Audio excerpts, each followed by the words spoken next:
Chapter 31. A standard Space Marine warrior already has extraordinary physique and strength, and they have also received systematic training. They were created to fight powerful alien monsters. They are the Emperor's honor is a killing weapon. The relationship between a frail young man and a standard Space Marine is like the relationship between an egg and a stone. If there is a battle in any sense between the two, the outcome is not difficult to imagine, and even more so. Needless to say, he faced 3. Jacob looked at Lee's face carefully. He hoped to see some message from this young-looking face, perhaps anger at his words? Yes, he should be angry. Such a warrior had endured so much suffering and finally fell on an epic battlefield. He should have died with glory. This is what he deserved. But the Empire allowed him to survive. When he slept for 9,000 years and woke up to see the world that had undergone tremendous changes, the Empire did not trust him. The people he was familiar with had already become history. What should he be thinking about? Naturally, he returned to the battlefield he was familiar with. After all, in the entire world today, only the things on the battlefield were still familiar to him. The smoke and killings had not changed even after 9,000 years. They were still the same. He should want to lead his army back to the Star Sea, and then plunge into purgatory-like battlefields to mercilessly eliminate the enemies of the Empire. But he couldn't. Jacob understood what cruel thing he had just done. But the other party was not angry. There was no crying, no hysteria, no collapse, no begging with a smile, and nothing that Jacob expected happened. Lee was just stunned, and then chuckled. Even in the small courtyard mixed with the aroma of black tea and coffee, even though the warm sunshine was shining warmly on him, Jacob felt a cold rising from the bottom of his heart at this time, which he had never experienced before. Wonderful feeling? Fear? Or is it an ominous premonition? That might be the legendary smile of the crow. After all, this young man has crow genes in his body. Could it be that he made an extremely wrong judgment? But before Jacob could think about it, Lee spoke. It's really a good custom. I really appreciate the thought contained in this tradition. It's a kind of pride. I am a Space Marine. We are proud of our status as warriors. Such a group cannot be led by a weak person, and those who can become the leader should naturally show their bravery. Not only was there no expected opposition or other reactions, but Lee actually showed considerable appreciation for this tradition, and this emotion was not fake. Could it be that this kid's brain has gone crazy because he slept for 9,000 years? Didn't he understand the simple meaning of my words? Well, it is indeed a good tradition, but if you can't defeat 3 Space Marines, then you can't become the leader of a Star Marine Corps. Jacob thought for a while and then added, even with the Emperor's handwriting. Of course, no warrior will accept the leadership of a weak person. If he can't defeat even 3 warriors, what qualifications does such a person have to lead others, and how can he protect his subordinates? Li Lu said excitedly, I can't wait any longer, so when can we start? Start with what? Jacob was stunned, and then he opened his mouth in shock and said, Are you going to participate in the battle according to tradition? Why not? Lee blinked and asked, Do you think I will lose? What does it mean to think you will lose? I am 100% sure that you will lose. Not to mention 3, even a standard Space Marine soldier can easily twist your thin body into a twist. The two are not on the same level at all. How can you get it under such circumstances? Victory? But these words are not suitable to be said so straightforwardly. This is not a polite approach. Well, I just think your hope of winning is not very high. After all, whether it is strength, physique, height, speed, or explosive power, all of which put you at a clear disadvantage. Do we, the Space Marines, only dare to fight against those weaker than ourselves? Are you questioning my courage? Jacob took out a handkerchief from his pocket, wiped the sweat from his forehead, and then said sincerely, How could it be possible? I'm just worried about your safety. You know, even in a battle where only cold weapons are used, it is easy to happen. It's unexpected, and even if serious injuries or deaths occur in this kind of battle, neither party will be held responsible afterwards. He was indeed worried about Lee's life. To put it more grandly, this tradition of the Space Marines has a sense of actual combat. Once the 2 parties enter the arena, it is like stepping onto the battlefield. There are no rules there. Some are just enemies in front of you. In a battle like this, even if an ordinary soldier kills the high-ranking person who is about to become the leader of the regiment, he does not have to bear any responsibility. On the contrary, he will be rewarded for his bravery. And to put it bluntly, it is cruel and bloody. In Jacob's opinion, if Lee decided to participate in traditional activities, he would most likely die in the arena. After all, few Space Marines know how to let go or hold back. All they have learned is to kill the enemy quickly. They don't know how to be merciful in battle. And he didn't want Lee to die like this. He originally hoped that Lee's Star Wars regiment could be formed, but it should be formed according to his wishes. For the Space Marines, the formation of any new regiment is a thing worth celebrating, because now is different from before. In the legendary era before Lee woke up, it was an era that belonged entirely to the Space Marines. Whether it was attacking or defending, whether it was a despicable betrayer or a glorious loyalist, the dazzling thing on the battlefield was always the Space Marines. But now it is completely different. The Empire now has 3 major military forces, the most powerful of which is the Imperial Defense Force led by the Command. Those ordinary soldiers do not have sophisticated armor and strong physique. They are just a collection of ordinary people, an army formed by ordinary people. But because of this, the Imperial Guard has an unprecedentedly large number, and they fight bloody battles with the enemy in millions of worlds. But when it comes to military strength, the Imperial Guard is undoubtedly the most powerful in the Empire. Another huge military group is the Battle Sisters of the Imperial Church. They are a group of crazy women armed with fanatical religious beliefs and sophisticated weapons. Except for those believers, almost no one in the Empire likes them. The once glorious Space Marine Corps has long lost its former glory. The relationship between the 3 major armed departments of the Empire is even more complicated. From budget disputes within the Empire to the competition for control of some special resource galaxies, small-scale frictions often occur. Although there are constant secret fights, fortunately, on the surface, the 3 parties are still in harmony. But in terms of overall power comparison, the Space Marine Corps does not have an advantage among the 3 major armed groups. For a group like the Space Marine Corps, only strong power is the embodiment of the value of their existence. Therefore, the formation of any new regiment is valuable to the Space Marine Corps, which means the enhancement of overall strength. However, the components of the new regiment have strict and demanding requirements. They must pass the review of many departments, which is not something that the Space Marine Corps can decide on its own. Because Lee has the Emperor's commission, he will not encounter too many obstacles from other departments when forming the Space Marine Corps. It would be even better if he could control this group in his own hands. The beginning of the matter was just as Jacob expected. He first used the environment and warm words to relax the vigilance of the 2, and then Jacob told Lee the cruel reality, but the development of things after that exceeded the predetermined track. In Jacob's expectation, Lee should have become panicked or discouraged because of his words. This is when Jacob could convince Lee to give up the power to become the leader of the Star Wars Corps.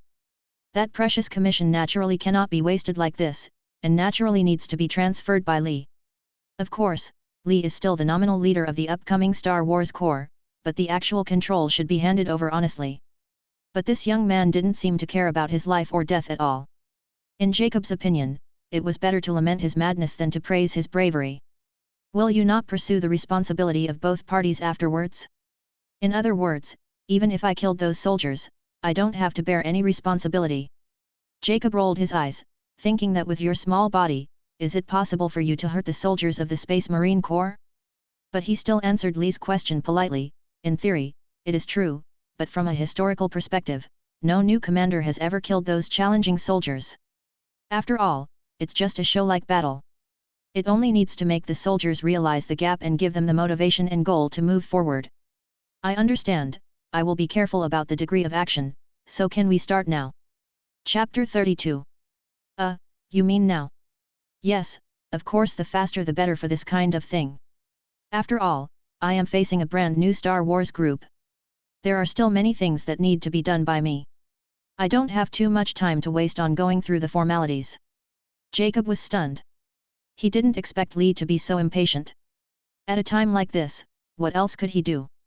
He has said everything that needs to be said, but this guy still insists on following the procedures regardless of life and death. He has no reason and no right to refuse. It's true that our time is precious and should not be wasted on the earth. With that said, Jacob clapped his hands, summoned the servants, and then issued the order, "Get ready, this Master Lee is going to participate in a battle in the arena against 3 standard warriors of the Space Marine Regiment." The servant did not leave, but whispered a few words in Jacob's ear. Jacob frowned, but quickly relaxed, and he said loudly, "It doesn't matter, hurry up. Go get ready, I will take Mr. Li to the arena right now, don't keep us waiting. The servant then bowed and went down backwards. Sir, please come with me. I will take you to the arena. But before that, you need to sign a document to show that you clearly understand the consequences of entering the arena. If you appear, if there is an accident, no one needs to be held responsible. Although life and death are not necessarily determined, this is still an old rule. In ancient China, people had to sign a life and death certificate before a life and death contest. The so-called victory or defeat depends on man, and life and death depend on heaven. If you really practice it, you can't even guarantee your own life. Who can guarantee the other person's life? Li didn't say much, just nodded in agreement. Jacob then reminded Li to change out of his fancy aristocratic clothes and into simple soldier clothes that were more suitable for battle. That's not necessary. Li said so and walked into the arena without looking back. The so-called arena is actually a large church that has been cleared out. This church is so huge that it seems to be half built for giants. Even if thousands of people are placed in the vast space, there will be no feeling of crowding at all. At the top of the church is a golden cross, symbolizing the faith of the God Emperor. In the church, 3 sturdy soldiers were already standing there, with their hands behind their backs and their legs spread apart. These soldiers were uniformly dressed, wearing long black military leather boots, blue trousers, and white vests wrapped around bodies that seemed ready to explode. Just by looking at it, you can feel the fierceness coming towards you. Li originally thought he would feel scared. After all, rationally speaking, this was the first time he had faced a real enemy, and it was also the first time he was preparing to really fight. In his previous life, he was a truly good boy, and he had never participated in such bad activities as fighting. This is his first time to participate in actual combat, and such actual combat may very well cost him his life. Li originally thought he would be trembling with fear, and he was indeed trembling now. His hands could not help but tremble, but Li knew clearly that this was not because of fear, but because of excitement. At this time, even Li's breath was filled with heat, the air became hot, and his heartbeat began to accelerate. Stepping into this arena, it seems as if we are far away from civilization and constraints, letting go of everything, class, kindness, and friendship.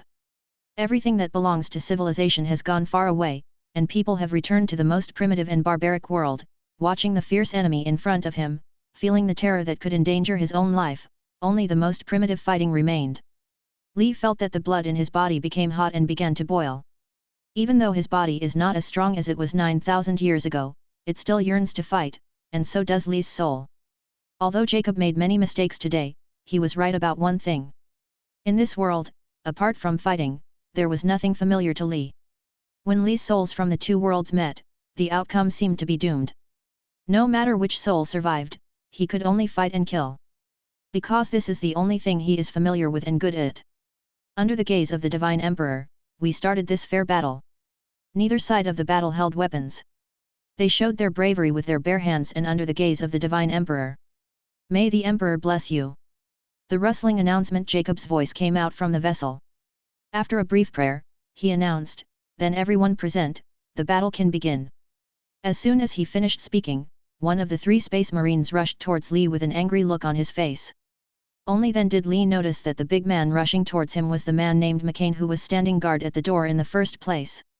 Soldiers. Earlier, when Li wanted to enter, McCain was responsible for standing guard. It was his duty to stop him. As a result, when he stretched out his hand, he not only failed to restrain Li, but was knocked over by Li. He lost all face and had long been holding back his anger. He originally thought that he would never have a chance to take revenge in this life. After all, he would not be able to find it anyway. An ordinary person took revenge, but he didn't expect the opportunity to come so quickly. At this moment, all McCain could think about was taking this opportunity to beat up the hateful young man in front of him in order to save face. After all, as a space marine, he ended up being knocked down by an ordinary person. This can be regarded as a lifelong shame. His comrades will make fun of him for the rest of his life. In the blink of an eye, he had already rushed out. What tactical coordination and fighting techniques were thrown aside by him? He was right. Do you need these things to fight an ordinary person? Not at all. So he rushed towards Li and kicked him at the same time. The power of this kick was so strong that even a steel plate would be broken by this kick. It would be easy to kick an ordinary person to death. But his goal and the trajectory of his action were too obvious to Li. Li just moved sideways and dodged the kick easily. At the same time, he stretched out his claws to the inside of McCain's thigh. Just a scratch, 3 fingers were like sharp crow claws, easily piercing the skin, and pierced into the thigh along the veins and gaps between the muscles. Then he grabbed with his fingers and stepped forward, pulling against McCain's momentum, and tore off a piece of muscle on the inside of McCain's thigh. The sound of the muscle being torn was like broken leather, which made people tremble. In the instant when the battle just started, McCain rushed to Li. When the two crossed, Li tore a piece of meat from McCain's thigh. At this time, McCain's cry of pain just sounded, but it was not over yet. The two crossed and their bodies stopped almost at the same time, squatted, and then reflected like a spring. If it were an ordinary person, then just the blow just now would be enough to completely deprive him of his combat effectiveness. The pain of having his muscles torn apart is unbearable for ordinary people, and one leg would become unable to move because of it. What's more terrible is the psychological blow. Normal people see their muscles being pulled and torn apart, and feel the pain. In this case, let alone continuing to fight, it would be difficult to stay awake and not faint. But Li was not facing an ordinary person, but a member of the Space Marine Corps. The pain of just tearing a piece of flesh from his body could not break the will of a Space Marine. Every standard member of the Space Marine Corps has been tested for pain control. For these most outstanding fighters, physical pain is just a sensory illusion, and they can overcome it with their own will. So even if the muscles on the inside of McCain's thigh were torn apart in the last second, the terrible pain stimulated him, and his cry because of the pain was still echoing in his ears, but this would not affect his fighting movements at all. He did not give up the attack because of the injury. On the contrary, his counterattack was more fierce than before. McCain turned around suddenly, swinging his strong arms and hitting Li. But Li knew all this more clearly. He fully understood the strength of the Space Marines, so Li also turned around at the same time, lowered his body, avoided the attack, and rushed forward, stretched out his arm again, still in the position where he had just attacked. This time, Li stretched out his fingers and accurately pinched a soft tube in McCain's wound. Li's body rushed forward, and at the same time, he pinched and pulled hard with his fingers, and blood splashed. The first time the two crossed each other, Li tore the muscles on McCain's thigh. The second time the two crossed each other, Li accurately tore the artery in his thigh. McCain screamed, and then fell to the ground. Due to the intense exercise before, his two hearts were beating hard, like two high-pressure pumps. Every beat of the heart sent fresh blood to all parts of the body. At this time, the main blood circulation channel had a huge break in the thigh.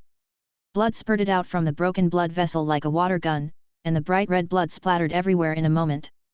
Chapter 33. Even a space warrior with extremely strong blood-forming ability cannot just let his blood spray freely like this. McCain could no longer continue fighting at this time. He was stretching out his hands in a panic, trying to pinch his arteries in an attempt to delay the loss of blood. After trying several times, he was able to succeed. At this time, Li was already far away. He opened his mouth and rushed towards the remaining two people. In less than a minute, the two people passed each other twice, and Li accurately cut off McCain's arteries. When McCain was lying on the ground trying to stop the blood spurting from his body, the two of them woke up from their trance. In just a split second, why did McCain fall down like this? How could this ordinary person dare to rush towards him? Before the two of them could clearly understand, Li had already rushed in front of a soldier. The hard training every day played its due role. The soldier didn't think about what was going on, but he didn't need to think clearly. The soldier's body reacted naturally. He didn't wait for Li Chong to arrive. As he approached, he took a long step forward and punched out. As if he had expected it, Li made a wrong step and slipped into the soldier's arms. Both palms reached out at the same time, one palm pressed on the atrium of his left chest, and the other palm pressed on a little above the warrior's right chest. At the same time, he took a step forward, stepped hard on the ground, and exerted force with both palms upward at the same time. The energy penetrates the epidermis and goes straight into the body. At the same time, there was a muffled sound, and the warrior's huge body floated slightly upwards. The face of the warrior whose body was flying was still full of disbelief. He couldn't understand why he was underweight. Half of his normal self was knocked flying, and then he felt as if he was standing on a cloud, floating, landing, motionless, and then collapsed to the ground without standing up. The third warrior opened his mouth wide and stared blankly at what was happening in front of him. He couldn't believe his eyes. The powerful space marines were knocked down by an ordinary person in a blink of an eye. He didn't know fear, but he was still a little shocked by something that obviously contradicted common sense. He shouted in a panic, "What on earth is going on? What kind of witchcraft are you using?" Li didn't speak. Red blood drops dripped from his fingers. His black eyes flashed with cold light. His voice was strange. Just listening to it made people shudder. "What do you think?" Li said as he spoke. As he said that, he rushed toward the last marine. The huge marine looked a little panicked when he faced Li, who was rushing towards him. He roared wildly and punched out with both fists. But Li just ducked and nimbly slipped between his legs. At the same time, he slapped him on the tailbone with his backhand, then turned around, took a deep breath, and attacked like a storm in an instant. He attacked the last warrior's defenseless back. Boxing, palm slapping, finger poking, all kinds of attacks continued. It only took 3 seconds for the violent attack to stop without warning. At the same time, Li Qing let out a breath and slowly moved his hind legs a few times. Step. The huge body of the last space marine stood motionless. After a while, he collapsed. 1 minute and 3 seconds, said an old, but majestic voice in another room, he defeated my 3 senior veterans in just 1 minute and 3 seconds. Jacob Bulletin, you seem to have done something redundant again. Sir, aren't you supposed to be leading the patrol? Jacob's lips were trembling. He came to this room expecting to see Li's ugly appearance, but unexpectedly he saw the most ugly thing about him at this stage. The man you don't want to see is Manus Kruger, the current commander-in-chief of the Ultramarines Legion. And what's even more infuriating is that Li knocked down 3 outstanding space marines with ease. Under normal circumstances, space marine personnel will not stay on the ground doing nothing. If someone makes serious statistics, he will find that a space marine spends most of his life in the sky. The main activities are on their ships. The Empire's ships are not only powerful weapons traveling in the universe, but also a gorgeous palace. They train, live, and prey on the ships, and the ship takes these warriors across the galaxy, and when the warriors of the interstellar warfare set foot on the ground, it is most likely when they fight. It should have been like this. Manus' resolute face showed no expression. Unfortunately, the Imperial Palace issued an order to recall me. So this routine patrol was led by Pastor Cassius, who is the oldest member of the war group. There will be no problem as long as he is here. Then what brought you back? Don't worry about me, it's not a big deal. The cowards in the eye of fear seem a little restless, which is a common thing. But you, Jacob, what are you doing? I can explain. I'm listening. Standing in the arena is the new leader who is about to take over. He is a hero from the legendary era. He has been lying in the static field of time. Due to the curse, when he wakes up, he only has the appearance of a normal person. God in shape. Just like Lord Robot. Robot the Supreme is the founder of the Ultramarines, the first leader of the Ultramarines, and one of the sons of the Emperor. He stood firmly on the side of the Great Emperor during the Great Rebellion, and after the war he took on the important task of restoring order and reviving the Empire. Later, it was also under his leadership that the huge military group Space Marines carried out the second establishment of the army. At the same time, the Holy Code Astartes of the Space Marines, the Holy Scriptures, were also compiled under his leadership. During a battle with the traitors, Robot the Supreme fell and his throat was cut. For the Emperor's son, such an injury was nothing, but the most fatal thing was that the enemy's Blade Supreme smeared him. The terrible demon virus, and these viruses inevitably eroded his body, and the doctors of the Empire were unable to do anything about it. Now Robot's body is lying in the standstill of time, the same as the coffin where Li slept. Style of machine. It's just that the body of the Supreme Being was placed in Makraj's Temple of Justice. Although Mr. Li is not as good as Mr. Robot, I must admit that Mr. Li is indeed a hero of the Empire and a person who survived the legendary era. He has a reward personally given by the Emperor, a card to establish a new battle. The appointment order of the regiment. Jacob explained, for Mr. Li today, such a reward seems a bit unbearable. I think this is an opportunity. So you want to embarrass him, make him fearful, and then ask for help from you. Manus smiled, what a stupid decision. Brother Astartes is never afraid. We never know what fear is. I didn't deliberately embarrass him. No need to argue. The general tradition is to send 3 new recruits to challenge the trustworthy captain, but you put 3 veterans on the field, and they still dealt with an ordinary person. If it is serious, Manus said coldly, you're committing murder. That's not the case, and I don't want it to be like this, Jacob hurriedly explained, Master Manus, please believe me. I never wanted to kill Master Li. I just wanted to scare him. Let him give up the command of the new chapter. Since he cannot undergo surgery, he will not be able to lead the Star chapter well. This is an opportunity for us. We need to strengthen our strength. You know, the current situation of the Space Marines is not as good as we imagined. But it turns out that our people were scared by him. Manus looked through the glass into the arena. The 4th Space Marine rushed into the arena from a side door. What did you do? You despicable bastard, what kind of witchcraft did you use? The young man asked Li loudly in surprise. Li was stunned, and then he recognized the man who suddenly rushed in front of him. It was he who scolded the Space Marine named McCain at the gate, you are. Li pointed to the man lying on the ground. The pale-faced Space Marine in the distance, McCain, was pinching his own aorta with his fingers, but even so, blood still overflowed from the blood vessels at an alarming speed. You are the captain of McCain. Damn! The 3 people you just knocked down are all my men. I am their captain, Adams. Adams took a deep breath, then suppressed his emotions and continued, I know these 3 people may be bastards, but they are all veterans who have been tested by war, and yet they were defeated by you, an ordinary person. What kind of witchcraft did you use? There is no witchcraft, Li shrugged and said, if you carefully watched the battle just now, you should know clearly that my victory came with dignity. Don't quibble, Captain Adams didn't believe what Li said. He said angrily, I have been watching. Finally, when Jack asked you what witchcraft you used, you did not refute or deny it. And what the hell? How could you hurt a space warrior with your bare hands? Chapter 34. McCain's leg was injured, Li said easily, if my guess is correct, he underwent surgery not long ago. Although he has recovered from the injury, he still has a slight sense of imbalance when walking. Now that I know this, I can easily find that the skin on his inner thigh is a little different from the skin on other parts of his body by careful observation.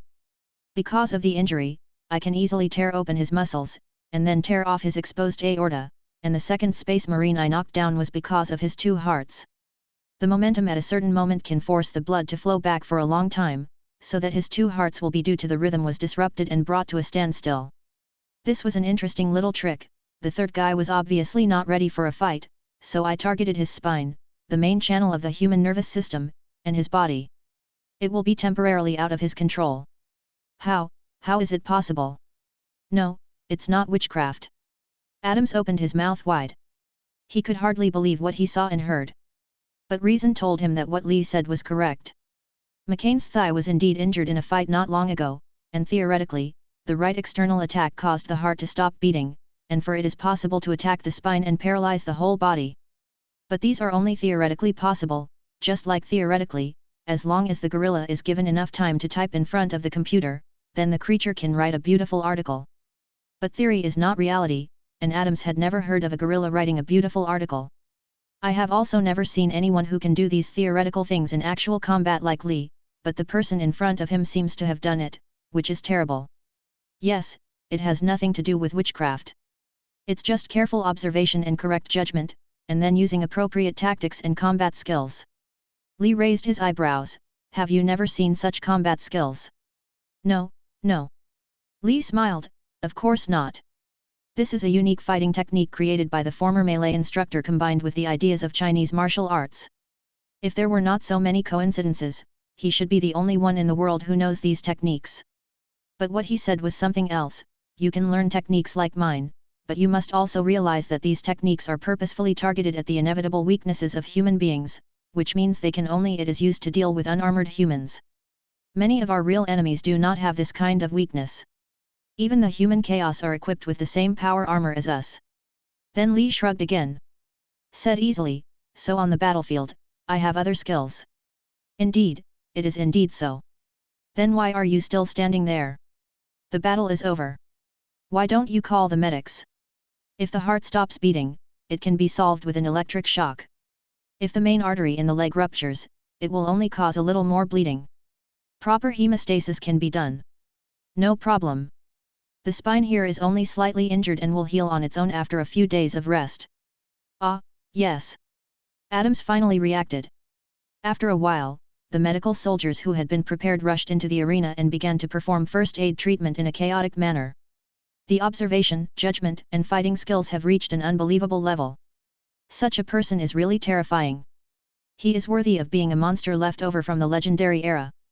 Manus looked at Jacob with sympathy. Bouledin glanced at it, shook his head and said, "You actually want to scare such a person? How should I put it? You are the new deputy director of the think tank of our Ultramarines, but your behavior makes me have to doubt whether you are suitable for this position." Position? But I really think about our Ultramarines. The current situation is very bad. We must strengthen our strength, and the Far East is also a good place. There. That's enough, you don't need to say more, I know what you are thinking, Manus sighed and said, "We are the honorary Space Marines, the power of the Empire, the wrath of the Emperor, we represent destruction and strength, but now the Empire has 3 weapons. The crazy flames burn everything they can see, and the heavy sledgehammer can crush all resistance. They are the most powerful force in the universe. The flames are better at destroying than we are, and the sledgehammer has more power than us. The Emperor has them, 2 better weapons, so he doesn't need us anymore. Jacob, are you afraid of this?" I don't know," Jacob said with some confusion, "I just feel scared from the bottom of my heart. If the crazy nuns and the Imperial Guard can do better than us, then what is the existence of us Space Marines? Where is my place? So we should become sharper and more powerful." Manus sighed and said, "How did you become the deputy director of the think tank? Where is your wisdom?" "Alas, the think tank of our Ultramarines is all it is the most complete among the Star Wars. The think tank records all the battles and various events since the founding of the team. If you have read it, then you should know that the biggest problem for our Star Wars is not too weak, but we were once too powerful. Once we lost control, we could endanger the Empire itself. Why do you think the Empire has to strictly limit the number of people in our chapter to make ourselves stronger? It is huge and has more combat power.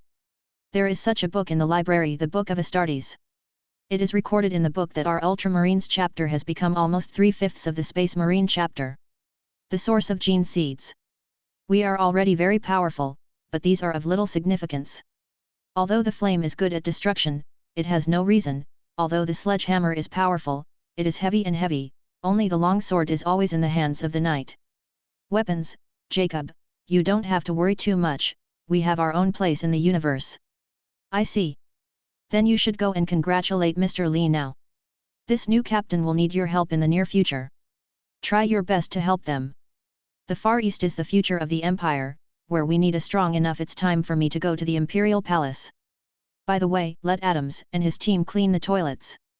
In the next 20 years, slave workers will not be needed to clean the toilets." With that, Manus, the leader of the Ultramarines, turned to leave the room. Before leaving, he looked back at the thin figure standing in the arena. Suddenly, Manus had a feeling that it seemed that thin figure from now on, we will be able to shine brightly on the battlefield. The next day, a handwritten copy of the appointment letter was accidentally left on Jacob's desk. This appointment letter regarding personnel transfer was issued directly by the head of the regiment, Manus. Jacob was transferred to a newly formed Knight Order, and the name of the Knight Order was very familiar to Jacob. "I'm actually going to become the think tank director of the Knights Templar." Jacob read the appointment letter 3 times before he was convinced of this fact. The only strange thing is that the appointment letter does not take effect until a month later. In other words, in 1 month, Jacob will become the think tank director of the Knights Templar, and now, he will still be the deputy director of the think tank of the Ultramarines. Recalling what Manus said a day ago, Jacob had a wry smile on his face. "Do you try your best to help them?" Alas! Intellectually speaking, Jacob fully understood Manus's behavior, and even felt a little grateful to him in his heart. His previous behavior was undoubtedly a mistake, and he unnecessarily offended a brand new Star Wars group. Although this is a trivial matter for the powerful Ultramarines, the Ultramarines have never been afraid of any force in the universe. However, this is still a mistake after all, so since it was Jacob's mistake, it should be redeemed by Jacob. But emotionally speaking, Jacob is still somewhat reluctant to give up. After all, he has served the Ultramarines for 200 years. For ordinary people, this is almost 2 lifetimes. Chapter 35. Jacob is a smart man. He only took a cup of tea to clear up his mood, and then found Li, who was in a state of confusion. Li was completely overwhelmed by the massive amount of documents and forms from various departments of the Empire that suddenly appeared in front of him. The newly formed war group only had a name. Li could imagine how many years later this war group would become stronger. It looks like, but now, all of this starts with forms and applications. And now, piles of paper documents carrying the future of a war group were stuffed into Li's room, and Roland went out early to wander around. As Roland said before going out, I really want to join the Star Wars, but I want to join because I want to protect mankind and fight against evil and cruel enemies, rather than fighting against endless documents and papers. In fact, Li was the same. He was helpless when faced with the documents that filled his house. Neither the experience he learned on Earth in his previous life nor the memories of his former combat mentor could help him. How to deal with the complicated imperial bureaucracy is a profound and difficult knowledge. Nowadays, just opening a store selling small commodities in a corner of the Earth requires traveling to 17 departments of the Empire, and requires contacting the local health, taxation, management, local police station, commerce department, church, and many more departments to deal with, let alone building a Star Wars core. In this situation, Jacob appeared in front of Li, like an angel falling from the sky. Oh my, there is a whole room full of documents. Whenever I see such a scene, it is always shocking. Jacob glanced at Li with a smile and asked leisurely, Mr. Li, is there anything I can do to help you? Li Meng nodded. In Li's ears, these words were undoubtedly the gospel sung by angels. Sir Li's expression is really rare, ha ha ha, Jacob smiled and walked into the door. He picked up a few documents and looked at them, then threw them aside. He just flipped through them casually. Looking at the documents around him, he said casually, even if you are facing 3 Space Marine veterans with an ordinary human body, you look confident. I didn't expect that I would see you crying now. I would rather face the tyranny of the evil god head on than deal with piles of documents. Li sighed, I don't think I can handle these documents in a lifetime. A lifetime? You are a brother Astartes with eternal life. Li Chen nodded painfully, this is the most terrifying place. So Jacob laughed again. He could understand Li's thoughts, which were also the thoughts of most Space Marines. For the Astartes monks, their value was always only on the battlefield. They are the perfect guardians of mankind and the killing angels on the battlefield. The truth is far less terrible than you think. Only about 1/10 of the documents here are useful, and only 1% require you to go through them personally. As he said this, Jacob bent down and started arranging the documents in the room bit by bit. He said while working, this is actually a routine practice of bureaucrats. They are happy to use this method for those who are not familiar with them and do not show enough respect to them. Ways to make you feel, well, somewhat difficult. And they did. Do you hate these bureaucrats? Of course, I hate them, Li said frankly.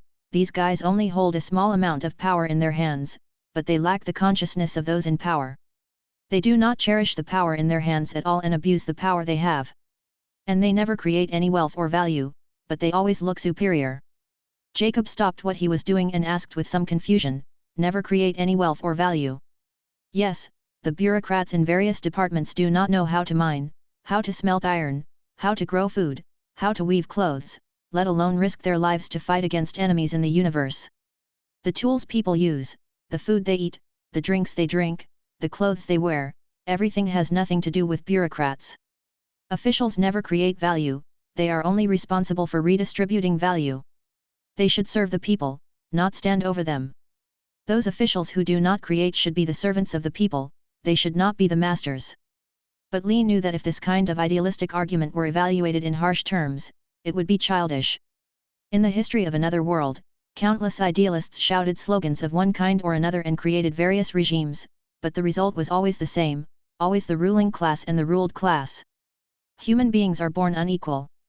Wherever there are humans, there are hierarchies. Even heaven is no exception. There are clear hierarchies in heaven. The highest one is God, then the archangels, and then the various angels. But these ideas cannot be expressed, because neither the empire nor the state religion welcomes new and unique ideas, and if you follow such ideas, you will get some very inappropriate ideas, so such thinking is poisonous. Such words are dangerous. Moreover, the managers of the empire do not want the people below them to waste their energy on useless thinking. They only need to work like gears. Officials don't create value, they just redistribute it. Li waved his hand and said, well, this is just an interesting way of saying it. Don't take it too seriously. I just hate these bureaucrats.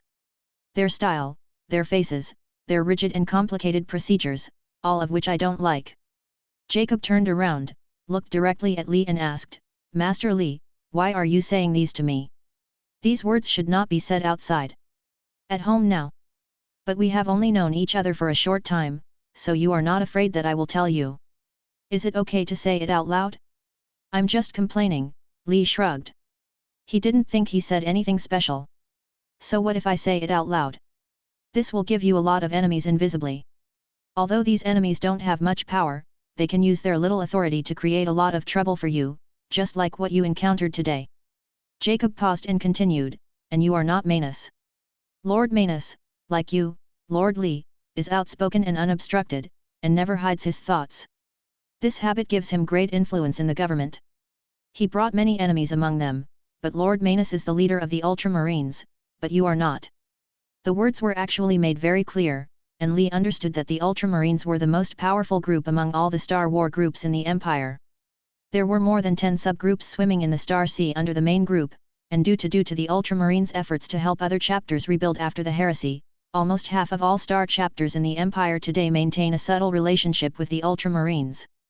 Manus doesn't have to worry about what he said and offended those people, because he is the leader of the Ultramarines, and Li's Templars are now just an illusion on a pile of paper.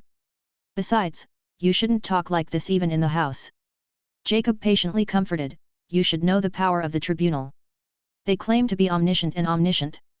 They may not be able to do this in some places, but this is Earth, the most heavily guarded place in the entire universe, and the eyes and ears of the Inquisition are everywhere. Li was a little flustered by such remarks. He looked around and then sighed. Jacob was right. The tribunal's control over the people is endless. They use public opinion, media, and administrative regulations to even horrific violence, using everything they have to control the people's thoughts. If they could, they would be happy to install a crystal in everyone's brain, so that even the people's thoughts can be accurately controlled. It was indeed my fault after seeing it. I didn't expect so much. It's nothing, you're just not used to it. I think you'll get used to it after a while. I will be careful about my words and deeds. Li promised, however, although it is rude to say this, I still have to ask, Mr. Jacob, our first meeting was yesterday, and you took the initiative to help me today. I'm grateful, but you must have something else to do when you came to me, right? Chapter 36. Actually, there is nothing else. Mr. Li, I am here today just to help you, Jacob said with a wry smile. The transfer order will be officially issued in a month. At that time, I will have to call you Tuan Sir. I will be your think tank director in a month. I thought about it. Although the transfer order will not be officially issued until a month later, the work can start now. After all, the establishment of a Star Wars regiment is not an easy task. Things. Oh? That's how it is. Li suddenly realized and beamed with joy, this is really great, so I'll leave this place to you. Master Li, wait. After Li was about to turn around and run away, Jacob grabbed him first. There are some things that you must confirm personally before you leave. I will sort out the other things. The detailed report will be handed over to you. Oh, that's right. The first thing that needs to be determined now is which system of the ancient battle group's Primarch will be used as the basis for our legion. Originally, there was no choice in this kind of thing, but it is different for you. Our Saint the Knights of the Temple have 3 choices. As he spoke, Jacob accurately pulled out 3 bound documents from the piles of documents and placed them in front of Li. The Primarch was the foundation upon which the Space Marines were founded. In the beginning, the Emperor created 20 powerful Space Marine regiments based on the genes of his 20 sons. The Emperor's sons have abilities beyond ordinary people. If the Emperor is the supreme god, then the Emperor's sons are undoubtedly the demigods in life and the world. The warriors who have accepted part of their genes are as powerful as gods. This is the original interstellar Marine regiment. For human beings, their skin color, hair color, male and female, height, strength, even personality, lifespan, all of these have been defined before birth. Genes have already determined a person's future before he is born. Limitations, the direction a person will develop in, are determined by the genes in his body. The Primarch determines the development direction of the warriors, so the Primarch is the foundation of the entire Star Wars regiment. Once selected, it cannot be changed. No one else can make a decision on such an important matter except the regiment leader. The first is the genetic system based on the Primarch of the Ultramarines. Jacob first introduced a book with a blue cover. On the cover of the book was a huge U. Within the U, was a skull badge, which is the badge of the Ultramarines. Jacob continued, after the Great Rebellion, many star chapters suffered devastating blows, but the Ultramarines suffered minimal damage. Until now, the Ultramarines also have the most complete gene pool. The warriors have helped many Star Wars to rebuild, and facing all the Star Wars being established, the Ultramarines gene pool will be open to level B. If the Ultramarines are chosen, then our Templars will be.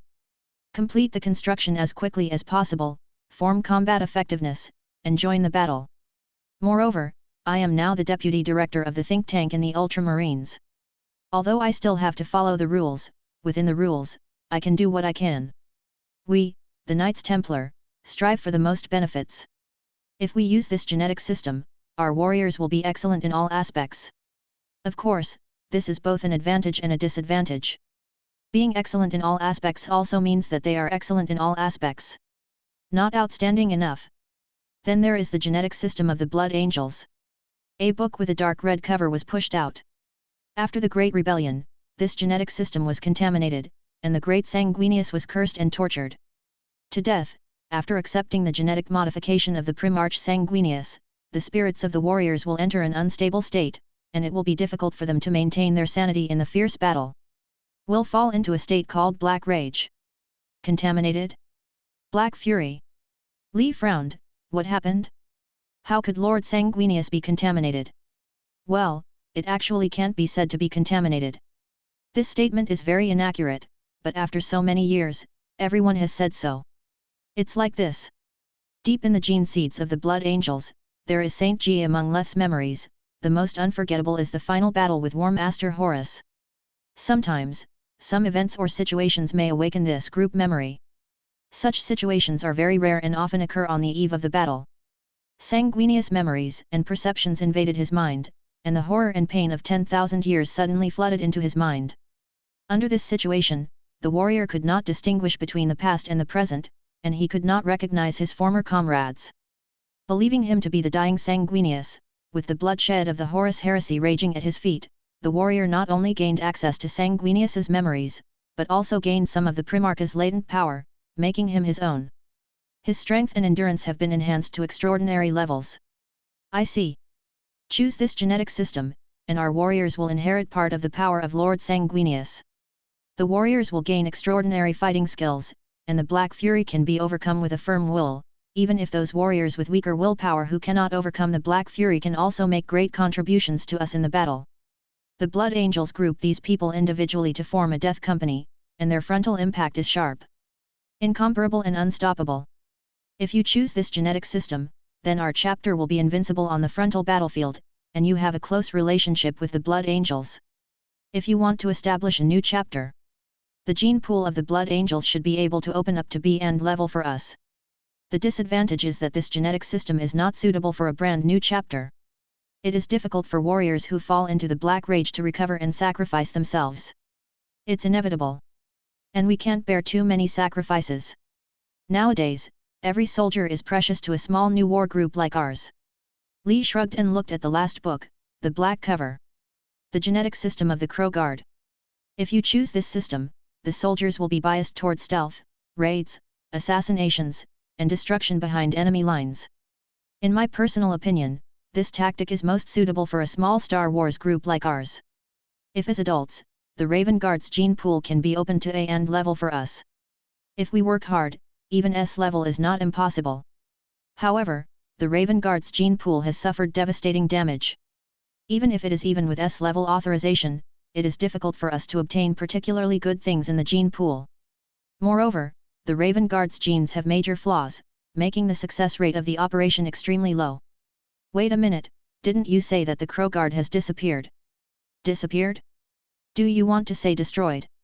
Jacob frowned and recalled for a while, and then continued, well, I haven't heard any information about the Crow group for a long time, so it's not impossible. However, it is more likely that the Crow group is carrying out a secret mission, so they took the initiative to hide their information and make their existence more secretive. They like this tone.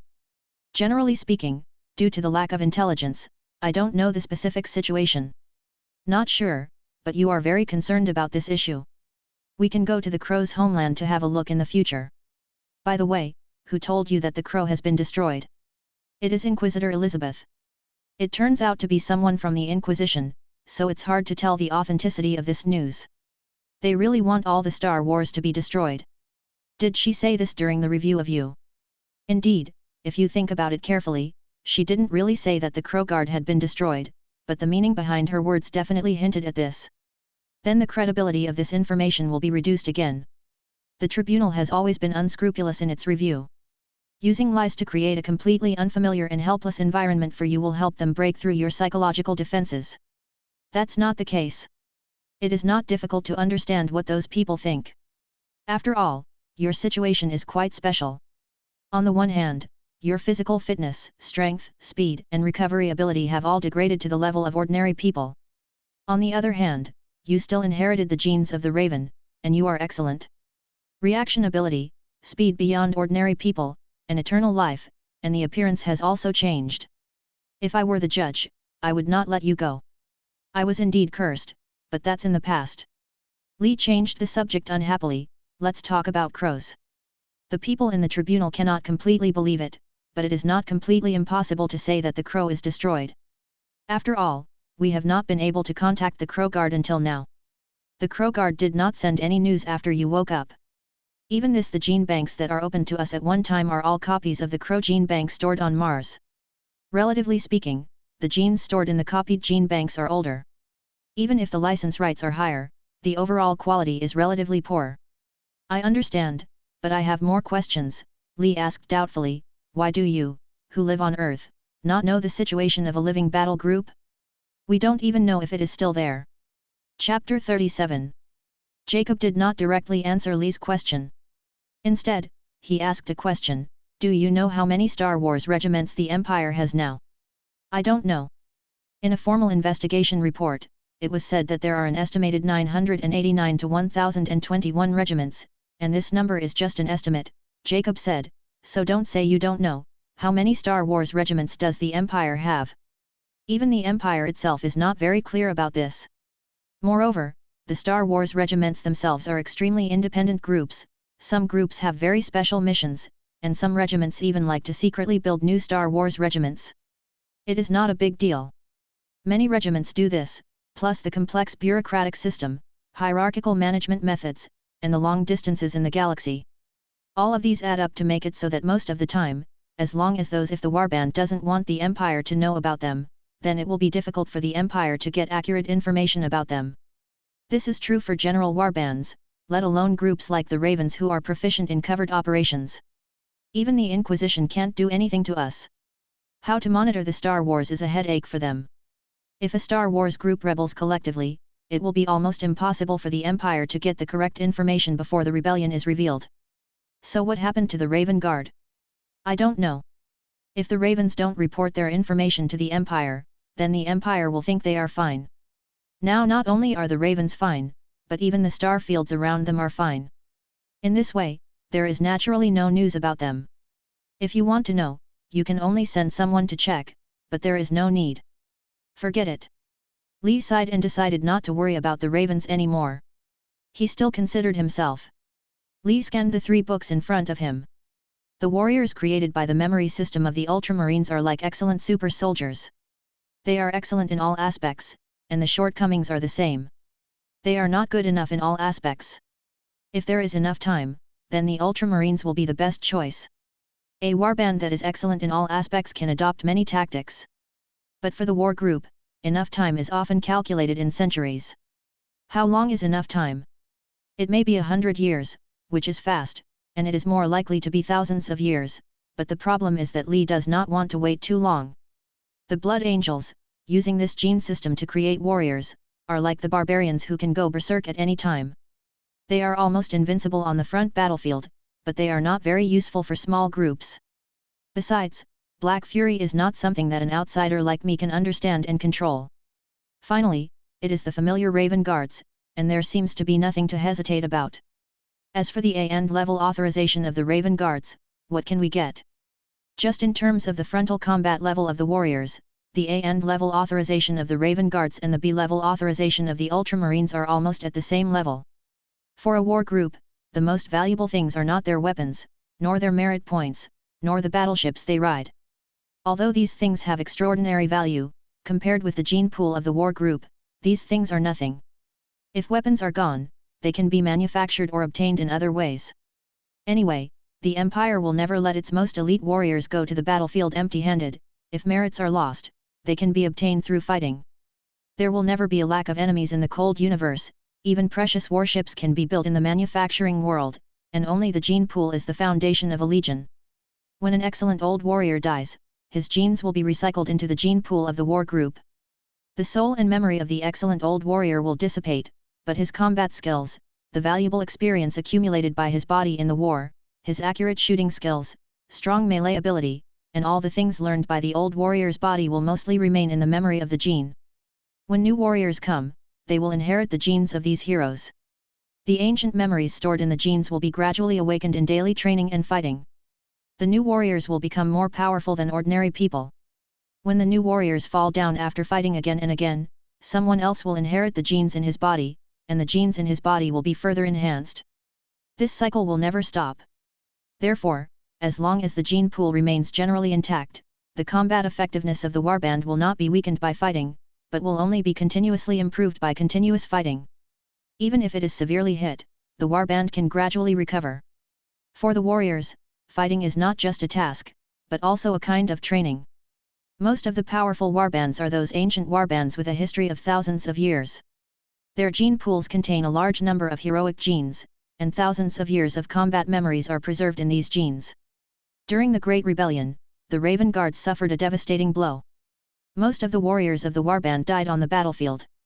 Their genes could not be recovered, and the warband's gene pool also suffered a devastating blow. For this reason, the gene pool of the Raven Guards is a little worse in quality than other warbands, such as the Ultramarines. The B-level genes of the Ultramarines can already create powerful enough space warriors. The warriors of the general Star Wars use this level of gene seeds, and this level of power is enough for Lee. That's enough. Let's use the genetic system of the Raven Guards and inherit the power of the Ravens. But the success rate of the operation. I have read the information carefully, and I also understand the old practices of the Ravens. It's not just the success rate of the operation, but also the strict and harsh training will cause a large number of deaths. We can avoid the latter, at least in daily training to avoid soldiers dying. As for the operation, we can also make relevant changes to increase its success rate, eliminate those operations with major risks, or borrow some surgical methods from the extreme warriors. Wouldn't it be a violation of tradition to do this? Where does the tradition come from? Lee smiled. We are not going to copy a Raven Guard, we are going to build a new regiment, and we don't care about the old traditions. I will follow your wishes. After that, regarding the configuration of priests, you need to go to the cathedral to contact, for weapons and equipment. You also need to go to the Astartes chapter management corps to retrieve them. You also need to be responsible for the collection of warships. You are eligible to choose your favorite captain and navigator. You also need to visit the Mechanikus, who will provide us with enough mechanical slaves according to the list. The construction of the new base also requires the participation of the tech priests of the Mechanikus. In short, there are many things to do to build a brand new Star Wars base in the Far East far away from the Empire. Fortunately, there is Jacob's help, and Lee himself is not a pure space warrior. Compared with a standard space warrior, Lee's character is too soft. He knows how to face strangers with a warm smile, and he also knows how to use soft words to resist those malicious sarcasms. At the right time, he is even willing to pay some throne coins to those small officials sitting in the office. Jacob was simply satisfied with this. An Astartes monk actually did such a thing. If he didn't explain his identity, Lee looked like an ordinary clerk of the Empire working in the office. Under such circumstances, Lee did not encounter too many difficulties, and the whole set of procedures was handled smoothly. However, even so, it took a whole month. According to Jacob, this was still the fastest speed in record. The official transfer order has been issued. In a few days, my file will be transferred to your Knights Templar. Jacob placed the official transfer order in front of Li, then stepped back 2 steps, knelt solemnly on one knee, and put one hand on his chest with a fist. He saluted Li and began to swear in the most solemn High Gothic language. It was the oath of the think tank director, which was slightly different from the oath of ordinary warriors, but the content expressed was roughly the same, which was nothing more than some loyalty to the Star Wars under the watchful eyes of the Emperor of God. Li stretched out one hand, like a long sword, and gently patted Jacob's shoulders on both sides. "Welcome, my brother." At this point, a simple but solemn ceremony has been completed, and the current personnel of Li's Knights Templar have finally increased from 1 to 2. Chapter 38. Elizabeth knelt alone in the church, facing the Emperor and praying silently. Now her heart was full of confusion and fear, and she was eager to get the guidance of the Emperor. Judge Elizabeth fell into confusion. For a judge who was dedicated to her duties and the Emperor, this was almost impossible. The Inquisition was cruel to the enemy and even more cruel to its own people. Every judge who came out of the Inquisition was full of suspicion. Except for the great Emperor, they were neurotically suspicious of everything around them, even themselves. Among these judges, a small number of people who were extremely outstanding, made great contributions, and were deeply trusted by the Inquisition had the possibility of becoming a noble judge. The judge not only had a high status, but also had great power. As long as there was filth, the judge had absolute power. In such a place, the laws of the empire and all the rules of the local system would succumb to the power of the judge. A senior judge can become the chief judge after being recognized, and those chief judges who are recognized by the top leaders can even issue extermination orders alone. This is a terrible decree to destroy the filthy enemies and the planets under their feet. Therefore, the Court of Justice always chooses their judges very carefully. Every judge has undergone harsh tests. Their minds are as hard as rocks and as cold as ice. Now, Elizabeth is confused. She desperately hopes that she can get the Emperor's guidance. Just as Elizabeth knelt in front of the Emperor's statue to pray, the door of the church behind her was suddenly opened, and then there was a neat sound of footsteps. Elizabeth pulled her thoughts back from the depths of consciousness, opened her eyes, looked back, and saw teams of little girls lined up and walked into the church in neat steps. The church where Elizabeth is not unique to her. Even if the position of judge will bring her a lot of throne coins, it is not enough for her to buy a church on earth. The church belongs to the Sisters, which is an armed organization under the state religion. If we talk about the biggest feature of this armed organization, it is that the combat members of the Sisters are all women. This is also a helpless move for the Holy See. In the past, some unpleasant things happened between the state religion and the empire. Afterwards, the Holy See was forced to sign an agreement that prevented the Holy See from having armed forces composed of male soldiers, so the Sisters were born. The nuns are orphans from all over the world. They were adopted by the Sisters since childhood and then received the most orthodox education belonging to the Sisters. Any normal person will sneer at this statement. Of course, they will not say anything on the surface, but they will not agree in their hearts, because any normal adult knows that the most orthodox education belonging to the Sisters is actually a kind of brainwashing. The children have been educated by the nuns since childhood, every day. Even if it is a lie, it will become the only truth in their lives under such repeated indoctrination, not to mention that the nuns do not believe in lies. Their faith is the Emperor, and they can do anything in the name of the Emperor. There is no doubt that every combat nun is a fanatic. The girls behind them knelt neatly in front of the Emperor's statue under the guidance of the nun, and then under the guidance of the nun, the little girls sang in unison with their tender and pure voices. That was the battlefield hymn of the nuns. On the battlefield, the girls often sang this holy song and died generously. For a moment, something soft in Elizabeth's heart was touched, and she began to hum this familiar song with the voices of the girls. The sacred Emperor, with boundless power. Emperor, please save me from suffering. From the ravages of storms and lightning, great Emperor, save us. From plague, deception, temptation, and war, great Emperor, save us. Facing the blasphemy of fallen power, great Emperor, save us. Facing the ubiquitous demons, great Emperor, save us. From the panic of mutants, great Emperor, save us. Please grant eternal rest to the dead, Emperor, save us mortals. In their eyes, you are the spokesperson of death. You will not let go of any blasphemer, nor will you forgive any pagan. We beg you to destroy all the evil. The songs of the old days seem to bring time back to the past. This is the first song Elizabeth learned. It was in a monastery on Mark the 5th. She and her sisters received training together. For Elizabeth, it was like a day in heaven. Although the training was severe, when she woke up, she could see the soft sunlight shining through the window. There were walls around her to block the wind, and a roof to block the wind and rain above her head.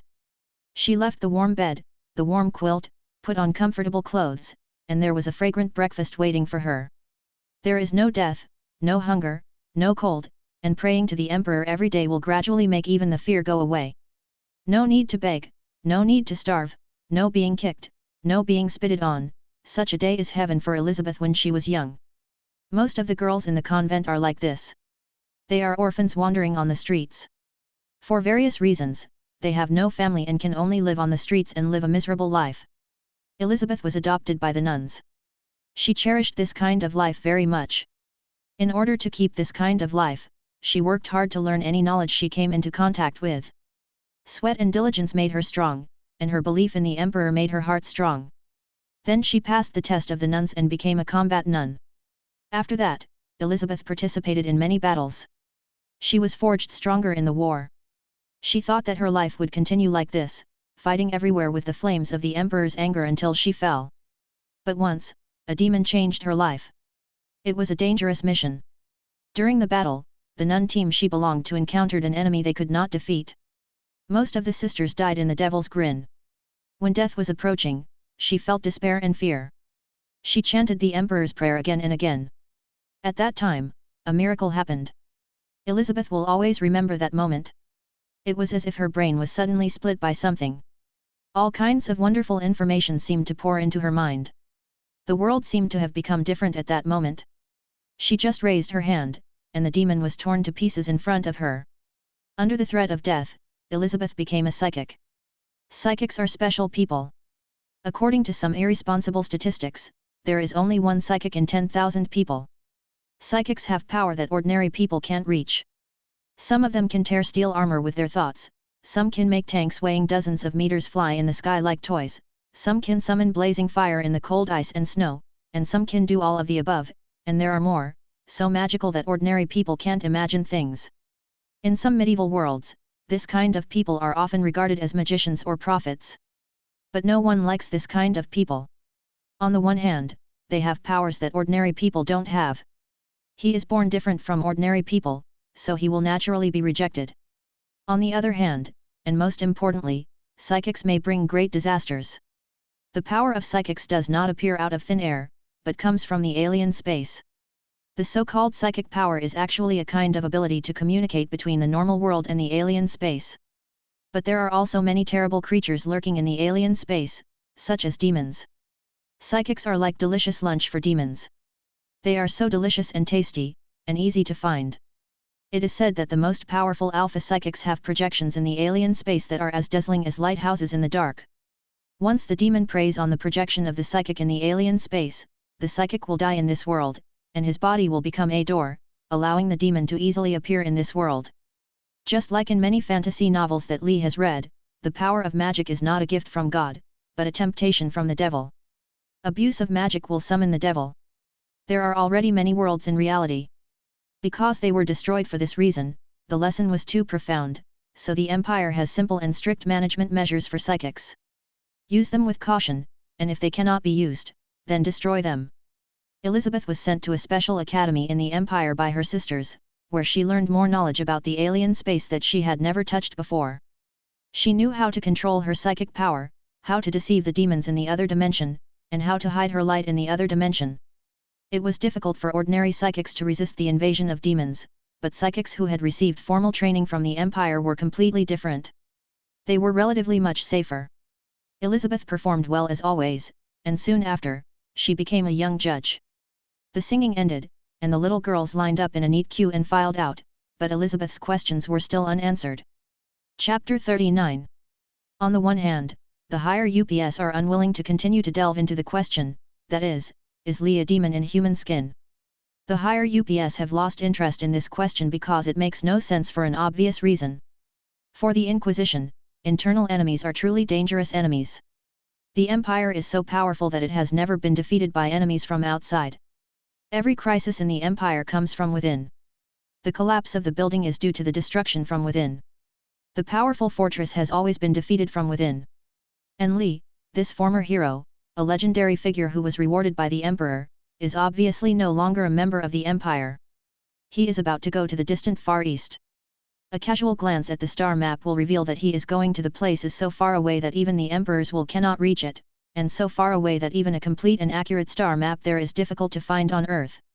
In this case, it doesn't matter whether Li is an enemy. Even if he is a demon, he is still a demon far outside the empire.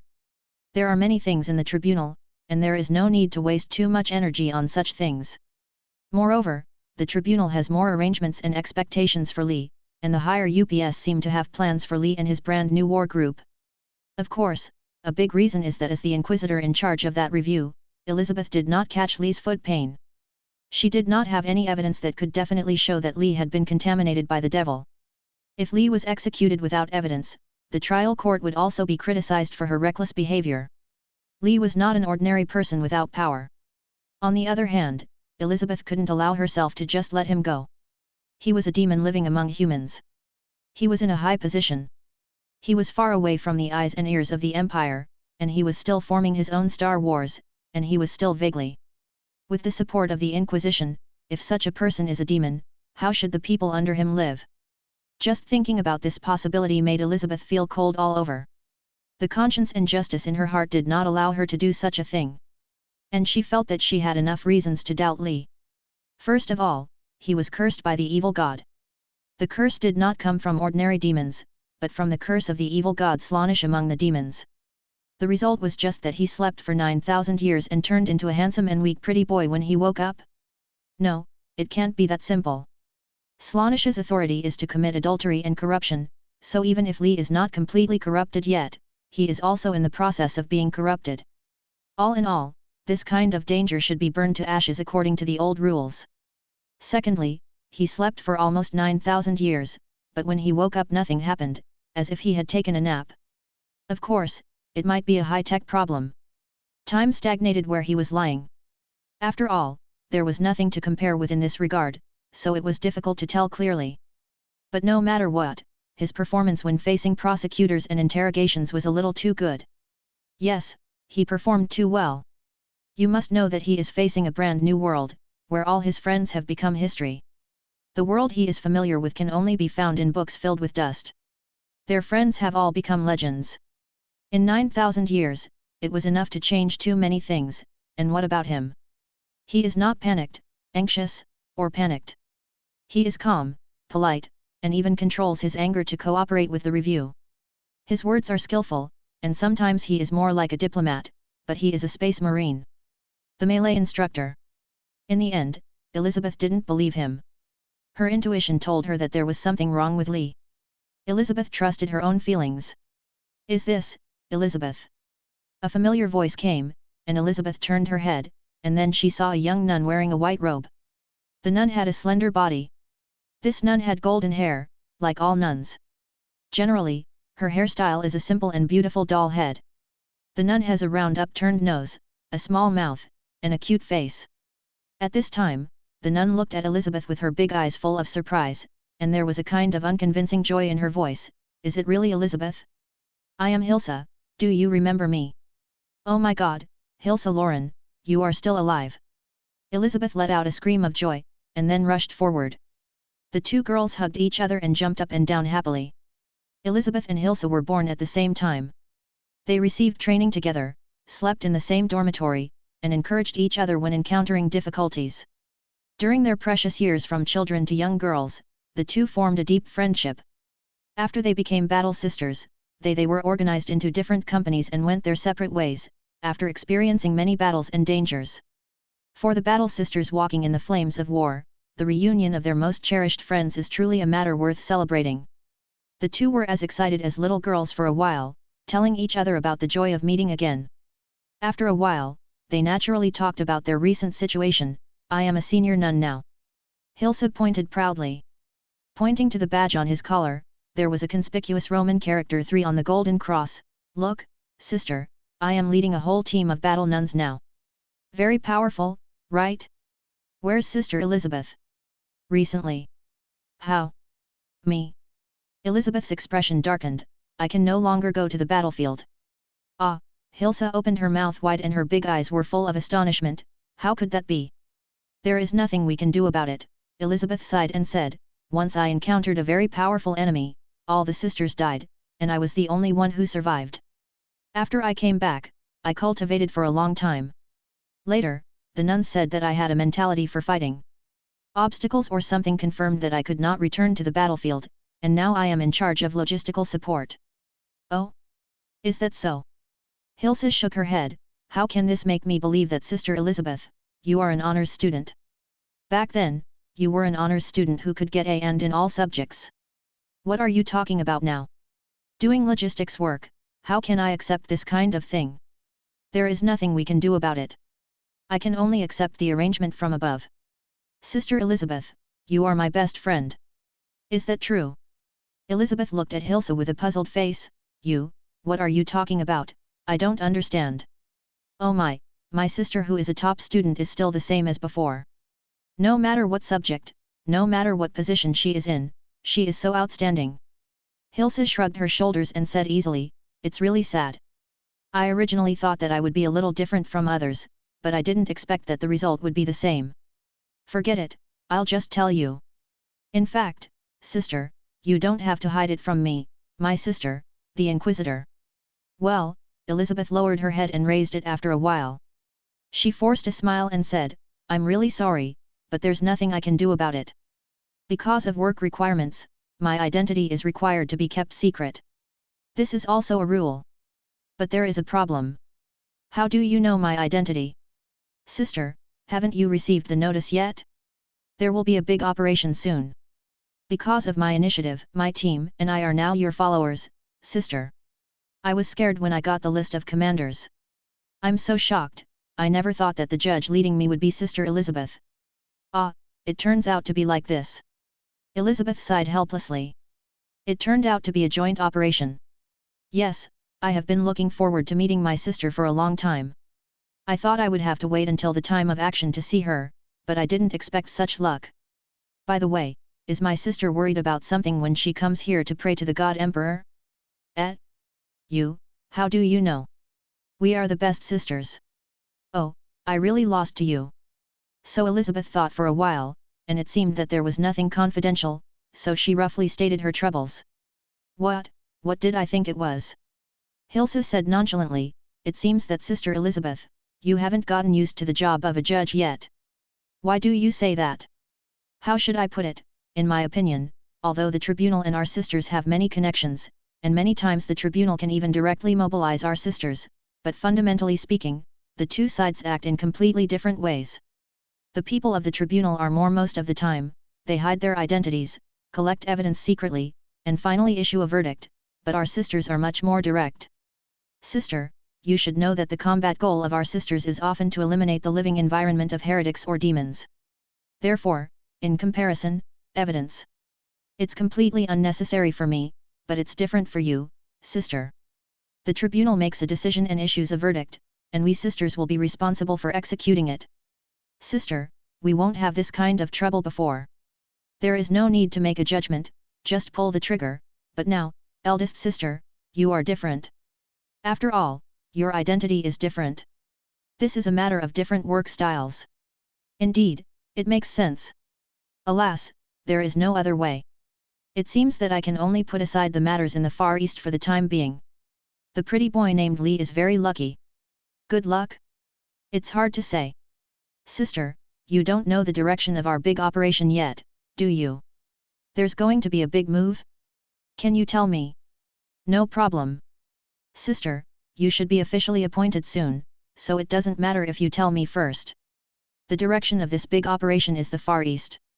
Far East? Yes, the Far East. Chapter 40. So Hilsa clearly told everything she knew. In the near future, the tribunal is preparing to conduct a large-scale operation in the Far East. A mixed company composed of one presiding judge, 12 inquisitors, 68 inquisitors and their retinues, plus 2 regiments of battle sisters, will be dispatched to the Far East. Perhaps because of the relative peace within the empire recently, the tribunal finally has some remaining strength, and the leaders above will naturally not let the idle girls do nothing. So the higher UPS decided to bring the Far East into the control of the trial. Of course, this is only a long-term goal. There is no doubt that in a long time, the Far East will be firmly in the hands of the Emperor, but now it can only do some initial work such as exploration, pioneering, and construction. The first is to establish 3 core monasteries in the Far East. These 3 monasteries will become the Far East base of the tribunal. In the future, the activities of the tribunal in the Far East will gradually revolve around these 3 monasteries. After learning the news, Elizabeth no longer felt like reminiscing. After asking Hilsa's residence, the two hurriedly said goodbye. Elizabeth rushed back to the court to verify the authenticity of the information. Yes, there is indeed this operation, and you are also involved. The detailed information and related documents have been sent to you? What? Didn't you receive a notice? Elizabeth's immediate superior, the presiding judge Randall Jond, confirmed the authenticity of the news is unknown. Randall has a round face and a cheerful light in his eyes. He looks like a carefree and harmless middle-aged fat man, but everyone who knows him knows this. This guy is so scary. Randall frowned and complained angrily, really, it's been 3 days since the official news was sent out, and you haven't received the news yet. What are those bureaucrats doing? By the way, there is another surprise for you in this mission. I know, my old friend Hilsa, I saw her today, and I got the news from her. Elizabeth said, but I still don't understand. This mission gives me a very strange feeling. If it's just construction, why do we need to send so many judges and the accompanying combat team is too small? Of course it's not just as simple as establishing a stronghold. If you just want to establish a stronghold, then just ask the Mechanikus. Randall said seriously, our tribunal wants to launch a war in the Far East. Of course, it is not a large-scale war. The battle is a secret war. A secret war? I don't quite understand. With whom? A year ago, an inquisitor was killed in the Far East. The body was cut into pieces of meat. It must have been more than 100 pieces. It was very miserable. The Far East responded quickly, but the inquisitors who followed to investigate also followed suit. As a result, 14 inquisitors died in the Far East within a year. The Inquisition has completely lost control of the Far East, especially the Edge Star region of the Empire. This operation is to reverse this situation. Doyle lit a cigarette for himself and took a long puff before continuing, the enemy is the Eldar, the Star Walkers of Alettok. To put it romantically, they are the rangers wandering in the starry sky, most of them they are lone rangers, sensitive, cunning, and good at hiding. The army is almost useless to them. Our task is to go to the Far East, find them, capture them, and torture them. The cold and ruthless galaxy is filled with all kinds of dangerous alien creatures, and the Eldar are one of the many terrifying alien creatures. Do all Eldar Rangers act alone? Who knows, we can only talk about this kind of thing after we go there. We don't know much about the Eldar now. We hope that this operation will let us know more about these friends. Of course they won't be true friends. The relationship between the Eldar and the Empire is very subtle. Sometimes, such as when facing demons from Chaos or the Orc army, the Eldar can be friends of humans. The warriors on both sides are very likely to fight side by side with the enemy in front of you. But the two parties are not true friends, because battles between humans and the Eldar often occur. For humans, the Eldar are still a race full of mystery. From the appearance point of view, there is not much difference between humans and Eldar. If it is just a simple glance, then the appearance of Eldar is very similar to humans, but if you look closely, you can find many differences. Their limbs are more slender and dexterous, they have elegant faces, and their eyes are tall and sharp. Their ears are pointed and their skin is fine, white, and flawless. However, the most fundamental difference is that the movements of the Eldar people feel inhumanly graceful. Their precision and flexibility in fighting, and their extraordinary agility in wielding weapons, make this feeling particularly obvious. Generally speaking, the Eldar look like the elves living in the jungle in ancient fantasy novels, except that these elves today are not the vegetarian and peaceful lovers in fantasy novels. They are cunning and changeable. Brutal, insincere, and elusive. If possible, the Empire would be happy to completely wipe out the Eldar from the galaxy. Humanity should be the ruler of the galaxy, so the Empire does not need an alien race as a friend, especially a completely unreliable friend like the Eldar. Ideally, these Eldar would be slaves in the mines or specimens in museums. But in fact, the Empire has no good solution to the Eldar, because most of the Eldar do not live on the planet, they live in a world called the Ark. It is an obvious fact that the Eldar people have never concealed. The so-called Ark world is a huge ship. And this ship is far away from any stars in the universe, floating alone in the dark depths of the universe. There is no light from any star to light up their smooth towers. Far removed from the warmth of stars and planets, their domes gaze into the endless darkness of empty space. Under this situation, humans cannot launch an effective attack on the Eldar at all, because the universe is too big. Finding the Eldar's Ark in the vast darkness is several times more difficult than finding a needle in a haystack. 10,000 times, even the gods could not find the location of the Eldar Ark. Then where is my position? It's really troublesome. Can't you go back to the station and wait? There are formal appointments. Randall looked at Elizabeth, who looked serious, and sighed helplessly. How can I have subordinates like you? Okay, let me explain it clearly to you. Look, it's roughly here. With that said, Randall took out a star map and pointed upward irresponsibly. Here, this is it. Here, where is this? Elizabeth was stunned, and it's such a casual star map. It's like a child's graffiti. This is so irresponsible. There is no way. This is in the Far East, which is beyond the reach of the Emperor's will. It is outside the boundaries of the Empire in the true sense.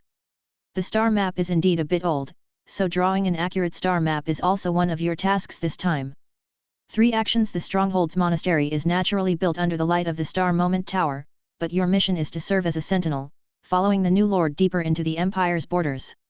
It seems to be surnamed Li. What's your name? Anyway? It's not an important person, you should have seen this person, it's the guy you reviewed not long ago. That's it. Elizabeth laughed. This was the Emperor's will. Evil could not escape the divine judgment in the end. To be precise, that Li is the lighthouse. His position is very important. He will form a Star Wars group. He is also the Lord of 3 galaxies. He should be able to deal with enemies that are too weak by himself. Facing powerful ones, the enemy can also make appropriate struggles, so you only need to bring your followers with him. You don't need to be too close, nor too far, nor do you need to do anything deliberately. You are the eye, just watch. Of course, it seems that he is still too weak to be a beacon, so you must help him become stronger as soon as possible. Don't be too stingy, the Inquisition will pay for you. You want me to help him? Elizabeth's big eyes were full of disbelief. To help a Star Wars group? Even as a lighthouse, you don't need to do this, right? If you just serve as a lighthouse, naturally you don't need to go to this point. But there are deeper considerations on this matter, but you don't need to know these. Help him when appropriate, don't do anything it's too obvious, and then look at him. That's enough. Randall added, the old rule is to retreat quickly when you encounter someone you can't deal with. First, protect the information, and then protect yourself. Already? I see. Okay then, go back and get ready. Chapter 41. What is this?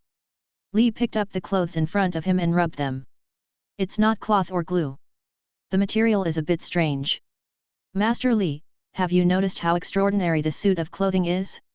I spent a lot of effort to get this battle suit from the Mechanikus. Jacob picked up the clothes in front of Li. With a vigorous shake, a black one-piece gel costume appeared in front of Li. This is the latest investigator equipment, which is still in the laboratory stage. There is a gravity interference device attached to the clothing. When activated, it can distort the surrounding light. With a cloak made of special materials, it can enter a state of invisibility. Equipped with a small super battery, it can ensure 24 hours of invisibility when fully charged. Also, this cloak is not only waterproof and heat insulating, but also changes color on its own like a chameleon's skin when it enters the camouflage state. In addition, there is also a more cherished piece of equipment, a multi-purpose telescope called Earl's glasses, which can not only see objects from a long distance, but can also switch to various modes such as low-light vision, infrared vision, etc. This thing looks like a monocle often used by nobles.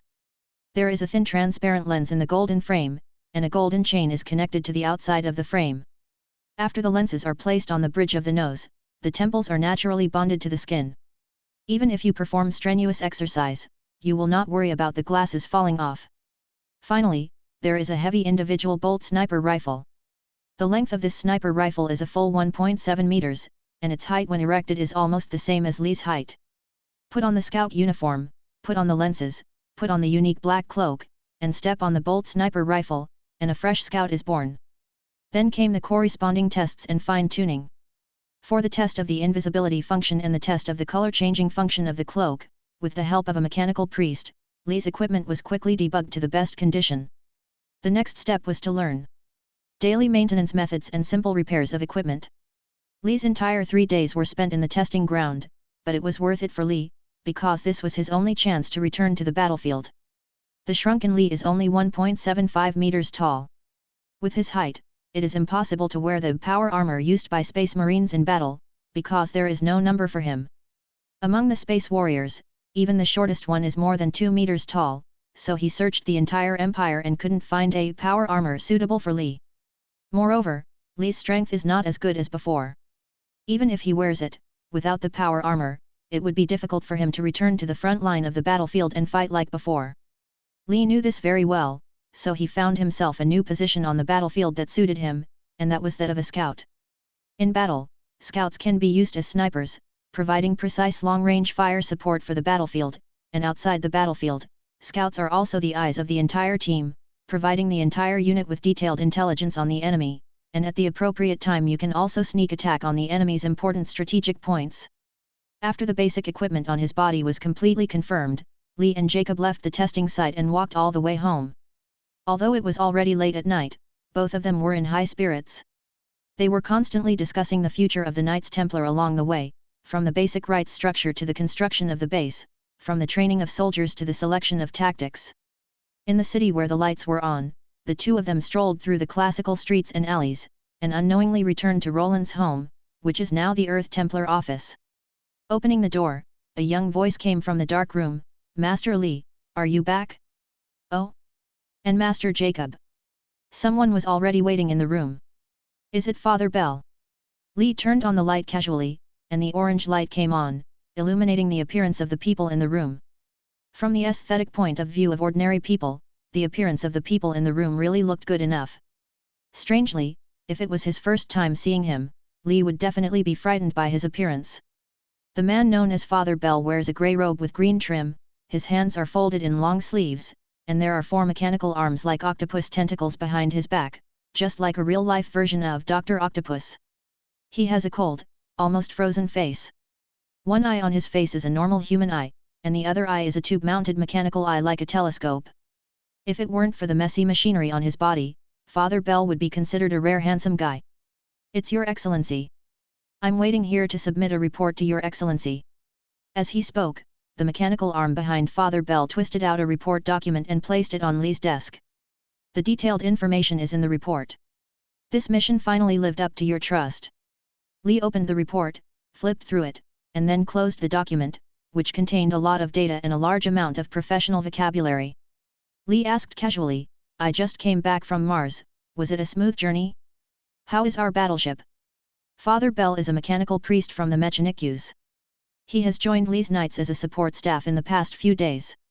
Along with Father Bell, there is also Martin Luther, a priest from the church. The first 2 people arrived. One mission is to go to Mars to receive the Knights' battleship. It went very smoothly. The delivery of the battleship was completed on Mars. We got a lunar-class cruiser. I checked it carefully. The new battleship is perfect. When talking about the professional aspects, even Bell, who has always been cold, couldn't help but be excited. The Moon-class cruiser has a simple design and is durable. Even though the Moon-class cruiser cannot be compared with the Empire's battleships in terms of firepower, density, load capacity, etc., it is better in simplicity. It can be used on ordinary hive planets or manufacturing worlds. It is enough to provide maintenance and upkeep for the Moon-class cruiser. If we can get permission from the Imperial Navy in the future, we can even try to build a Moon-class cruiser. I can only say that this is a genius design. Can it be repaired or even manufactured by oneself? Li was stunned.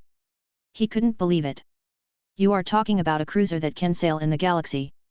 Is this possible?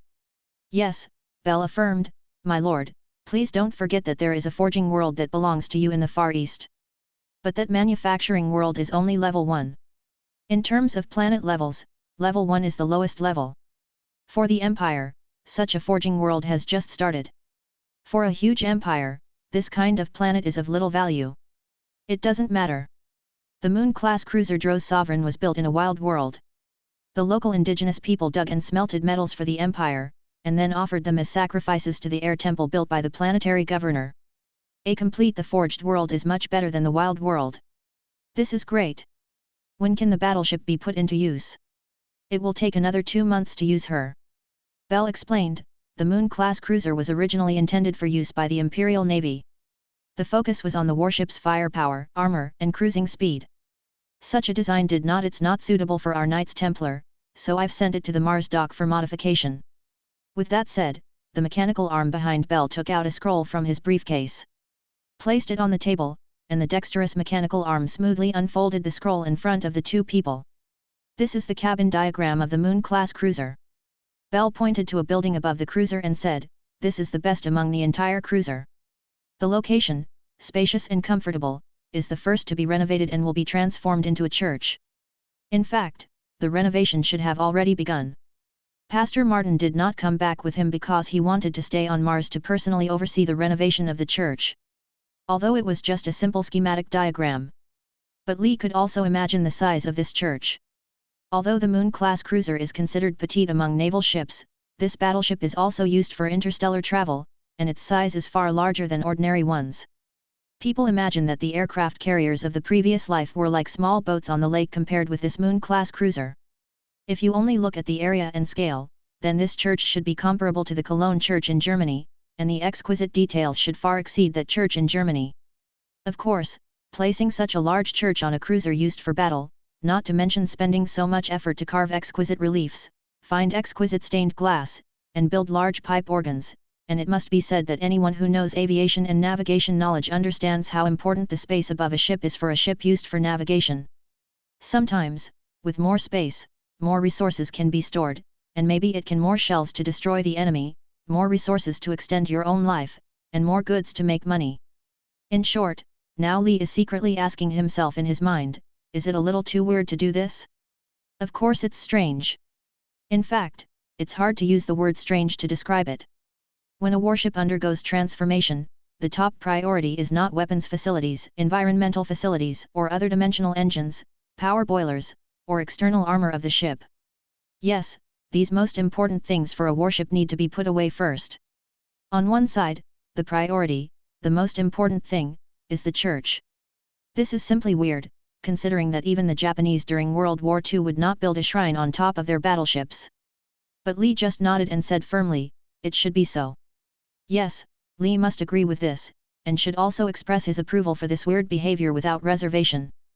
Because in the Holy Empire, you must express your heartfelt praise and infinite reverence for the great God Emperor at all times, and the magnificent church built for the God Emperor is undoubtedly an excellent way to express this mood.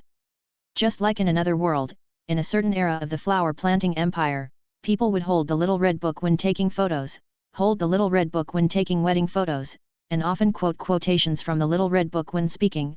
In that time in this era, showing disrespect for leaders and words is enough to make your life dangerous. This kind of behavior may seem silly and unimaginable to later generations, but it was the style of that era. If you are in that era and surrounded by such passionate fanatics, then you'd better give it to yourself. Bring a little red book with you and allow yourself to become a fanatic, or at least pretend to be that way. It does feel good to be sober when everyone else is drunk, but it is obvious that people who express this will be easily annoying, and most of them will not end well. Bruno insisted on his ideals and was burned alive, but in the eyes of some people, this was purely a fool's behavior. Is it worth it? Who revolves around the earth and the sun, what impact does it have on human life? It doesn't seem worth sacrificing your life for something that has nothing to do with life.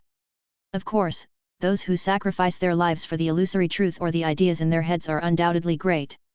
It's a pity that Lee is not this kind of person. So even though Lee knew that the Emperor himself had always regarded himself as a human being, he was also disgusted with the act of mythologizing himself. He also knew that precious space and resources were wasted just to build a huge church on a battleship. The behavior was stupid, and he also felt disgusted with the behavior of those fanatical believers from the bottom of his heart, but he still had to show a happy look. Do you need us to do anything? Lee added, are there any good organ builders on Mars? The corners of Father Bell's mouth raised slightly, revealing an unabashed sneer, "Don't worry, if something can't be done on Mars, then it can't be done anywhere in the universe. After all, Mars is great. The headquarters of the Adeptus Mechanicus, where the best engineers in the entire galaxy are located. This is really great. I can't wait to see what the church looks like. Let's continue." "Yes, Your Excellency, the renovation of the operating room will be started immediately after the renovation of the church is completed. From now on, most of the surgeries and induction ceremonies for soldiers can be completed on the battleship. The ship-based guns on the lower deck of the battleship will be removed, thus adding 4 space capsule launchers. Most of the Star Wars battles take place on the surface of the planet. Air firepower can attack the enemy, but to truly defeat or even eliminate the enemy, ground forces are still needed. The airborne pod is the way for the Star Wars to enter the planet from the starry sky. And according to your idea, I found an ancient weapon in the library of Mars. I believe this weapon can meet your requirements." A manual was placed in front of Lee. "Orbital laser satellite weapons. In the future, with precise positioning and guidance, this weapon can achieve fire control and precise strikes." Fire control and precision strike, well, to what extent can it be achieved? From lighting a cigarette for you to completely destroying a standard 3-story underground fortification. Very good, I need 4 such satellites and add a platform to the cruiser that can launch and recover these satellites. Bell's manipulator and recorded Lee's request. He hesitated for a while, and finally couldn't help but asked, "Master Lee, I'm sorry, I really want to know what use you want this weapon for? In terms of power, it is far away. It is not as suitable as direct bombardment from battleships as air support. First of all, shelling is not accurate. Coverage shooting is very good, but it is difficult to achieve accurate strikes, and the battleship cannot be in a good shooting position at all times.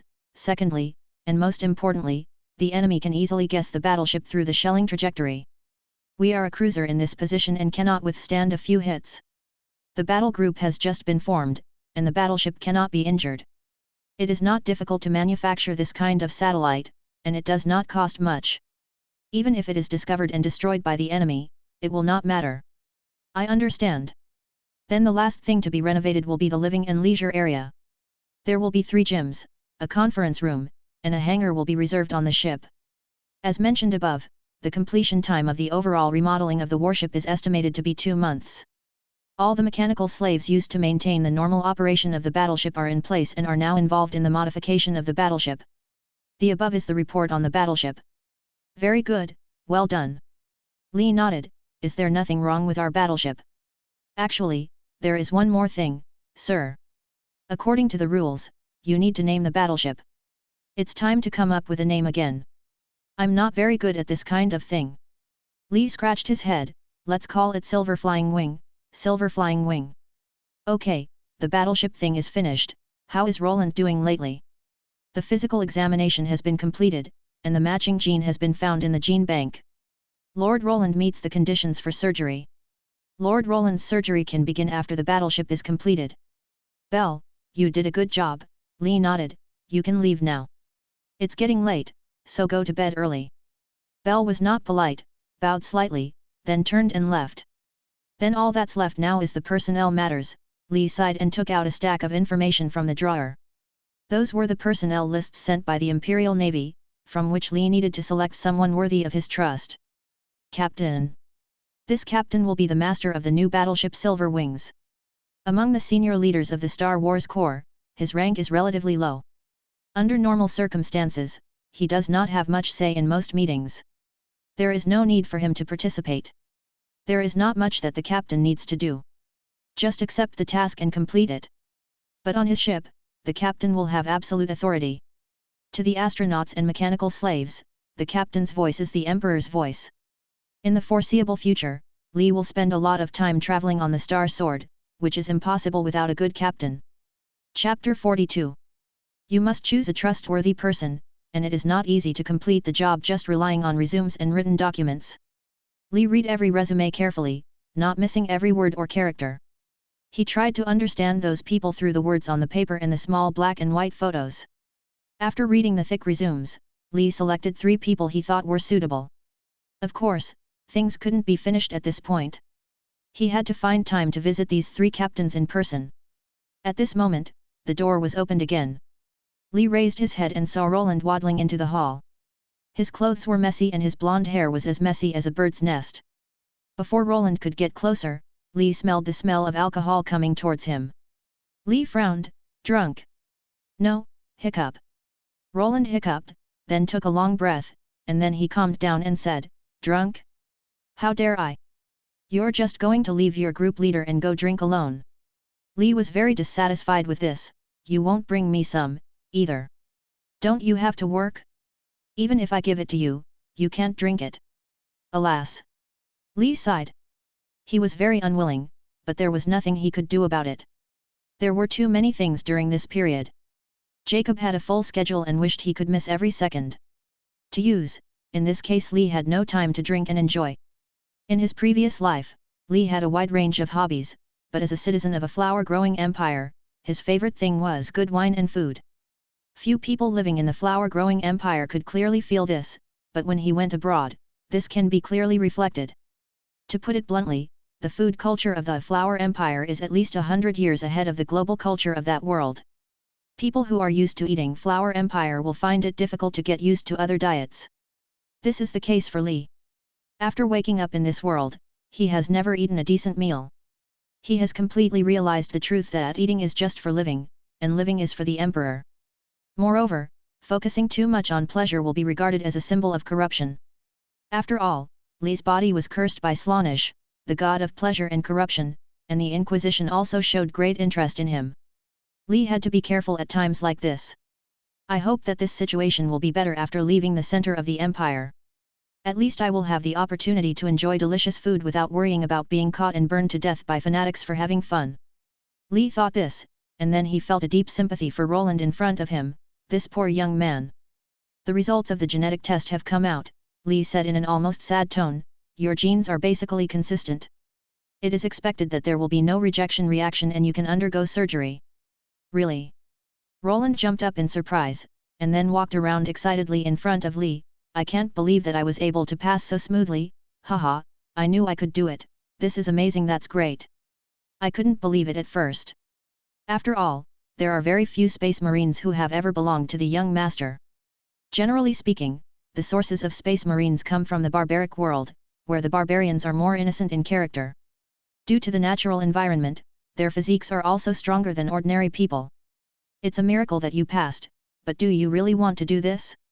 To be honest, I think becoming a space marine is a bit cruel for you. Cruel?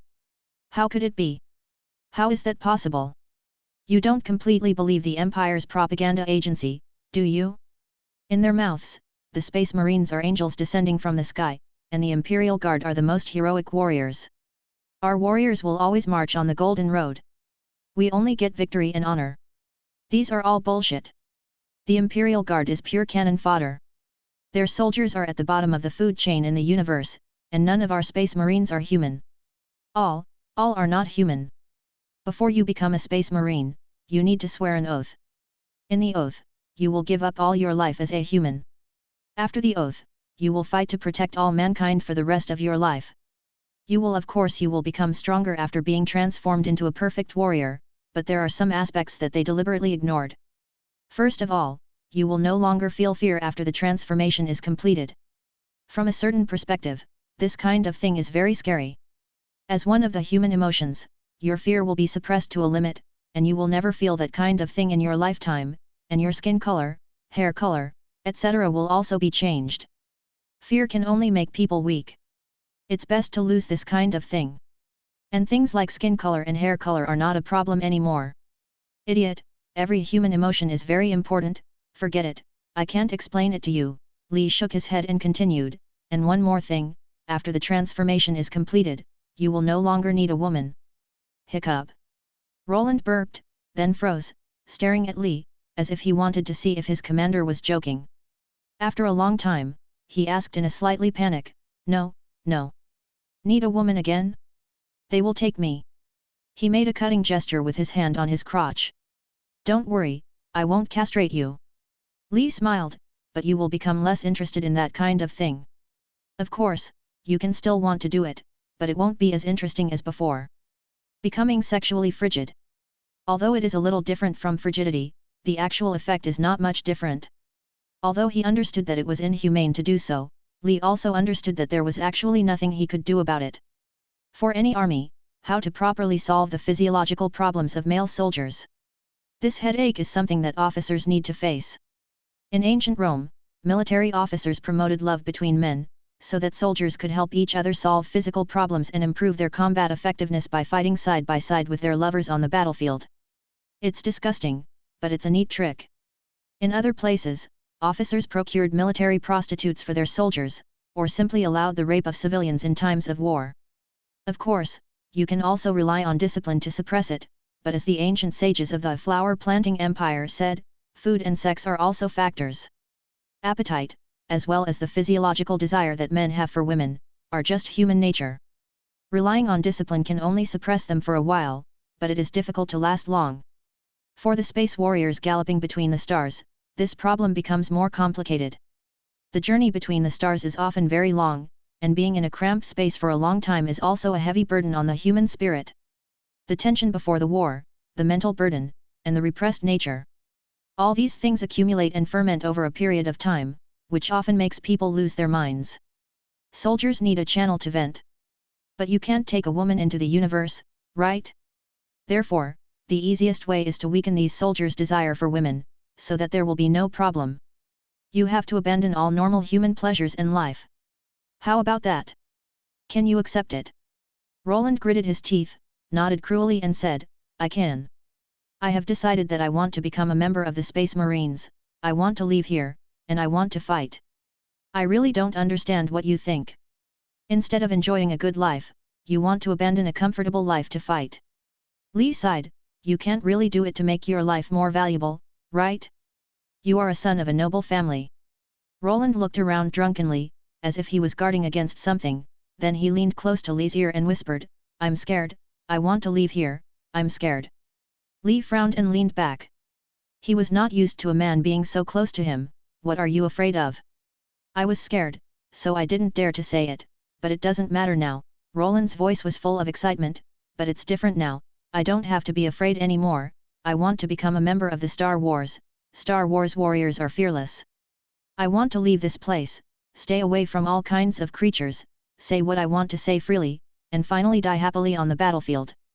I want to stand up straight, without fear of any fear. Become stronger. Yes, Space Marines are fearless. Li nodded and said, but what are you afraid of? Everything, everything here. Roland made an exaggerated gesture and left Li's side.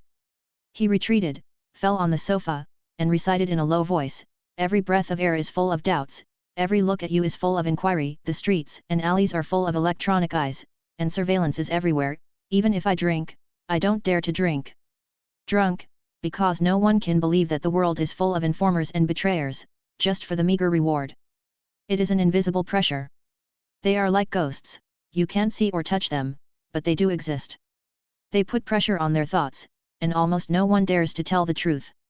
I don't quite understand, what are you talking about? Thought police, people from the church, people from the Inquisition, people from the sisters, these people not only rule the country, they also try to rule people's thoughts. They are the thought police. Did you know that phone lines can be tapped? Thoughts no one knows how often the police pick up someone's route, or according to what arrangement. It is even conceivable that they are monitoring everyone from beginning to end, no matter what time it is. If they are happy, they can connect to your line. You can only live under this assumption. Starting from a habit that has become instinctive, you have already lived like this, and you have already been accustomed to being greeted by a pair of hostile eyes every moment. Staring, every word was recorded for later review. Li scratched his head. He had heard of this kind of thing in another world, but had never seen it before. Is it so exaggerated? Is it such an exaggeration? Ha, Roland sat up and said seriously, did you know? I have a friend, a guy from a remote galaxy. He is a good young man. His family is rich, he is generous, and he is energetic. It was like a ball of fire. Then one time when he was drunk, he said the wrong thing. Oh, what did he say? Roland shook for a moment and said in a voice that sounded like a horror story, he said, the Emperor created the universe, what the hell, those women are simply crazy. Ha, he is simply crazy, and he dares to do it in public in this way, you can't imagine the scene at that time, it was simply terrible. The hot noise all stopped in an instant, the laughter of the laughing people stopped suddenly, the people who whispered stopped talking, and the friends who sang stopped. After stopping, all my friends were stunned, no one even dared to move, as if time had frozen at that moment, and then fear spread in this stagnant space. After that, everyone dispersed.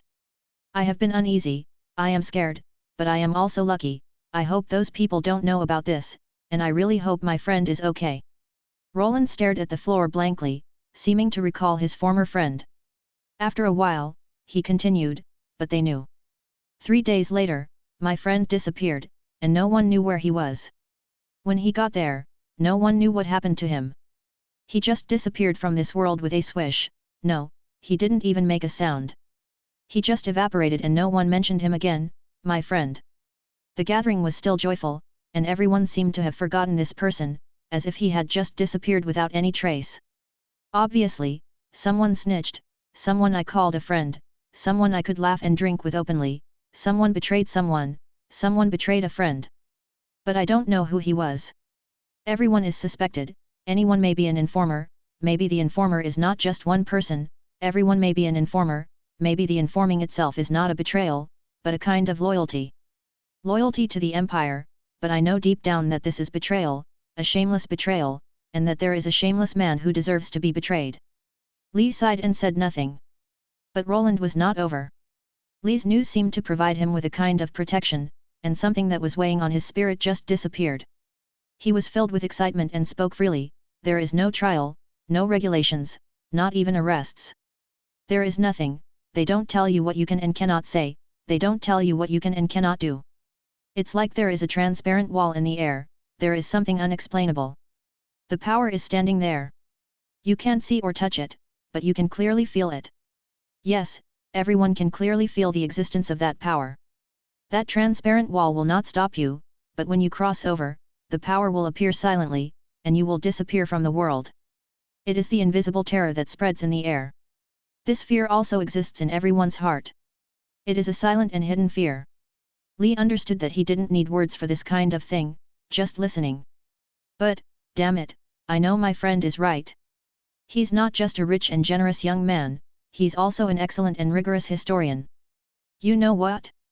I've been dreaming about him lately. Dreams, he said those meaningful and thought-provoking words to me. Only now, when I think about it carefully, do I realize what an excellent person he is. He never lies, and most of his words are the result of careful consideration. Even when he is drunk, he never talks nonsense. But even if he is nothing, we still know that the saying is not true, when the Emperor comes out, he will live in the world. Do you really think we are fools? When the Emperor comes out, he gives birth to the world. This is a prayer commonly used by the sisters. Its general meaning is that first there was an emperor in the universe, and then there was the universe. If there is no emperor, then there is nothing in the universe. Of course, what he really means is that without the emperor, this universe would be nothing to us. Only after having the emperor did humans own this universe. But missionaries in many places prefer to use its literal meaning. They like to describe the emperor as an omnipotent creator in front of believers. Even the entire galaxy was created by the emperor. On a certain level, they don't need to make up elaborate lies. Li sighed, the truth is not important, because the bigger the lie, the greater their power and the greater the fear in people's hearts. But this is just a prayer, your reaction is a bit excessive. Am I overreacting? No, not at all. Although this matter is not big, it just shows their intention. What is the purpose of them repeating the prayer again and again? In the countless repetitions, they first coaxed myself, and then try to trick others. Different thoughts will be unified, opposing thoughts will disappear, and those with reactionary thoughts will be evaporated. I am afraid, I am really afraid. I don't want to be unified, I don't want to be evaporated. Sometimes I wish I was really a fool so that I could think about nothing. But I can't stop thinking. My thoughts are like wild horses running wild because of fear. My thoughts have committed a big crime. I actually secretly agreed with that guy's statement. What's even more frightening is that thought crimes cannot be hidden for a long time. You may be able to hide for a while, or even for a few years, but they will definitely catch you sooner or later. You don't have to be afraid now. Astarte is fearless. Li patted Roland on the shoulder and said comfortingly, have a good sleep. Go to Jacob tomorrow. He will take you to perform preliminary rituals and operations. Roland was stunned for a moment, then closed his eyes in relaxation. Yes, Astarte is fearless. I am also a monk of Astarte. After a while, a slight snoring sound was heard on the sofa. Chapter 43. 305. A voice whispered this in his ear. His heart almost jumped out of his chest. It was a mixture of panic, disbelief, fear, and many other emotions. But even though the emotions in his body were like a raging ocean, he did not move much on the surface, still as calm as a mirror-like lake. Even his walking pace did not change at all. He looked around very cautiously. There was no one around him. The city gate in the distance was open. 2 guards holding old laser guns stood crookedly by the door and dozed. The sunset in the distance stretched the shadows of the 2 people on the city wall. The city inside the city gate had lit oil lamps, and in the villages farther away, smoke was rising. There were few pedestrians on the street where he walked. Everything was normal. At this time people went home for dinner. There was no one around him, but the voice was indeed ringing in his ears. The voice was so clear that it was impossible to ignore it, just like the breeze wrapped around the voice and quietly sent it to his ears. Who is the person speaking? What does he want to tell me? What is the point of doing this? Or is it just another game? This is the Wilderness Planet 3 in the Far East ZMX-102 galaxy. This galaxy is not conspicuous. It is outside several busy shipping lanes, but not too far away. There is only one planet in the galaxy suitable for human survival, but there are no particularly rare minerals and energy on the planet, and even the vegetation is not rich, so it is only used as a secondary living world. Just like its name, Wilderness Planet 3 is actually a planet full of wilderness. The few residents are scattered in the medieval towns like antiques. Except for the only 2 large cities on the planet, there are no electric lights in other towns. People still use ancient oil lamps at night. The people here live an ancient life of working at sunrise and resting at sunset. It is an ordinary planet. It is precisely because of its ordinariness that the Inquisition set up the sanctuary here. On the one hand, the ordinariness of this planet ensures that it will not be noticed. Ordinariness and lack of characteristics are the best disguise. On the other hand, because this planet is very ordinary, even if it is noticed because of the existence of the sanctuary, then by that time, the situation should be very bad. In this case, even if this ordinary planet is lost, it will not be a big deal. 312. The voice still rang in his ears. He didn't quite understand what the owner of this voice wanted to say. The voice appeared after he landed on this planet. It was a standard Gothic pronunciation, a beautiful female voice, and there was a wonderful vibrato at the end of the voice, with a strange charm. He really wanted to talk to the owner of the voice carefully, but the voice didn't say anything else, just counted. The first number was 1, then 2, 3, 9, 10, 11, 18, 19, 23. Then there was a long series of numbers, some of which were continuous and some were broken. He thought about it and used various ways to arrange and combine these numbers, trying to find the rules and connections among them, but he almost racked his brains, but in the end he still didn't understand the meaning of these numbers at all, just like a series of randomly appearing and growing numbers. If there is no meaning, why do you want me to hear this string of numbers? In the end, he had to give up. If he couldn't think of any meaning, then it should be true that there is no meaning. He has this confidence because he is not an ordinary person, he is an inquisitor. After receiving formal spy training, he has a natural keen sense of numbers and intelligence. Even among many inquisitors, few people are stronger than him in intelligence and numbers. So what is all this about? At first, he was dealing with the enemy in a rhythmic way, but in the end, he had to flee completely. Now, the sanctuary was in the town, so he was not so panicked. He had a premonition that everything would end here. He suddenly stopped at the city gate, took a deep breath, took out a cigarette, lit it, took a deep puff, swallowed the smoke into his lungs, and after a long while, he exhaled the light smoke with satisfaction. He should relax and let himself think carefully. First, it was the biggest failure the tribunal had ever experienced, the biggest setback in history. 13 judges in the Far East were murdered. Some of the unlucky ones were cut into pieces of meat, some had a big hole opened in their heads by high-energy pulse beams, and some had their throats cut. Some of them died in their own offices, some died in the downtown area, some bodies were found in stinking ditches, some were burned to charcoal in the fire, and one person just fell down in the crowd while walking. This is simply too strange. Judges are not ordinary people. They have undergone strict and harsh training and are proficient in lurking, intelligence, fighting, firearms, and various mechanical driving. They are the elite among the elites. Many instructors from special forces may not be opponents of judges. It is not so easy to kill them, and due to the needs of their work, almost all judges have strong insight. They can easily see through the appearance of things and find the truth in the fog. Most of these people have a very keen sense of the environment. Their eyes are as sharp as eagles and as sharp as deer. Special work requires them to return safely with intelligence even in extremely harsh environments. But now, such people are killed one by one, just like killing chickens. Things are not normal, and someone must figure out what is going on. He is such a person. He runs around every place where the murder happened, carefully examines the body, collects intelligence, and hopes to find the truth from these clues. Then, he was targeted by the enemy. He didn't know how those guys found him, just like he didn't know how those enemies found other judges. Judges don't put titles on their heads. They usually have cover identities. They look no different from normal people. They are also good at hiding, just like a drop of water hidden in the ocean. How difficult is it to find this drop of water accurately in the ocean? But the enemy did it, and did it 13 times in a row. If you include himself, it should be 14 times. There is no doubt that there is a traitor in the Far East Tribunal. The status of the traitor is not low, because this traitor can access a certain level of personnel list information. With this judgment, he can only walk more carefully between the various star systems in the Far East and survey the scene of the death of each judge.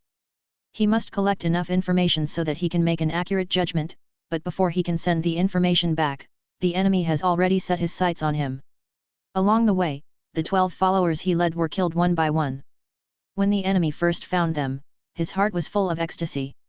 If the enemy was caught, all problems would be solved, and the brain would not be so tired.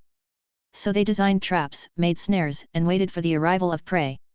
But the result was the opposite: the hunter became the prey, and the enemy was too powerful to be human. In fact, it was not a human.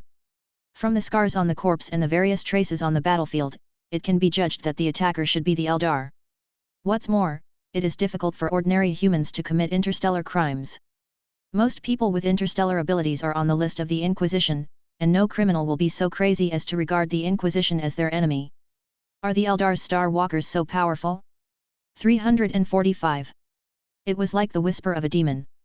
You don't know who is saying it, and you don't know who is saying it, but the sound can be clearly heard in your ears. His spirit was almost crushed by the whispers that kept ringing in his ears. There is no doubt that this is psychic power. He knows psychic power. This thing is like witchcraft and magic, wonderful and dangerous. He also learned psychic power protection, how to set up mental defense, and how to strengthen his will. In the subsequent missions, he also dealt with some psychics, so he clearly knew the power of psychic abilities. People with psychic abilities can easily do many impossible things, such as calling fire, ice, invisible positions, controlling lightning, and even predicting the future. So it is not impossible to use psychic abilities to send words to your ears. So why did the enemy do this? He sighed. In the end, everything returned to the starting point. He still couldn't understand what the elven people were thinking. Throwing the cigarette butt under his feet and stomping it out hard, he didn't think about it anymore. Who cares? Just go back to the shelter and find someone to send the information back. God knows what those perverted bean sprouts are thinking. Thinking of this, he no longer hesitated, rubbed his eyes, and walked into the town. 400. Entering the hidden shelter, he saw blood all over the floor, blood almost covering his ankles. People were lying on the floor in various positions, their eyes still wide open, their faces still showing disbelief. Everyone here was dead. A sturdy young man was tied to the desk in the room, like a frog tied to a test bench. His sturdy body was covered with scars. A thin guy wrapped in a cloak was standing in front of the desk, his face hidden under the hood, holding a small scalpel in her hand, gently, even elegantly, cutting off a piece of meat from the young man's body. Undoubtedly, the scars on the young man's body were caused by this guy. 401. She said crisply, and her voice was accompanied by high-pitched screams. It was obvious that the young man lying on the desk was enduring great pain. When the screams slowly subsided, she said unhurriedly, "It's so slow, but you can actually go slower.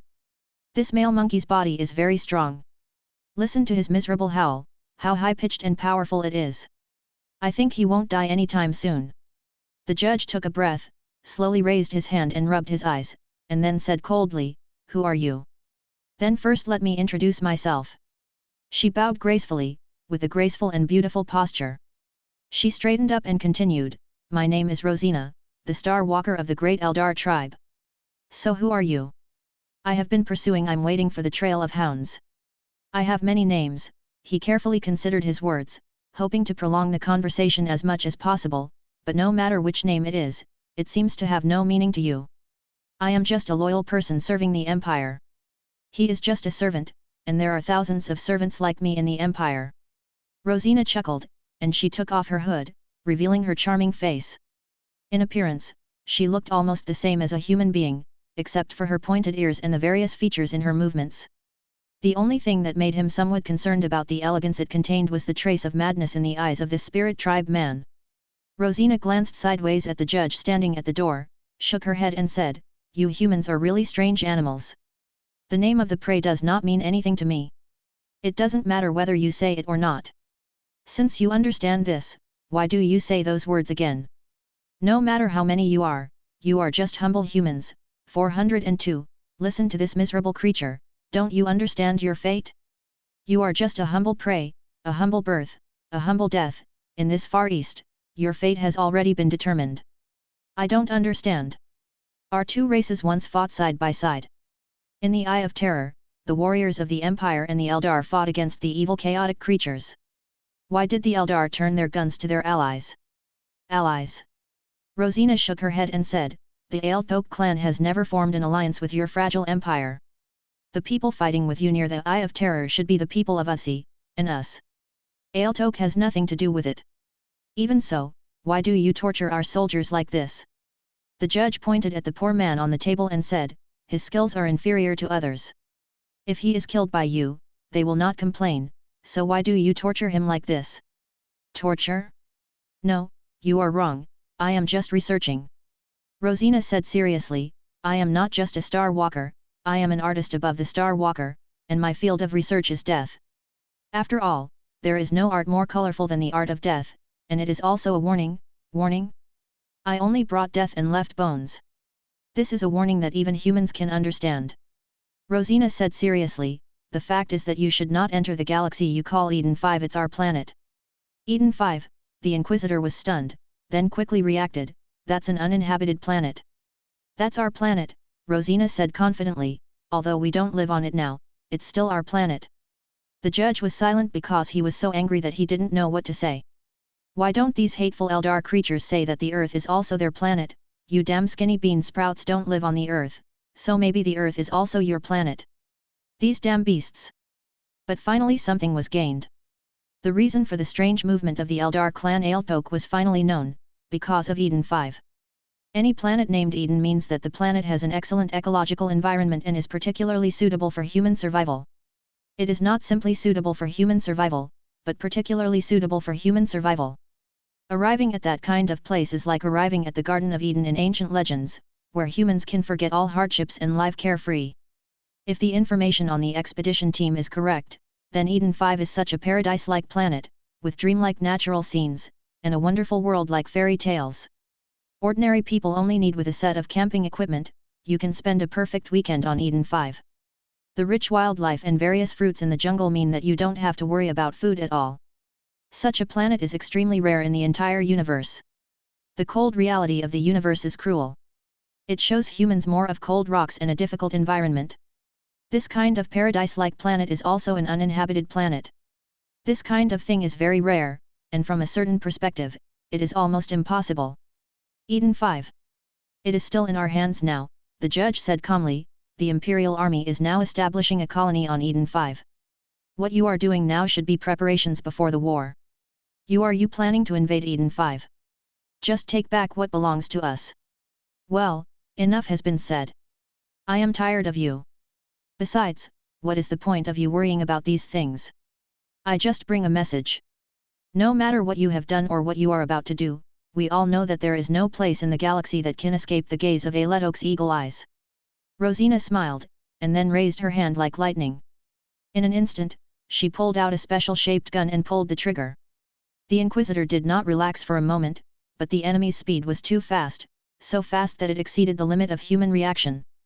He only had time to stretch out his hand to cover his face, and then he was wrapped by countless thin silk threads. The next moment, the Inquisitor turned into a pile of minced meat, and the blood in his body lost its container for a while, and collapsed to the ground. Rosina watched with fascination as the human body collapsed. She licked her lips.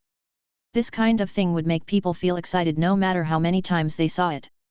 The impulse in their body was like that of a wild beast, out of control. Chapter 44. The video ends here.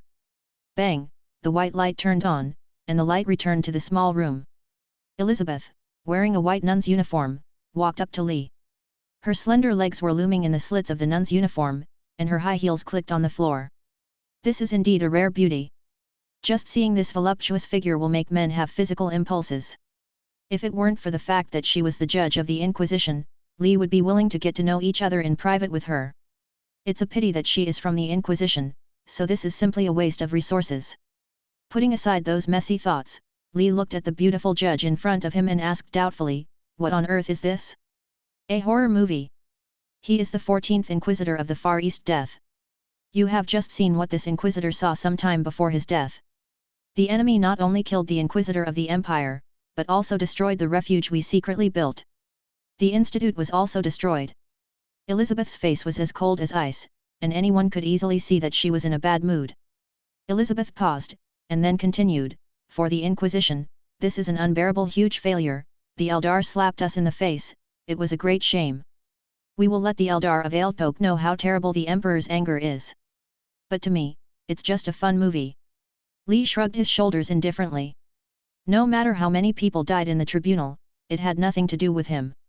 No, maybe more people from the tribunal died in the Far East, and it would be easier to do things on their own. I believe that most of the commanders and interstellar governors in the Empire think so. The only pity is that I can't eat popcorn and watch a movie at the same time. Thinking this way, Lee had a look of regret on his face. The right expression showed his regret for the Inquisitor's sacrifice without being too explicit. No one likes the people of the Inquisition, even the Inquisition itself knows this very well. Well, there is a technical problem. How did you get these things? The film starts when the Inquisitor walks into the town and ends 5 minutes after the Inquisitor dies. The film was shot from the first point of view of the Inquisitor. No, it shouldn't have been filmed, and it wasn't a movie completed with special effects. It shouldn't be possible to produce such outstanding effects nowadays. Our brave Inquisitor understood his fate long before the last of his followers was killed. He knew that death was inevitable and that the power of Star Walker was beyond his endurance. Elizabeth said coldly, "Judgment, the judge is never afraid of death, he is only afraid of a worthless death." He fled to the refuge just to prolong the journey. In fact, during the voyage, our brave judge was in simple conditions. He dug out his own eyeball and replaced it with a mechanical prosthetic eye. Everything he did was to see the enemy at the last moment of his death, talk to the enemy, and learn more about our enemy. Record the enemy's words and leave the enemy's intelligence to us. The intelligence you see is what he paid for with his life.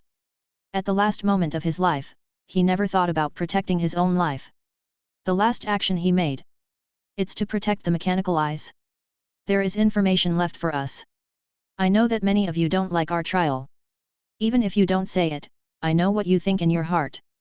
But you have to know that even if we are the judge, the people of the court are also bleeding for the Empire, and we are also sacrificing, and everything we do is for the great Emperor. Of course, this also includes humanity and this Empire. Obviously, humans and the Empire are just incidental, mainly to protect the great God Emperor. Naturally, Lee would not be moved by these words, nor would he change his feelings about the tribunal just by a word, but this did not prevent him from expressing sufficient respect for the hero. Even though the deceased was a member of the Inquisition, his behavior itself was an undisputed virtue, which was enough to make people awe-inspiring. Lee didn't know what to say at this time, so he had to sit up straight and chant a prayer seriously, "The blood of warriors will not flow in vain. May the God Emperor bless you. The God Emperor will always protect our people," Elizabeth said. The mechanical prosthetic eye was later found by intelligence personnel among the blood, water, and flesh, and was then sent back here as quickly as possible. Thanks to the efficiency of these intelligence personnel, this way we can see these images in such a short time. Even in Elizabeth's words, such a short time, from the time the Inquisitor was killed to the intelligence personnel finding the prosthetic eye, until the intelligence was sent back to Earth, this process took a full 2 months, which meant that the murder case I just saw happened 2 months ago. Information from 2 months ago, the planet Eden 5 is now in danger. Why do you say that? First, use elite troops to conduct small-scale contacts to effectively kill and injure the opponent's intelligence personnel, paralyzing or confusing the opponent's intelligence and information transmission, and then carry out decisive and effective attacks. This tactic is not new, Krogard used thousands of years ago. Elizabeth ignored Lee's words and continued, Eden 5 is located on the border of the Empire's Far East and has no special value. The local garrison is the Kadayan 69th Regiment of the Imperial Defense Force. The Far East Regional Strategic Staff has already the decision was made to focus on gathering intelligence, so the local military officers have issued orders to the local garrison to defend the area. Use a battle to collect intelligence. Excellent decision. There is no room for deception on the battlefield. A real fight is undoubtedly the best way to increase understanding between the two parties. But in this way, the Kadayan 69th Regiment will be completely destroyed, but this is the fate of soldiers. Even the soldiers of the Space Marine Corps will inevitably die on the battlefield, let alone the Imperial Defense Force composed of ordinary people. But why did the relevant personnel choose to sacrifice the Kadayan 69th Regiment? Is it because of this evil name? 69 is an interesting gesture. Such random thoughts were interrupted by Elizabeth's words, we should be able to obtain the latest information halfway. Wait, you just said us. Yes, in fact, this is the most important task I came to see you for this time. In addition to sharing information with you, we hope that you can set off with our fleet, and I will take your ship. Lee simply didn't want to side with the Inquisitor, it would make him feel uncomfortable. But he couldn't express this feeling clearly. I don't quite understand, why is this happening? I want to protect you, but you are still too weak now, whether it is your family, your territory, or your war group. Once those guys find you, although the possibility of this situation is very low, and it seems to me that your territory has no value in attacking specifically, but once this happens, everything you own will be destroyed overnight, not to mention the Eldar of Aeltok. A group of interstellar pirates can also pose a huge threat to you on the road, so you should follow our fleet, and we also provide you with some information you should know, which will help you make the right decision. Judgment, that's why I'm telling you this information. What's this? If you feel dissatisfied, then you can think of it as mercy and a gift. You just need to accept it humbly. Elizabeth shrugged, for me, this is just a mission. In an instant, Lee's face turned red. His body tensed up and he clenched his fists. His whole body gave off a dangerous signal, like a crawling panther. For a moment, Elizabeth almost thought that Lee was about to attack, but after a while, the man's body relaxed again. What an embarrassing fact, Lee sighed. Although he was very angry, he could not refute it. Lee was silent for a while and then said, then Judge, when will we set off? The fleet has been prepared and will set off in 5 days. Okay, I understand. Lee stood up and ended the conversation, if there is nothing else, then I will prepare to sail. I'll be on your ship a little later. We're looking forward to welcoming you. After saying that, Lee turned around and left, passing through several tightly guarded door rooms.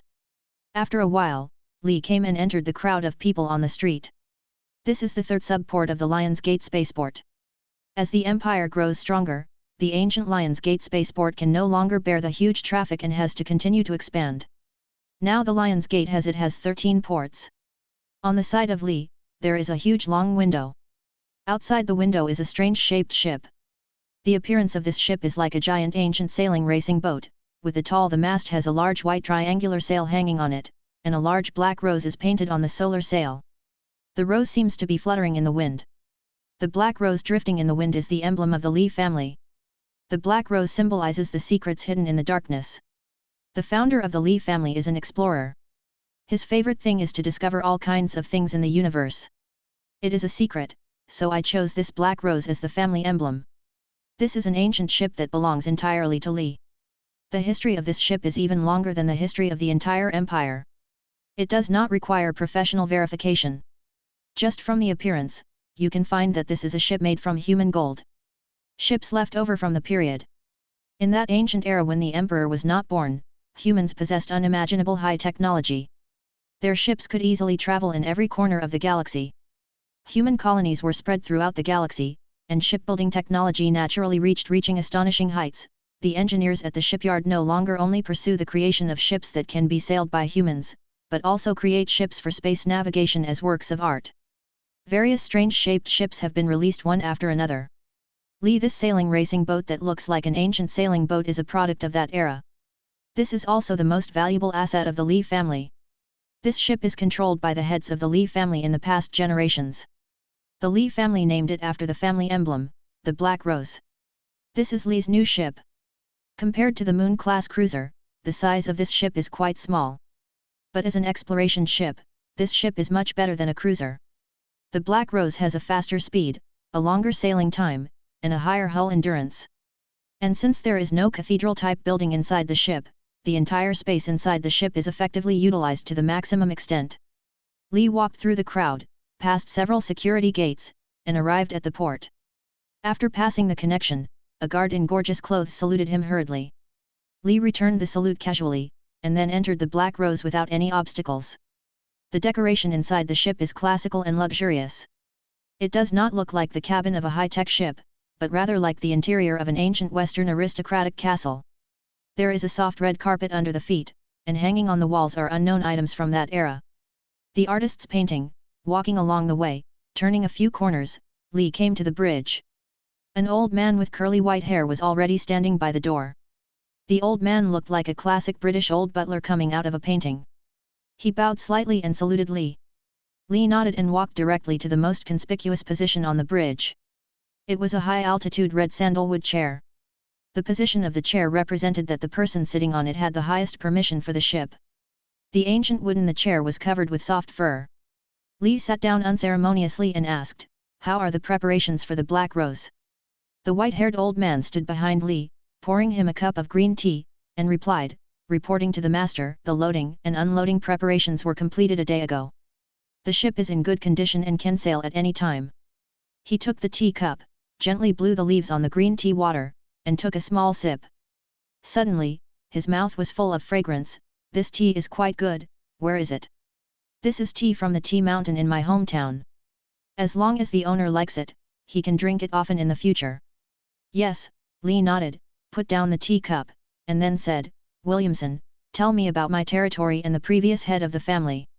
"In my hometown, the previous head of the family is called the Rose that never fades. Some people say that the previous head of the family has lived for thousands of years, and some say that he has lived for 10,000 years. There are many rumors, but few can be believed. The following is the only thing I know is that my grandfather's grandfather started serving the previous head of the family when he was a child, and the previous head of the family still exists today." The butler named Williamson said with a strange expression, "The previous head of the family has always sealed himself in a huge building. No one is allowed to enter the palace, so no one knows the status of the family leader, but instructions from the family leader are delivered from the corresponding window every month. You are the chief steward of the family. Haven't you entered the palace?" "No, no one can go in." "Have you never met the previous head of the family?" "No one has seen it." Lee touched his chin. Although he was the former head of the family, he was undoubtedly his descendant. How could he be so virtuous? "It's so mysterious, I don't know what it's doing. This is really weird." "Forget it, let's talk about my territory." "Yes," said the old butler Williamson, who took out a document, opened it, looked at it, and then said, "Master, you now own a total of 3 galaxies and a total of 18 planets. Now you have 18 planets move according to your will, and 18 worlds surrender to your will." Of course, Lee knew that these were just polite words. The rights granted by the Empire were not as useful as imagined outside the borders of the Empire. So he just waved his hand and let the butler jump directly to the main point. "You have a primary forging world, an agricultural world, a civilized world, a feudal world, 2 barbaric worlds, and the remaining 12 death worlds." Wait, I don't quite understand the specific meaning of these worlds. Can you explain it to me carefully?" Lee really didn't know very well. He didn't pay attention to these messy worlds before, because all the worlds meant nothing to him. It is said that they are all the same, they are all battlefields. "Of course," Williamson said, "for the Empire, every world is a planet that is habitable or modified for human habitation and life. The so-called dead worlds are those planets that are completely unsuitable for human survival. Such planets have diverse environments, ranging from planet-sized tropical jungles filled with carnivorous plants and animals, to rocky planets full of active volcanoes and ion storms, to those far away from the star where only ice exists. These planets are called death worlds. And then there is the Forge world, which is an autonomous territory ruled by the Mechanikus. You, the master, only have the right to supervise, but you have no right to intervene in specific affairs. The Forge world is also a planet. Yes, each Forge world is a huge factory on a planetary scale. The Forge world you have is called Xiwan 3. It is a satellite orbiting the star Reach, which is roughly slightly larger than the Moon. A planet.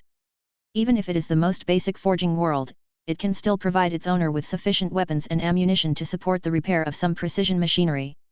I see, you can continue. Agricultural world, this type of world, 85% of the surface is cultivated land, aquaculture farms, and livestock farms. There are only a few big cities, and the residents are widely scattered on the vast surface of the planet.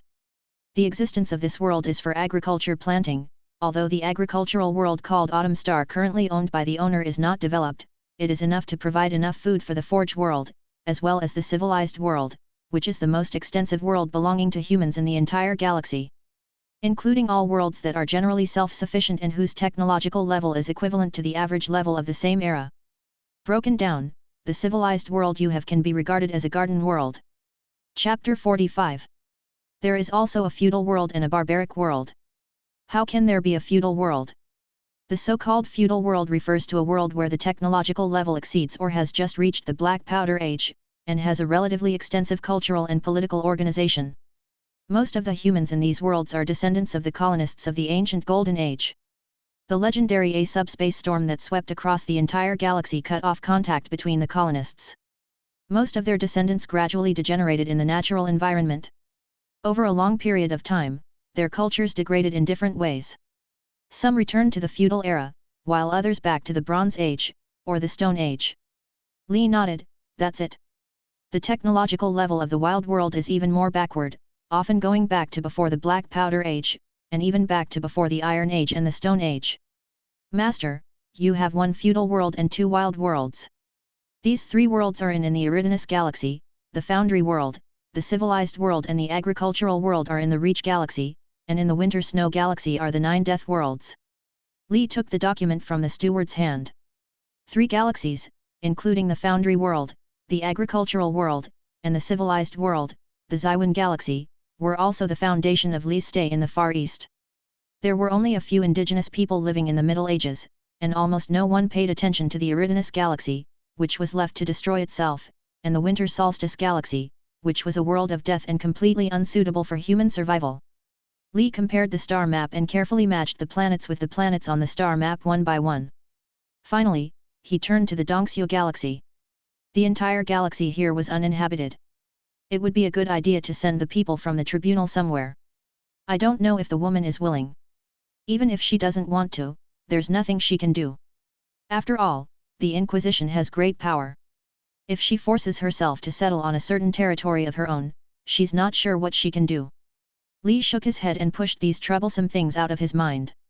Don't worry about the future things later. Take care of the present first. Okay, I have a general understanding of these situations. I will go to these planets when I have time. Yes, I will free up my captain's cabin now. In a few days, some distinguished guests may come to the ship and let them stay in my captain's cabin. Master, may I know what kind of distinguished guest you are? That way I can be prepared. No special preparation is required, just be simple, Lee sighed and said, it is a female judge, but since they are people who came out of the trial court, their gender should have no meaning to them. After all, madmen are not male and female. Williamson trembled obviously. Even people who have lived outside the borders of the Empire have heard of the name of the tribunal. But then, the housekeeper quickly returned to normal. Williamson bowed and replied, then the room, is it okay to change the decoration to something simple and comfortable, and add a statue of the God Emperor? You're very thoughtful, just do it.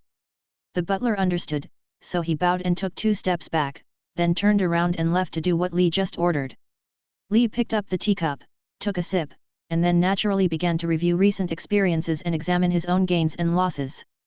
This is Li's good habit. Every once in a while, he will make a summary of his recent life and work and reflect on himself. Nearly 2 months have passed since the last time Roland was drunk and said those treacherous words while drunk. The day after Roland said those words, he set off for the trip at Li's urging. He traveled to Mars, where he underwent advanced transformation surgery. A month later, the Knights Templar's ship, the Silver Wing, was finally refitted, and Roland's operating room was naturally moved to the ship. The ship's captain, sailors, navigator, and other personnel also arrived at their positions one after another. 3 weeks later, the Li family's voyage ship arrived at the Lions Gate spaceport.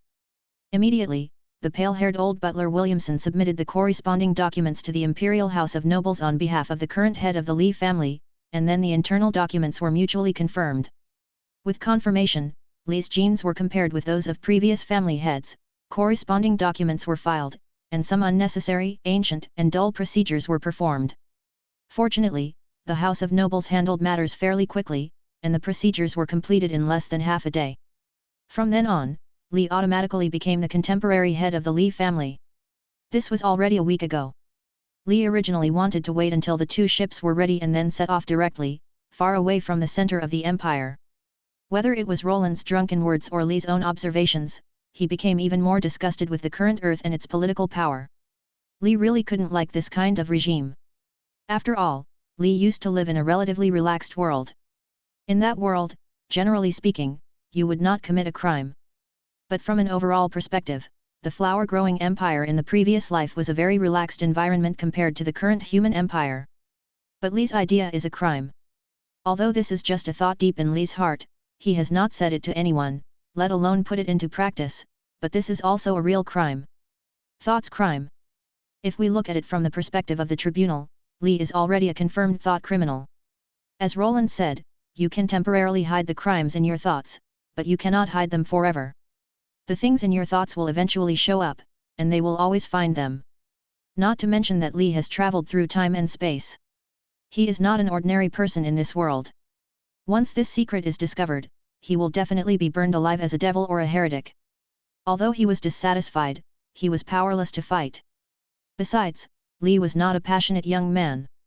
No matter which world, there were too many unfair things. Many people just turned a blind eye to many things. It was not worth fighting with the whole world for the justice in their hearts. Since he could not provoke them, he could only hide. So it was better to go far away. The Far East was good. After all, even the powerful tribunal could hardly cover such a vast Far East, not to mention the areas outside the starlight that the Emperor's will could not reach. But he did not expect that the people of the tribunal would ask him to go with him. This was simply a bolt from the blue. He could not refuse and had to provide the best service for the dead woman. This was simply a disaster. Li rubbed his temple. He did not have too many thoughts now. He just simply hoped that his life would be easier in the future. Suddenly, a terrifying image woke Eldrad Uslan from a beautiful dream. The breeze with psychic energy blew from the distant east of the galaxy, bringing ominous messages. This is actually nothing. As the leader of the Ursawa clan, a legendary prophet, the president of the Prophet Council, and the best prophet in the entire Eldar, Eldrad can always see those ominous messages from various signs. In the cold universe, the road full of thorns and dangers is the norm, and the occasional calm is just an occasional rest on the road. It's just a pity for that beautiful dream. Strictly speaking, it's not a dream. Eldrad is a legendary prophet. His path is full of terrible storms. He walks on the most dangerous and strange path of the prophet. Once lost, he will be deeply trapped in the path and cannot extricate himself. Therefore, all prophets walking on the path of the prophet will strictly control their spirits.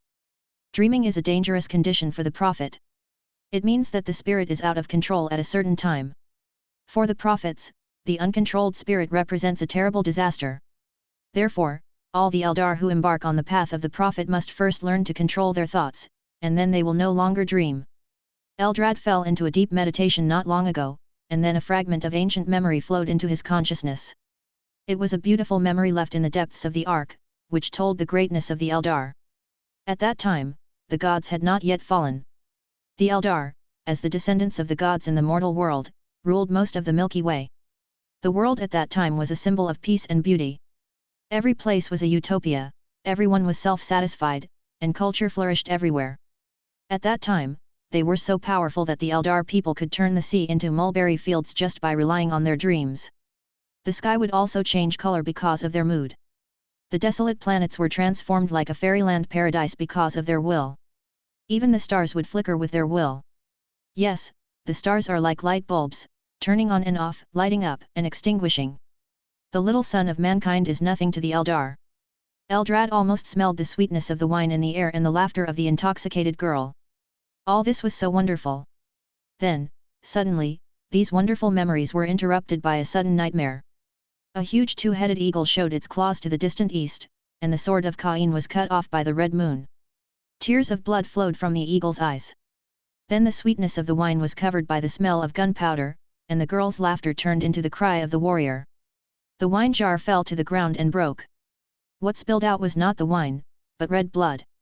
Then he saw a purple mark hidden in the darkness, a figure composed of a purple full moon and 2 purple crescent moons, the mark of the eternal enemy of all the Eldar, that is the mark of Slaanesh. It was a clear omen. There would be a battlefield in the far east. The huge two-headed eagle represented the human empire, and the sword of Cain cut off by the red moon was the mark of the Aletok clan. They were also called the clan with eagle eyes. As for the blood flowing in the eagle eyes, whether it was the blood of the two-headed eagle of humans or the blood of the sharp eagle eyes of the Eldar, it was unknown. Anyway, there would be a contest between the two. The bloodshed would not be limited to one side, and Slaanesh should have done a lot in it. Should I say something? Or exert influence? This idea just came up and was abandoned by Eldrad. Be cautious and don't reveal yourself too early, Eldrad told himself. Chaos is so cunning, it hides in the dark and is difficult to detect. The deeds have not been fully revealed, and more patience is needed. This time there may be a chance to catch its tail. But it is not worth spending too much attention on that side. Because there are more important things that need his attention. Compared with the hidden conspiracy in the Far East, the turmoil in the Eye of Chaos is more worrying. Abaddon's army has begun to build a large number of new warships, and the unusual movements of the Black Army are worrying. The evil god is brewing a new war. Through the layers of fog of time, Eldrad can see the black threat lurking in the distant time. 5 Earth days later, a huge fleet composed of 13 ships left the Lion's Gate spaceport and slowly sailed toward the depths of the universe.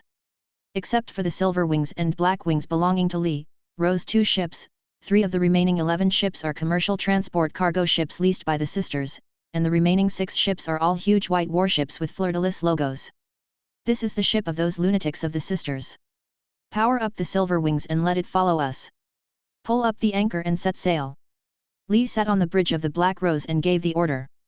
Then the 2 ships left the berth and followed the fleet. The Sisters' reputation spread throughout the galaxy, so no one dared compete with these ships for space even in the crowded solar system shipping lanes. Even though it was depressing to travel with these crazy women, thanks to the Sisters, the journey was extremely smooth. The fleet set off from the Lion's Gate, slowly accelerated, and headed out of the solar system along the route within the galaxy. The next step will not be taken until the fleet is far away from Pluto and completely out of the solar system. This process will take a full week. When far away from the solar system, the fleet will turn to the nearest weak point in space, where the fleet will start the alien space engine. Under the guidance of the navigator, the fleet will jump from the normal universe to the alien space through the weak point in space. From then on, the fleet will sail in the alien space for 1 to 2 weeks, and then the fleet will jump out of the alien space and return to the normal universe. At this time, the fleet will be outside the galaxy thousands of light years away. According to if necessary, the fleet may stop for a while in the airport of a certain system and replenish supplies, and then continue sailing to the destination. This is a standard long-distance jump. Captains generally call it a guided voyage, which means that the navigator leads the fleet on a long-distance voyage under the guidance of the star moment. To reach remote areas in the Far East, 3 or 4 such interdimensional jumps are required. Such a voyage will undoubtedly take a lot of time, but compared with the long light years behind us, such a small amount of time is nothing. Moreover, most of the time spent on the voyage is spent in the process of the ship slowly accelerating out of the galaxy, and the ship slowly decelerating into the galaxy. The real journey to another space only takes up half of the entire voyage. But this is indeed a helpless matter. It is impossible for the ship to jump within the galaxy. Doing so is tantamount to committing suicide. Planets, stars, and various interferences will make the calculation of the route an impossible task. In this case, Wandering in alien space will be the best ending. It is more likely that the ship has not jumped into it yet. In the different space, it will be torn into pieces by unstable space points. Shortly after setting off, the Black Rose was connected to the Silver Wing through the external slot, just like a small boat next to the huge ship. The two ships are connected by a temporary tunnel. Under normal circumstances, Lee stays on his Black Rose. This former expedition ship is now an out-and-out travel cruise ship. Not only does it have delicious food on board, a bathroom with hot water spraying, and a large study room, so even in the universe, Lee's quality of life has not diminished at all. Lee spent most of the time talking with the great steward Williamson. While learning about the planets that belonged to him through the old steward's mouth, he also needed to learn how to become an excellent interstellar governor. The results of the study are very exciting. The Interstellar Archon is a position with a very high degree of freedom. Every year, the Interstellar Archon only needs to pay a part of the tax to the Empire. This is what the Empire needs them to do. As for how these interstellar governors govern their planets, the Empire will not interfere at all. The Interstellar Archon can become the most brutal king, letting his people live in dire straits. He can also become a benevolent manager, letting his people live a happy and comfortable life. He can even turn all his people into slaves or sold for sale. In short, the Interstellar Consul is the absolute authority on the planet. He can do whatever he wants, as long as he can continue to provide taxes to the Empire. Such huge power suddenly came to him, even Lee couldn't help but feel dizzy. After drinking a cup of green tea and calming down his mood, he sincerely sighed, "This is really an enviable aristocratic class. To think that I would become one of them." The fact is more than that, Williamson further explained, "Our hometown is outside the actual control of the Empire. The country has always only symbolically levied the lowest tax burden on the family, so compared to the nobles within the Empire, speaking of which, the Lee family can be considered very wealthy. Well, since we are far away from the Empire, we should have such a small discount. If there is really no benefit at all, who would be willing to come to such a remote place? Then again, how much family wealth can I control now?" Williamson lowered his head and whispered a number. "What?" Lee was shocked for a moment by this number, but he quickly woke up from his shock. Then he jumped up and shouted angrily, "With just this little bit, you still think that the Lee family can be counted as 10? Are you rich? What can you do with this little money? It's not even enough to buy a house on Earth." Chapter 46. So Williamson had to explain carefully and carefully. To put it simply, Lee's family has always had a relatively correct understanding of finance, and this is how they educate their children and grandchildren. Therefore, Lee's previous governor naturally inherited the correct, advanced, and even philosophical concept of money from the Lee family, that is, money will only show its value in its flow. Throne coins are meaningless if they are not spent. Money can neither be used for food nor clothing, nor can it be used to fight. The purpose of money is to be spent. If it is not used, what is the use of money? The common practice of rich people from the same country to store throne coins and many precious items in secret rooms was too scary for the previous governor with advanced financial management concepts, so the previous governor of the Lee family always seemed to have the same throne coins. Like a grudge, he always strives to spend every penny. Of course, most of it is done in the name of investment. Lee took a few deep breaths. He must admit that his concept of money is still at the level of a rural rich man. In Lee's view, economics is really a nonsense knowledge. Let money change more things when it flows. Money coming? Forget it, this is far less interesting than stacking throne coins in your own home and taking them out to count them when you have nothing to do. Fortunately, Lee had a very tenacious spirit, and he quickly accepted the reality. Lee sighed resignedly, "Okay, so what did my predecessor use the money for? Most of them have been used to transform the Reach Star. Due to the limited strength of the family, it can only be completed with the efforts of generations. It is said that the Reach Star 9,000 years ago was still a wild planet, and there is no atmosphere, and people walking on the surface of the planet must wear space suits, otherwise they will suffocate to death. But after generations of efforts, Reach has become a garden planet. It's not a rumor, it's a fact." The reason why Lee had to run out and fool around with Lord Raven even though he was the heir of a noble family back then was because the young man wanted to break away from the control of his elders and strike out on his own career, on the other hand, because the conditions on Reach are really bad. That was 9,000 years ago. At that time, the planet Reach was so desolate that even single-celled organisms could not care about it. There were only cold rocks and gravel on the planet. Around the entire planet, the area with the best environment is 3 times harsher than the center of the Sahara Desert. During the day, the temperature can reach as high as 80 degrees Celsius. Take the eggs out of the refrigerator and dry them for a while, and they will become hard-boiled eggs. At night, the temperature is like a roller coaster, quickly dropping to -40 degrees Celsius. If someone spits out a mouthful of phlegm, the thick phlegm will make a crisp pang sound when it falls on the ground. Has been frozen. At that time, Lee would not pay attention to the star map, nor think about how much territory his family owned, nor would he care about where the desolate planet beneath his feet was in the galaxy. What he has to do every day is to check whether the planting robot is working properly and to ensure that the important machinery in the colony can operate normally. At that time, just like going out for a walk was a troublesome thing. Without a suitable atmosphere, and without oxygen equipment, humans could not get out of the eggshell-like colony. In short, this is a harsh planet. Most of the people who established colonies on this planet are crazy, and this crazy person is Lee's elder. In the end, things were actually done by them. What is Garden Planet? The entire planet is as beautiful as a garden. The living environment here is comfortable and the climate is suitable. People live here as if they are living in a garden. It is a beautiful place like a picture scroll, with beautiful towns and beautiful communities. Verdant lawns, soft sunshine, clear lake water, blue sky and sea water. It's like heaven. The difficulty of building a dead planet into a garden planet can be imagined, not to mention the energy and funds invested. The throne coins spent can buy 10 garden planets of the same level. This is simply like a man named Yu Gong who decided to dig up the mountain because there was a big mountain in front of him and it was inconvenient to travel upside down. Can't he move? You really know how to spend money carelessly. I didn't expect them to actually do it. He was half amazed and half helpless. Forget it, it doesn't matter. How is the defense strength of the Zywin galaxy? There is a governor's guard on reach on the ground, and we have a space fleet in the air. The fleet consists of 12 battleships and various small ships.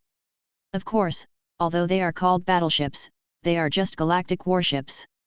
The so-called intergalactic warships, of course, refer to warships that are only suitable for sailing within the galaxy. For a ship sailing in the Star Sea, if it wants to sail across galaxies, it must use the different space jump navigation method. Such a jump cannot be done without a different space engine, and the jump itself is very important to the ship. The ship's requirements are also very high. The Empire has strict control over this type of technology, and all ships capable of traveling across galaxies will be registered. Moreover, a ship with a different space engine and the ability to sail into a different space is not so easy to obtain, even for an interstellar consul.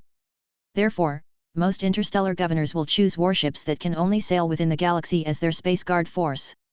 12 battleships. That's a lot, at least a little more than expected. Tell me about my fleet. Do they belong to me? Yes, my lord.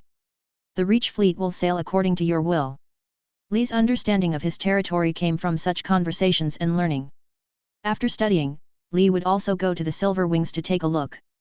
Occasionally he would look at Luo Lang who was in pain through the glass, but he would spend more time doing simple physical exercises on the training ground to improve himself. He used the boxing techniques he knew over and over again, silently feeling the changes in his body, and waiting for the moment to step onto the battlefield again. A month passed by in a flash. At this time, the fleet had made 3 jumps and had arrived in the Far East. It was at this time that Elizabeth walked out of her room for the first time, and she directly found Lee who was reading in the study of the Black Rose. "Hello, Elizabeth, what do you want from me?" "Naturally, now that we have reached the Far East, the fleet will be disbanded soon." "Disbanded?" "In order to fight against the infiltration of the Eldar, in this operation, the sisters will establish a total of 3 strongholds in the Far East, as well as a hidden outpost. Once the fleet arrives here, it is time for them to embark on their own paths, their destination unlike us. The establishment of the stronghold and the counterattack on the planet Eden 5 will attract the attention of the Eldar to the greatest extent, and the outpost will have enough time to obtain information. This kind of thing should be confidential information, right? Why are you telling me? Did I say I told the truth? Okay." Lee raised his hands in a gesture of surrender. "Then what can I do? Help me build an outpost, and I need to rent a planet from you." "Any planet will do, as long as it won't be noticed." Lee was stunned and asked with some confusion, "With just the requirement of not being noticed, Will any planet be sufficient? Yes, Elizabeth nodded and said, among the 3 galaxies you have, I think the Winter Solstice galaxy is very good. If possible, I hope to get the Winter Solstice 3 planet. The 9 planets in the Winter Solstice galaxy are all dead worlds. Do you know this? Li's surprise was almost written on his face, although he was very willing to throw Elizabeth and her people into the Winter Solstice galaxy. The distance between the 2 people has to be calculated in light years, but Elizabeth took the initiative to say this, which made him a little uneasy. Li asked, and the planet Winter Solstice 3 is not suitable for human survival, although it has good conditions. It's atmospheric, but it's full of rine forests and huge trees that block the sky. It's a paradise for predatory monsters. There's no human habitation there at all, and it's not suitable for settlements. If the information is correct, then planet Winter Solstice 3 is a jungle world full of green vegetation, with all kinds of predators haunting the shadows of the trees. If you want to make an analogy, it is completely 10 times crueler. Of Jurassic Park. To immigrate to a place like this, what you pay is far greater than what you get. Therefore, except for explorers, no one has ever visited that planet, let alone built a house and settled on it. The sisters don't come to places like this for pleasure. We are warriors, and the harsh environment will only strengthen our will. And you won't set up the war group's base in a civilized world. Li thought for a while, then nodded in agreement. Although I don't understand what the sisters want to do, it is really the best choice to get Elizabeth and her people out of sight and throw them far away into the Winter Solstice galaxy. So things got off to a good start, and the subsequent conversation became slightly more relaxed. And very efficient. There are 2 types of people in this world who absolutely cannot be reasoned with. One type is women, who cannot be reasoned with. Their brain circuits are very different from common sense. The other type is people in the tribunal, who judge the people in the court do not need ordinary people's principles, because they themselves represent the God Emperor. This is the greatest truth. What was in front of Li was a combination of the 2, a woman from the Inquisition, so Li had no intention of showing off his eloquence in front of Elizabeth. Without polite greetings and meaningless conversation skills, the 2 quickly reached consensus on some issues. First of all, there are some obligations that most interstellar consuls must obey. Li has not gone crazy yet, so he has never thought about violating these common sense. First, Li must establish an effective system to recount and manage the psychers on their planets. If a black ship comes, they need to be sent to the black ship. If not, those psychers will need to be cleared out regularly. A clear line must be drawn with the enemies of the Empire. The planet ruled by Li will unconditionally wage war against any enemy of the Empire and will never surrender. Allow the Inquisition to establish 3 monasteries on Reach. Of course, the Inquisition will not station armed forces on Reach. These monasteries are not military facilities. These monasteries are used to house orphans and serve as a reserve force for the sisters. Of course, once these girls reach the age of 16, they will be taken to Elizabeth's planet Winter Solstice 3 for further and more demanding studies. This is also the tradition of the sisters, and it is also their way of replenishing soldiers. The orphans will be taken care of by the sisters, they will be well fed and clothed, and they will also receive a comprehensive religious education. It is hard to say whether this is lucky or unfortunate for these orphans, but Li has no reason to refuse this. Elizabeth's request is not excessive, considering that the tribunal will be Li's only source of intelligence for a long time in the future, and there are many places in the Far East far away from the Empire that need to rely on the tribunal. Regardless of the consideration, Li would not object, and he completely accepted Elizabeth's proposal. The matter was settled. After sailing all the way, the huge fleet gradually dispersed, and finally a fleet consisting of 3 ships, the Black Rose belonging to Li, and the Silver Wings of the Knights Templar, which now only has an empty frame, and the Flame of Justice of the Sisters, arrived at the border outpost of the Empire. The fleet took a short break on the orbit of the border planet Ion. After the last supply was completed, the fleet of 3 ships continued to move forward. In the next journey, due to the lack of the guidance of the star matrix light, the navigator could only lead the entire fleet to make short-distance jumps. Compared with the speed of thousands of light years in each previous jump, this short-distance jump was as slow as a turtle crawling. Each short-distance jump can only move forward 4 to 5 light years. You can't exceed this limit. Longer jumps are difficult to predict and therefore very dangerous. The flow of tides in the alien space is complex and unstable. Ships that make longer jumps without the guidance of the star matrix light tend to deviate. The ship that left the star matrix light was like a car getting off the highway and onto a muddy country road. After 4 more jumps, Li finally reached his destination.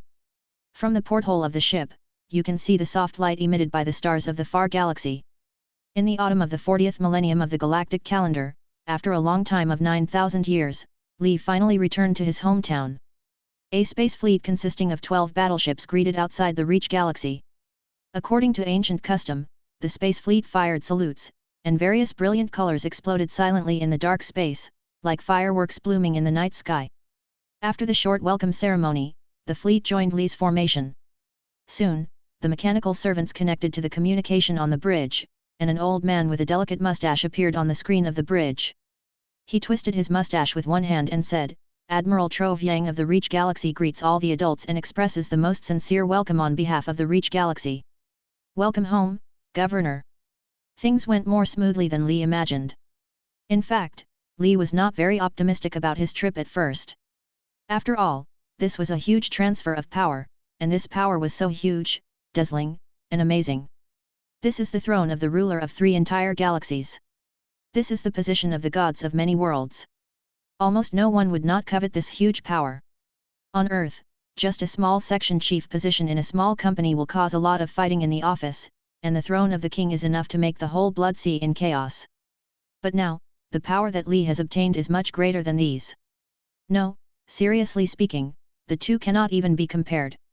The land owned by Li is far greater than all the emperors on Earth, and the power he has is much more than them. In the face of such a huge power, who would not be crazy about it? What's more, Li's power is still very weak. He is just an old antique who has woken up from his slumber. The people who are loyal to him, his friends, his enemies, and his power have all been buried in the ancient time. Even the eternal war group behind him in the legend has been hidden in the clouds of time, without a trace. In the far galaxy, he has no power. He is just a person who woke up from history, and then because of his blood surname, he fell from the sky and became the master here. Perhaps only a few people need to be killed, or only one person like Li needs to be killed to complete a simple rebellion. "This is impossible," said Jacob, the director of Li's think tank, on the way. "Perhaps they can assassinate you, but their rebellion will never succeed. Because behind you are the Emperor and the Empire. If they really do this, they may win for a while, but they will soon be wiped out and crushed. The Emperor will never show mercy to traitors. The Empire has thousands of worlds, and the Emperor's army cannot be confronted by the forces of 1 or 2 galaxies. No sensible person would do such a stupid thing as betrayal, but in the face of such great power, ordinary people can easily lose their minds." "Indeed, it is possible," Jacob nodded and said, "but I still stick to my own ideas. Your worries are really unnecessary. Your power is not obtained through struggle." The former governor of Reach took the initiative to contact the House of Lords and proposed the transfer of power. "Judging from the time you woke up, it is obvious that the governor of Reach could not wait to respond as soon as he received the news of your awakening. This is a bit strange, but thinking that he would meet the mysterious former governor soon, Li was unwilling to think about it." Chapter 47. It's a pity. Li sighed. He did not hide his thoughts. Li even waited for a rebellion or a conspiracy with a little expectation. No matter which situation happened, he was confident that he could handle it properly. "Am I weak? Now that it is true, the people who are traveling with me are the sisters. If someone wants to challenge the Emperor's authority, then the first to stand up should be these crazy women. Using the sisters, Li can wipe out the opposition in the shortest time, and then establish a new order on a blank sheet of paper. The social order will be rewritten by Li. Li has already had an idea about this.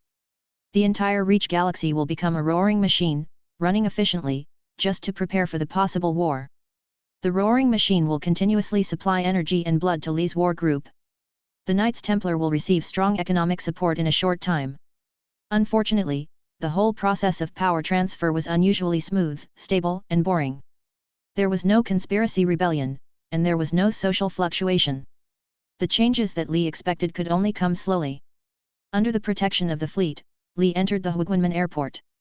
In order to welcome him, the huge airport had already been under martial law. Soon after, Li returned to the land of Reach Star. After the grand welcome ceremony, there was a complicated inauguration ceremony. Everything was carried out in an orderly manner according to the schedule, as if it had been rehearsed. This ceremonial process lasted for a total of 3 days. During these 3 days, Li treated himself purely as a puppet and let the butler and etiquette officials arrange himself. 3 days later, when Li got the scepter representing the governor's power and obtained the loyalty of the subjects in various important positions, from the perspective of etiquette, even if he had already secured the position of governor, even if someone wanted to rebel, they had already missed the best opportunity. On the second day after getting the governor's scepter, Li was invited by the former governor. He would enter the mysterious palace that no one had ever stepped into, see the true face of the mysterious former governor, and solve all the doubts in his heart. Dong dong dong. The wooden door was knocked. The sound was neither light nor heavy, just enough for the people in the room to hear clearly, but not too noisy. It is said that from the details of the family servant's daily performance, such as the sound of knocking, walking, and standing posture, the family's chef and recipes, and various small details like these, it can be seen whether the family is old and has a deep foundation. Li knew something about this, but he didn't think much of it. Putting down the documents in his hand, Li picked up the green tea, took a sip and said, "Come in."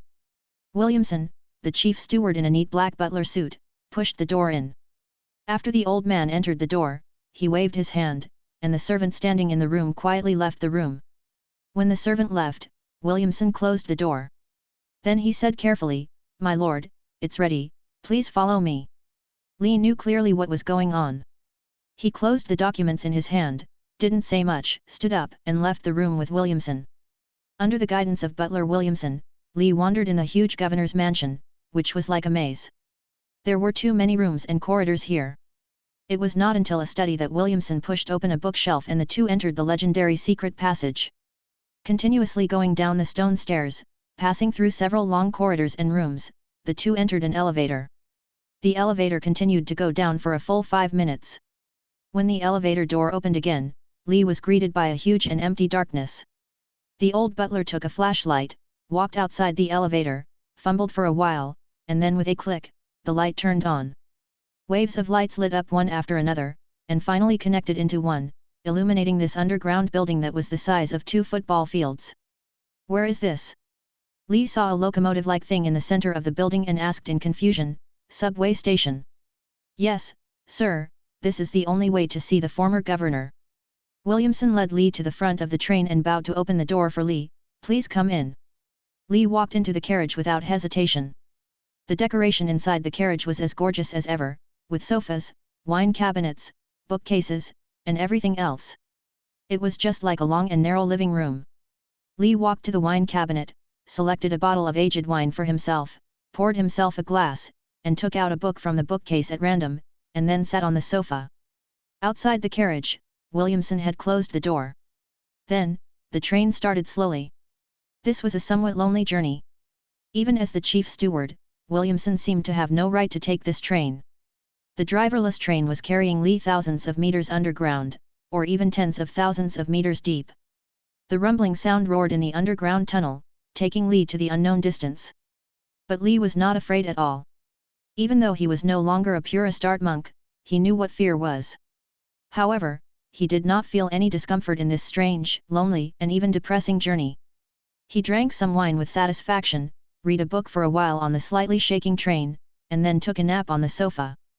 When he woke up with full energy, the train door had been opened and the train had quietly stopped at a platform. Li walked off the platform and saw the huge golden arch erected in front of him. He pushed open the door and walked in. Inside the arch, there is a huge room the size of a football field. Half of the room is filled with a huge machine. Thick cables are covered on the machine like the meridians and blood vessels of the human body, and there is a dim red flashing in between. Lights, and occasionally the sound of steam being emitted. "Robert, you are finally here." A voice came from all directions. "I have been on the level for a long time, and time has separated us, but I believe that one day we will meet again, because you never break your promises. But this time has been really too long, so long that I have forgotten many things." Li squinted his eyes and looked around. The light in the room was dim, and there were many places for people to hide in the huge machinery. "Where are you? Why don't you come out and talk? I'm right in front of you." "Oh." Li's eyes searched between the gap between the cable and the steel spirit. "Why didn't I see you?" "You saw it, but you haven't realized it yet."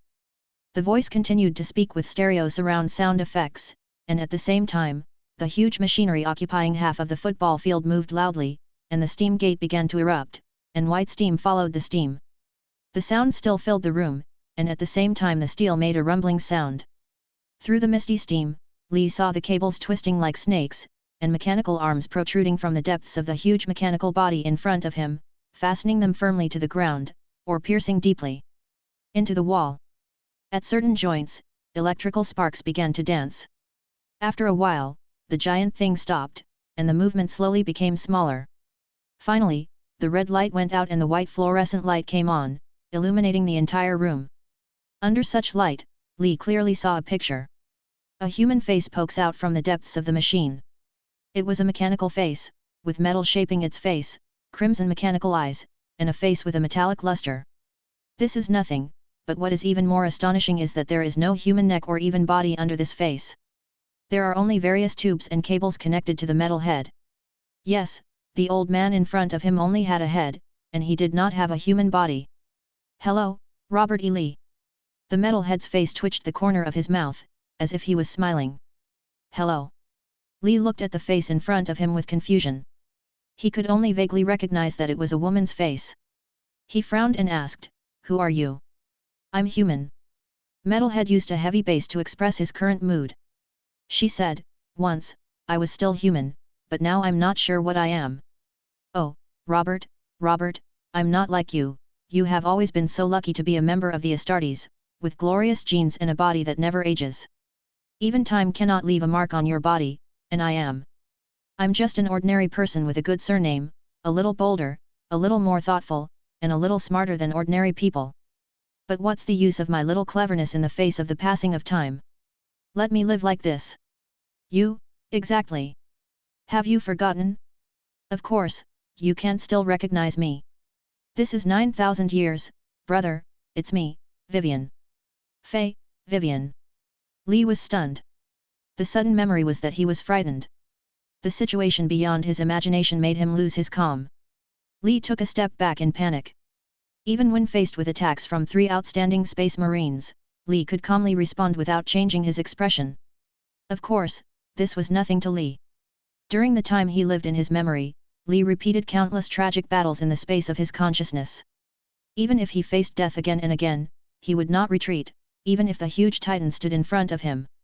In front of him, with its powerful laser destruction cannon pointed at him, he still would not retreat. Lee was once just a student, but he met a good teacher, and he studied very seriously. He had experienced what Robert had experienced, everything he has experienced. In a sense, Lee on the battlefield is not much different from Robert in the past. His spirit has withstood harsh tests, and he is also a warrior who has experienced hundreds of battles. Even the devil cannot let him down. He is timid and nothing can scare him. But now Lee retreated. An extremely strange feeling that he had never experienced before emerged from the bottom of his heart. It was a strange feeling coming from his body. As a Space Marine soldier, Lee had never felt that way before.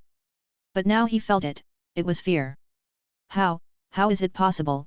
Lee almost tried his best to control his voice so that it did not tremble so obviously. "Vivian Lee. How could it be you? 9,000 years have passed. This is not maybe, you can't still be alive." "But I am indeed still alive. Even though my life is not that good, I am still here talking to you with my lingering body." Vivian Lee and Robert E. Lee, the relationship between the two can be vaguely seen just from their names. The two people share the same surname and once lived under the same roof. Vivian is Robert's sister. What the hell is going on? If you really want to tell it, it would be a long story, but we have plenty of time, Vivian said. "Robert, do you remember what you said to me before you left?" Lee was speechless. He had no memory at all. Years of fighting had caused him to lose a lot of things. Robert had already forgotten his childhood memories in the dark depths. Naturally, Lee would not pay attention to these things. "Have you forgotten? It's no wonder, after all, it was 9,000 years ago." "But I remember it clearly," Vivian said. "Some people say that when people get old, they live in memories. It's really regrettable. There are some things that I can't forget even if I want to. That time, Robert, you packed your bags and ran away from home, but I bumped into you. I blocked you at the door and held you back. Go, so you caressed my head and said, I will definitely come back, and I will leave the house to you. The warmth seemed to still remain on the top of my head, as if it had just happened, waiting for me. That's exactly what you said at the time. Listening to this narrative, Lee vaguely saw a child standing under the moonlight. The thin little girl was wearing thin clothes and barefoot. She was shivering from the cold, but she did not want to return to the warm quilt on the bed. The little girl just stubbornly stretched out her hand and pulled the corner of her clothes. Can't we just leave? The young man looked up at the starry sky. Among the twinkling stars, there was his pursuit and a more lofty goal. He shook his head and said, It won't work. I don't want my eldest brother to leave. Brother is not gone forever. I will definitely come back, but before I come back, the family will be left to you. Okay, I will guard our house until you come back, eldest brother. Then it's settled. It's settled. The two fists collided silently in the air, and the oath was made. Looking at the metallic head, Lee's mood became slightly complicated for a moment. He felt guilty, but he was not the one who forgot the oath. Yes, the responsibility is not mine, why should I feel guilty? I'm not the one who kept my little sister in check for 9,000 years. Another voice came out in my heart, but I inherited his name, his body, and his honor. Naturally, his sins and debts should also be included. Yes, I am Robert E. Lee. After a while, Lee sighed. He had to take responsibility, but in doing so he needed to deceive his sister again. This slightly chaotic situation made Lee somewhat uncomfortable, but he was not a sentimental person. Lee made a decision, and in just a blink of an eye, Lee thought of his words, I have experienced a lot of things, fought in countless hell-like worlds, and put my life at risk for the lofty goal and the great emperor. Too many things, the world is too gorgeous, and life is too exciting, but these are all excuses. I did forget the original agreement and I broke my promise, Lee said, I'm sorry. It doesn't matter, Vivian said, lowering her eyelids glowing with metallic light, just come back. In an instant, the tenderness contained in these soft words almost made Lee shed tears. He could only smile reluctantly, how did you get here all these years? Besides holding on, what else can I do? Vivian said softly, after you left, there were some problems in the family. I took over the inheritance of the family, and later I found out that I was infertile. This is a big problem. If there are no descendants, the family will be ruined, and our Lee family is quite special. Under the circumstances, I couldn't just find a child to adopt. In short, there were many various reasons, which ultimately led to this result. I kept thinking. The purpose of transforming myself is to enable myself to exist longer.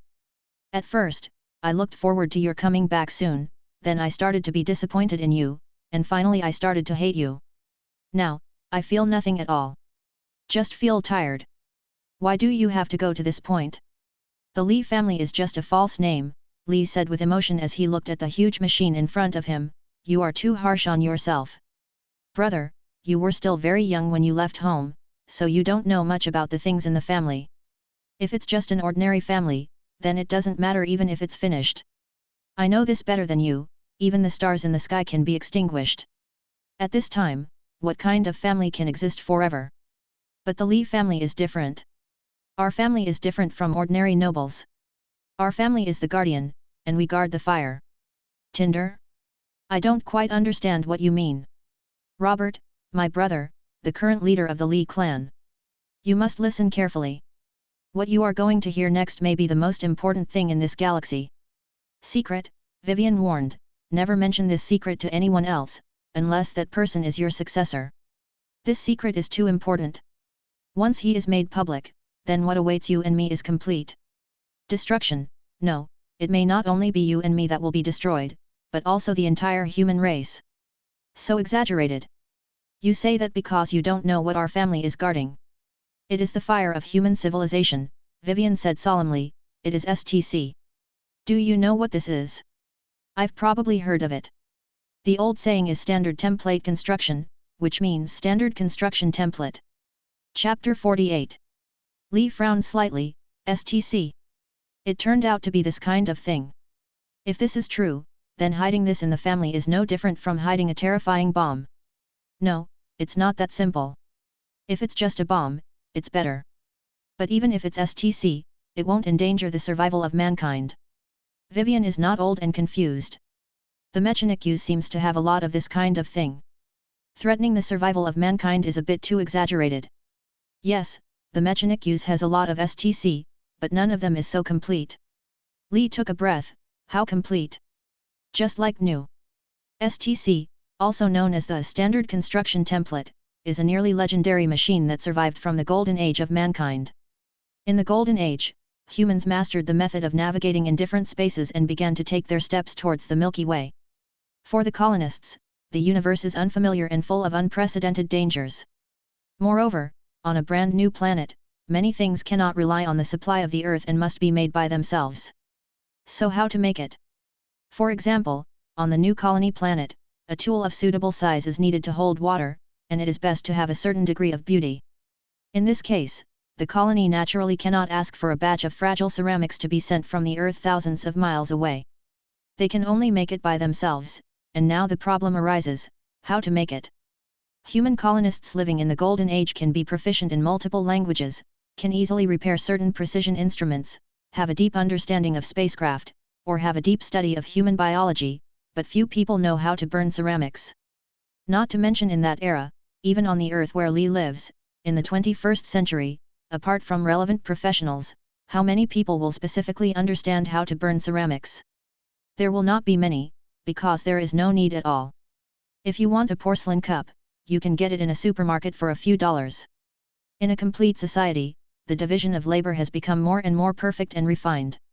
You don't need to know everything, you just need to do your job well. This is just ceramics, what if you need to cut wood? Logging is a dangerous job. Even professional loggers may have accidents due to carelessness. Can non-professionals be competent for logging? What about fishing? Where do fishing rods come from? What about building houses? How to collect stones? How to produce cement? There are too many such questions. Some daily necessities that are readily available on Earth are so precious and rare in the New World.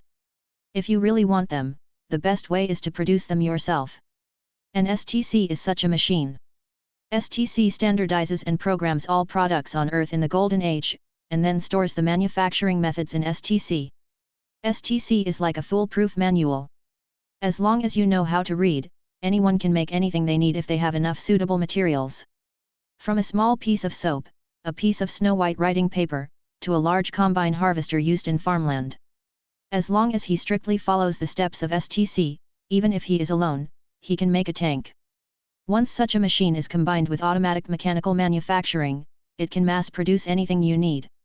The information of STC is all-encompassing, and the technological level of humans in the Golden Age was already very high.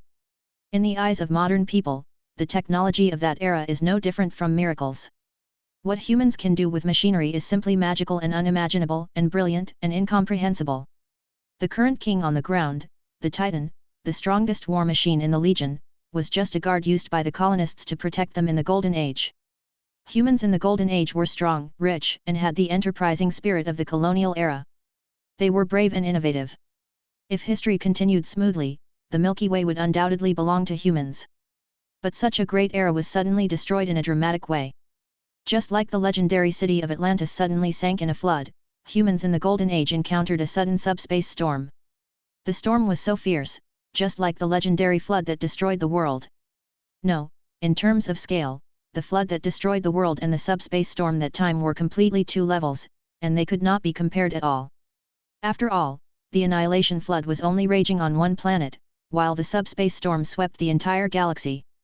Of course, the subspace storm is different from the flood. The flood can directly submerge the Earth and destroy the city. The subspace storm only acts in the subspace and has no effect on the creatures living in the real world. Except for those psychics, ordinary people will not feel it at all. But the originally stable subspace energy has become violent and manic. At this time, humans cannot enter the subspace to navigate. Forcible entry is tantamount to suicide. All subspace navigation is cut off, which is the only way for humans to conquer the Starry Sea. Just as it is impossible to navigate through the subspace, how can humans cross the long distance measured in light years? Humans have no choice. In the face of nature, humans always seem powerless.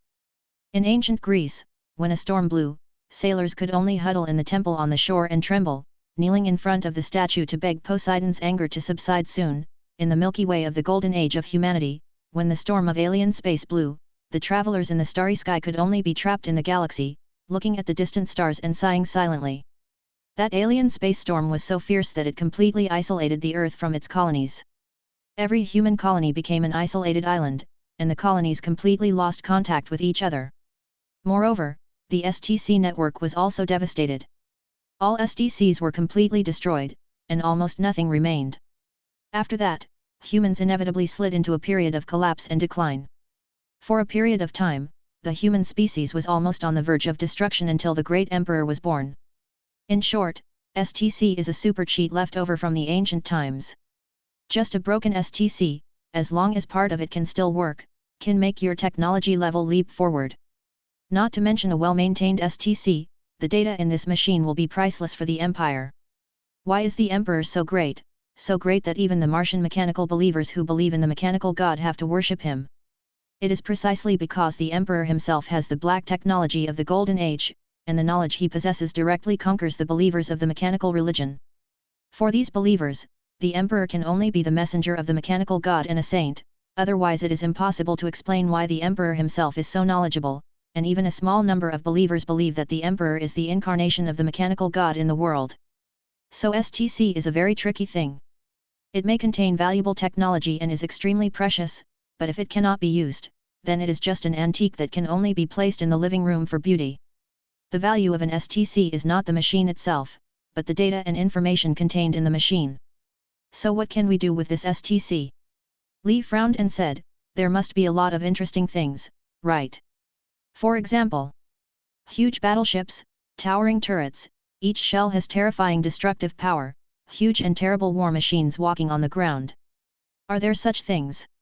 If there are, it would be great. I don't understand, are these things interesting? Fiwen snorted in dissatisfaction and complained, after more than 9,000 years, brother, why are you still the same as before, just like a naive little boy who likes guns and weapons? It really disappoints me. What turrets, big battleships, what use can you have even if you have these things? As long as it is used for fighting, it will be defeated one day, as long as it is used for destruction, it will not escape the fate of being destroyed. This kind of thing is meaningless, it can't change the world, it will only make you fall into the fate of destruction.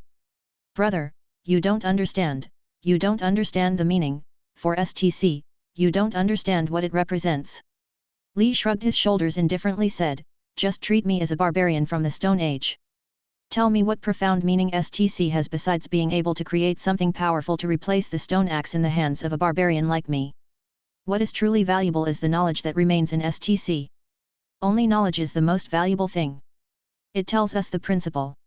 It is not the ridiculous things in the Mechanics that pretend to be gods. It is the truth, knowledge, and science. These things let us understand how those machines work, and thus understand why those machines work that way. It can even change the way we look at the universe. Oli asked with a smile, then what good will this do for me? Truth can replace my stone axe. In this way, we can not only make the same machines, but also create greater machines. Electric lights do not grow from trees, and machines do not exist naturally. These things need to be created from scratch. Only by creation can we make progress and mankind can move forward. The basis of creation is knowledge. On the basis of this knowledge, our technology can return to the level of the Golden Age, and even have the hope of surpassing the humans in the Golden Age. We can do better than them. Don't talk about your stupid stone axe. As long as there is enough time, what can't humans do? Carbon steel plastic axe, electromagnetic vibration axe, nuclear energy axe, these things are all up to you. Really it is great, but you have to understand that you are a heretic, Lee said calmly. If the Mechanics knew your thoughts, they would put you in the main gun of the battleship and shoot at the black hole. Ha ha ha, heretic, you said I am a heretic? It's ridiculous, the Mechanics is a heretic, no, they are a cancer attached to the Empire, and sooner or later, mankind will be destroyed by the stupid and unreasonable perverts who live in groups with unpredictable intentions. As for putting me in the main gun of the battleship and shooting at the black hole, Vivian laughed, those stupid idiots will indeed do so, because they dare not face me at all, they can't refute my thoughts, so they can only destroy me physically. But they won't know all this, right? If you don't tell me, I won't tell you, so this secret will be buried forever and no one will know. Li sneered and shook his head and said, "My sister, where did you get this innocent idea? Don't you know that all secrets are like this at first? They seem to be secret, but they will be revealed eventually. No secret will be buried forever. We can only cover it up temporarily, not to mention they will know it sooner or later. The opponent is the Mechanikus, and their power is so huge. Even if we are in the Far East, outside the borders of the Empire, there is still a manufacturing world in this galaxy, and there are hundreds of my battleships. A mechanical slave, electronic prying eyes are everywhere.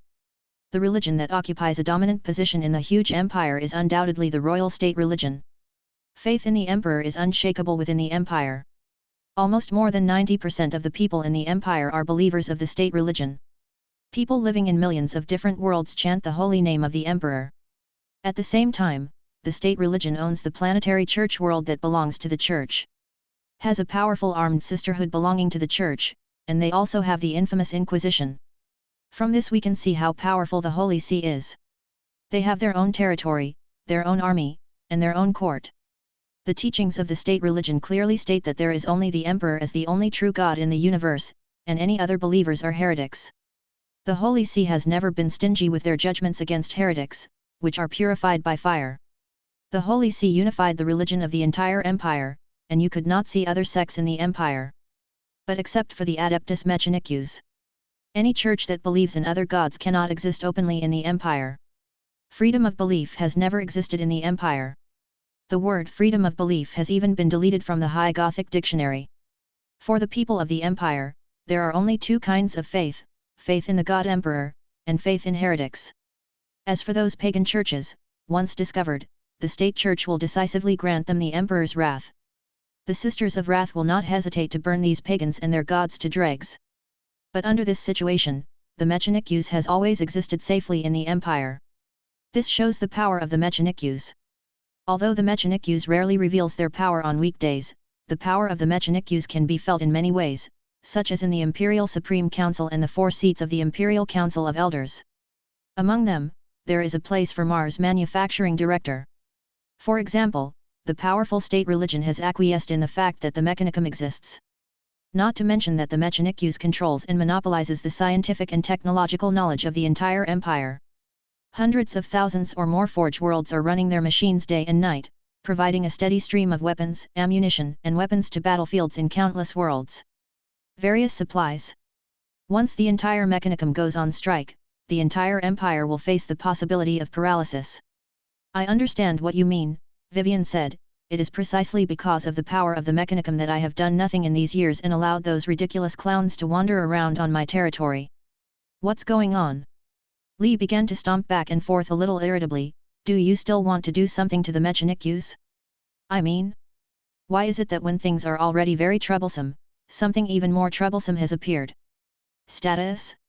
And I don't know anything about it yet. So what do you want to know? My brother. All things. Why have you become like this? How have you lived for 9,000 years? What is going on with our STC, and how can you be hostile to the Mechanikus? Sorry, you are better than the Mechanikus. Followers of the religion should also be like followers of the cult of the Mechanikus. Your whole body is a machine. You are simply. Li looked at the huge mechanical body in front of him for a while, and he couldn't find the right words. You are simply too much of the cult of the Mechanikus. What an embarrassing comment, Vivian sighed and said, well, I am too impatient. There are many problems now. Fortunately, although time is precious, in order to let my brother understand clearly, it is still worth spending so much time at once. Yes, let's start from the beginning in an orderly manner. Yes, it's better if we are more organized. First of all, it's my body, Vivian explained calmly. I don't know if you still remember, brother, but I have been different since I was a child. Yes, you love reading and you are very smart. But I am still an ordinary person. Even if I am called a genius by ordinary people, it is useless. Geniuses will age and die, and the empire does not need geniuses, especially in science.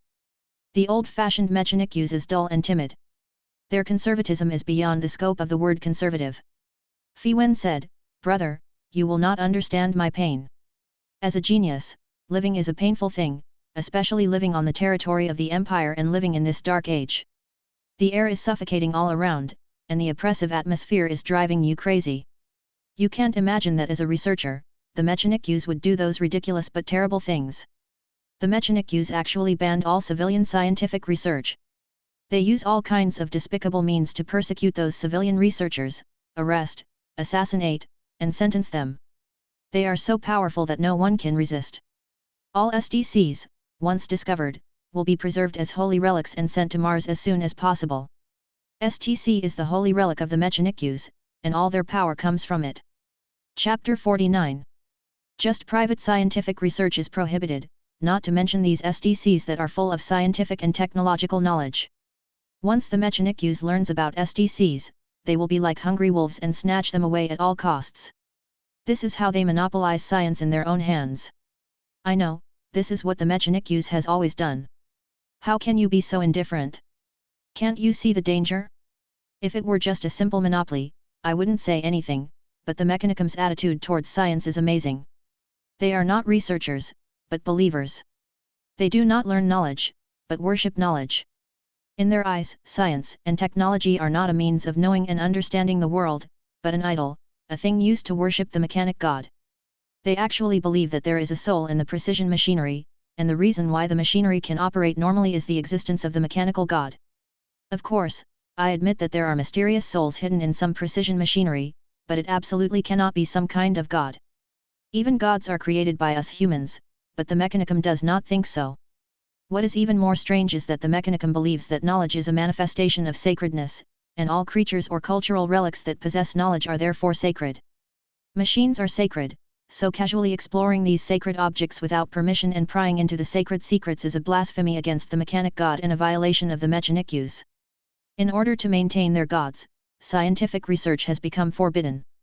Even within the Mechanicum, the development of technology is extremely slow. This is why the Empire's technology has been regressing over the years. Can you imagine that 9,000 years ago? The standard weapons that were equipped by the entire Legion in the Emperor's era have now become legendary super weapons. The antiques from 9,000 years ago are now much more powerful than the newly manufactured weapons. They have almost become legendary weapons. Cherished legendary weapons, what kind of joke is this? Not to mention that many high-level battleship empires can no longer be built. The reason is that those manufacturing technologies were accidentally lost by our lovely Mechanics. Lee was silent. Vivian was right at all. In Lee's opinion, the cult of Mechanics was not like an organization composed of scientific researchers at all, but more like a church created by a group of archaeologists. Their mission was to spread the disease all over the galaxy. Discover the ancient STC, then obtain knowledge from it, use the standard template for production, supply the produced products to the Empire, and then go back and search from the vast sea of ancient documents, investigation reports sent from all over the universe, and various intelligence clues were revealed and more STCs were unearthed. Of course, most archaeological operations end in failure. Even if STCs are excavated, most of them are too damaged to be used. The relatively intact STCs are already a dream for the Mechanics. In thousands of archaeological operations, if only one or two useful manufacturing templates can be found, it will be the blessing of the machine god. You mean, if we continue like this, we may return to the Stone Age? Lee pondered for a while. Well, I'm sorry, I can't imagine that such a powerful empire, just because of the Mechanics, is currently it doesn't sound too harmful. This sect that has been helping us maintain the war, because of it, the empire is completely destroyed, and mankind is entering extinction like this? Okay, this is a bit too surreal. Lee shook his head. That's ridiculous. This possibility is not impossible, Vivian said seriously. What you think is absurd is just that you are emotionally unable to accept this terrible reality, but your reason cannot refute my words, because you know that the Mechanics. What kind of virtue is that? Yes, I know, so what does this have to do with your body? I must protect the family secret. This STC was accidentally discovered by my grandfather during an expedition. This sophisticated machine full of technology and wisdom was buried deep in the planet for unknown reasons, so it escaped that terrible storm, has withstood the test of time and has been properly preserved until now. This is so difficult. You can't imagine its precious brother. If all the knowledge in it was properly unearthed, announce it to all mankind and use that knowledge where needed. What a feast it will be! All enemies will crawl at the feet of mankind, and the glory of mankind in the Golden Age will return. Vivian's passionate speech suddenly stopped here, and then his voice with a hint of sadness came from the speaker, but it can't be done now. All we can do now is hide, continue to protect this secret, and bury him in the Milky Way. Deep in the Far East. This is the gap between ideal and reality. Li shook his head and sighed. The ideal is to save all mankind, but the reality is that we can only hide deep underground and act like ground rats. It's all worth it, the feeling of enduring the gap between ideals and reality, the pain of being alone and silently guarding a secret without telling anyone, the weight of a huge responsibility on my body, and turning myself into this. Living like a monster without humans or ghosts, all the pain I endured was worth it, Vivian said fiercely, all of this was to protect this secret. At that time, brother, you left home. I have no descendants, because I have been obsessed with research for a long time, and research must be done secretly, so I don't even have anyone around me who I can trust. No, even if there is someone who can trust me, I don't trust such a big thing. If I leave the matter to him, how can I safely leave such a major matter to others? So I changed myself into this, my body is connected to the machine, and my spirit is always connected to STC. In this way, I will protect these secrets all the time. As long as the machine is maintained regularly, I can protect them forever. Do you want to protect the future of all mankind, or are you just trying to gain knowledge? For you, there may be nothing happier than swimming in the ocean of knowledge. Eating and sleeping are just a matter of time. It's a waste of time. If only I could do nothing and just read quietly for the rest of my life. You said this more than once. Humph, you remember it so clearly. But I want to tell you, I did this out of responsibility. When my grandfather discovered this precious STC, the first thing he thought of was to dedicate this great discovery to the God Emperor, so the God Emperor was secretly informed as soon as possible. At that time, the God Emperor had just signed a covenant with the Mechanics of Mars. If this matter was made public, then according to the covenant, this precious STC would be handed over to the Mechanics. Gangsters, the great God Emperor had long seen the thoughts of those gangsters. He did not allow his grandfather to reveal this secret. Instead, he asked his grandfather to continue to hide this secret and protect it so that no one from the Mechanicum knew about it. Maybe at some point in the future, the Empire will have its own research institutes and scientific research institutions. The Mechanicum of Mars will become one of the many scientific research institutions in the Empire, rather than a ridiculous religious archaeological organization like the current Mechanicum. At that time, this precious STC will naturally play its role, and the God Emperor will use this knowledge in the most correct place. Unfortunately, the God Emperor was betrayed later, and this secret was handed over to me and has been kept secret ever since. I protected until now. It turned out to be the will of the Holy Emperor. Li Leng hesitated for a while before sighing, okay, so what do you want to do now? Use this STC to defeat the Mechanics. Are you kidding? An ant will also think about murdering an elephant. Vivian said, brother, you don't have to worry about this. I still have this kind of self-knowledge, and I can hide it well from the mechanical god. The teacher discovered that it was already protected by the God Emperor. Moreover, although this STC is precious, it is not as useful as you think. Each STC has a complete protection system. If it is not its original owner, it will not be able to protect it. To access the files, I have been fighting against this protection system for so many years. To this day, the files I can browse only account for less than 1/10,000th of all the files on this STC. In 9,000 years, he has only obtained less than 1/10,000th of the knowledge. It seems that many of them are basic theories. This is indeed a bit inefficient. Li sighed and asked, then you are in a hurry? Did you give up the position of governor to me because you want to continue to fight against that defense system? My time is very limited, and I have no time to waste on meaningless things. Countless precious knowledge is in front of me, but I can't see it. Do you know how painful this is? Although I am now, there is no need to eat or excrete, but I still need to rest and manage the territory, which will waste a lot of time on me. Not to mention that I have to be careful to guard against the Mechanics. After all, there is a foundry in this system. The world is still spinning around the star of reach above our heads. These messy things are so annoying that they prevent me from dedicating myself to work, but you have to do these things otherwise. The room will be destroyed by others, but it's okay now, brother, you are back. All the doubts were solved. Why did the founder of the Li family let the family take root on such a remote and desolate planet? Why did the governor's throne return to his own butt after 9,000 years? It turned out that it was all for that STC which is visible but intangible. I see, I understand my position, Li nodded, just like the nanny the family hired for you. Help is mutual, and I can do a lot for you, brother. For example, the battle suit you wear close to your body, you are really in a fighting state at all times. Don't worry, I will never hurt my brother, this is just a routine test. While saying this, from the huge machine there were 8 slender metal arms deep inside. Some of the arms had metal probes at the front, while others emitted light blue light. These arms like spider legs surrounded Li and probed up and down, and then they were withdrawn. Inside the body of the huge machine, after the inspection, go back to the clothes you are wearing. This is a simplified version of the Empire's early scout uniform, the G03 type combat clothing, a classic design. Compared with the original version, although the performance has been reduced, the cost has been reduced even more, and the cost effectiveness has been greatly improved. With my current ability, I can slightly adjust and modify your battlesuit. After the modification, the comfort and performance will be improved. In terms of overall performance, it can be improved by 20%. Comprehensive improvement. All aspects have been improved across the board. Wow! 20%, this is really an exaggerated number for Li. Especially on the battlefield, where a slight difference can determine life or death.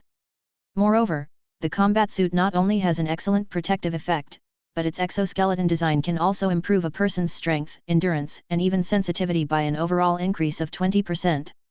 It's like someone suddenly saying to you while playing a game, here is the thing. I will upgrade you to the best equipment. Same. But this is not a game where you can play again if you die, but a real reality. If you die once, everything will be over. Li swallowed, only combat uniforms. Weapons are fine too, guns, claws, daggers, cloaks. Anyway, it's the standard equipment of a scout. What about other weapons? Like power armor or something like that? Brother, it's normal for you to have better equipment. After all, you are the governor of the galaxy. There will always be some good things at home for you. But if the entire legion is equipped with equipment that is beyond the norm, this will inevitably attract the attention of the Mechanikus. Do you want me to be exposed? Once I am exposed, it will not be easy for you. Maybe it will be, no, it will definitely be wiped out by the Mechanikus. Then what should I do in the future? Li asked, Sister, do you have any good suggestions? It's up to you. I'm not interested in things in the territory at all. The reason why I spent so much time managing the territory before was just to stay away from the attention of the Mechanikus. I can be calm and do nothing wrong. If you go out, you won't attract other people's attention. But now that you are the Lord, brother, these things have nothing to do with me. I might as well sell all those people or take them all as slaves to mine, or, Jianya, you can build a big palace and bring in all the women as wives and concubines, whatever you want. So how do we contact each other after that? It's best not to contact you. You are also very busy. Not only are you the governor, you are also the leader of a Star Wars regiment. Just go about your business and don't lose the Reach Galaxy. I will come to you when needed. Yes, as for the way to find you. Vivian stopped here, and there was a sudden mechanical sound in her body, and then the huge machinery that made up her body suddenly shook like a wave. After a while, an iron coffin was spit out from the huge machine. The iron coffin was opened immediately, and a fair-faced female mechanical slave climbed out of the coffin. Like all mechanical slaves, she wore a long robe, and 4 octopus-like mechanical arms emerged from the coffin. Her back was stretched out, making her look like a thin, feminine version of Dr. Octopus. Apart from that, she wore no other clothes, and there was a complete vacuum under the robe. The front of the empty robe is open, faintly revealing her white, sexy collarbones and weak neck, which have not been opened, her slender eyes that are tightly closed, and the beauty deep in her memory. Face. She crawled out of the iron coffin, stood up with the help of the mechanical arm, and then slowly and unsteadily took 2 steps towards Li. Her robe swayed as she moved, and she could vaguely see his white legs.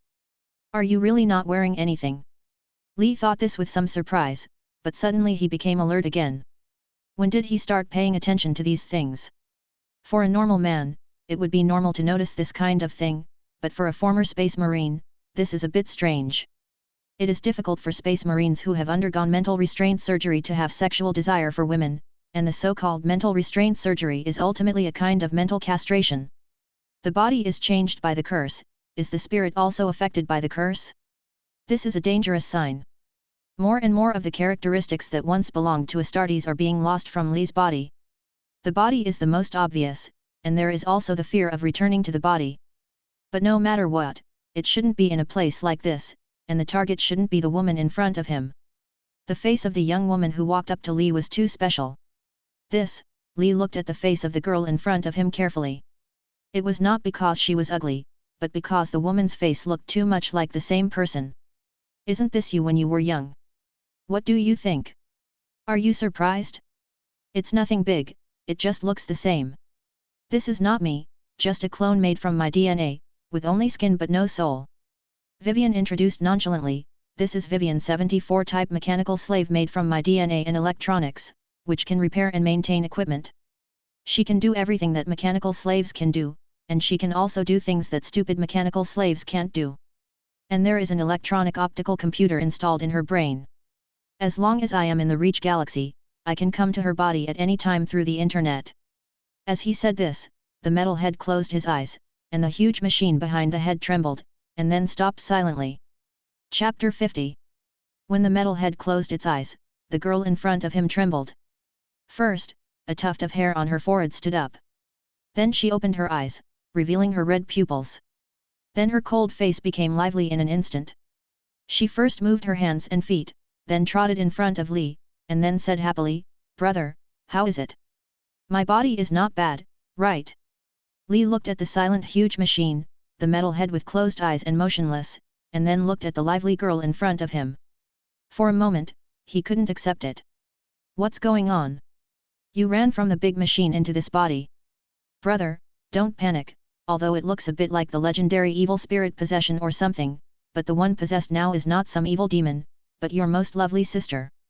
You 9,000-year-old monster, why are you still pretending to be cute? Lee thought to himself, that's not what I mean. I mean, what have you become of yourself? Lee shook his head and said, are you still a human being like this? All the expressions on the girl's face disappeared in an instant. She asked coldly, then is Astarte still a human being? He does not have normal male physiological impulses when seeing beautiful women. He does not feel fear and does not know how to be afraid. He has 2 hearts and 3 lungs.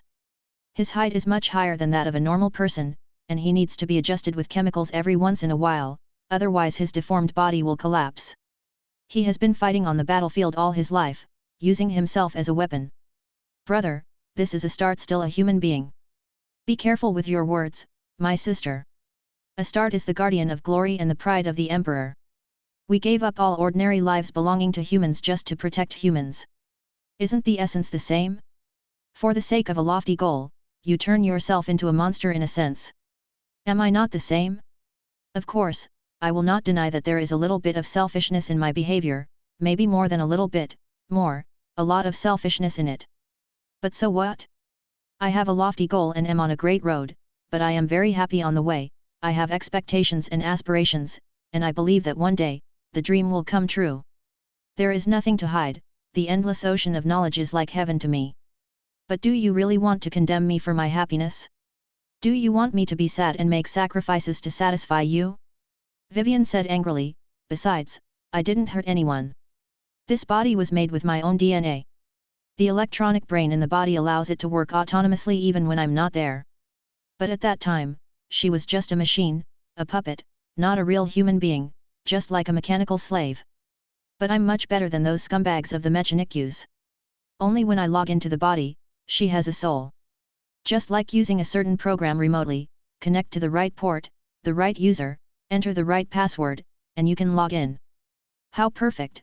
The only flaw is that the login operation can only be performed within the Reach system.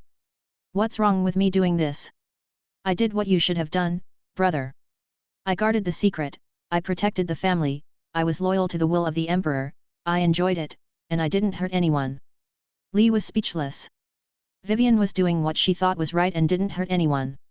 In her opinion, those who were not hurt included herself. Although in Lee's opinion, this behavior was undoubtedly harmful to herself, using her own body to experiment, playing with human bodies, and making her own body into a lifeless puppet, a device for logging in, this itself was a denial of self. Can humans really do this to themselves? This is a human body, not Windows.XP, which has no login or logout. But Vivian herself didn't think so. What could Lee say? I don't know what to say. Lee felt a headache. I didn't say you were wrong to do this, I just think you don't cherish yourself enough, I just think you don't have to make yourself. Don't say it, the girl waved her hand and said decisively, brother, you are just pitying me. Seeing that my appearance now is different from that of ordinary people, why do I look like a ghost? Is there any fun in living in a steel body? Is this still a human? It is this superficial thought that leads to the conclusion that my current situation is very miserable. What a superficial emotion. But you said you were tired.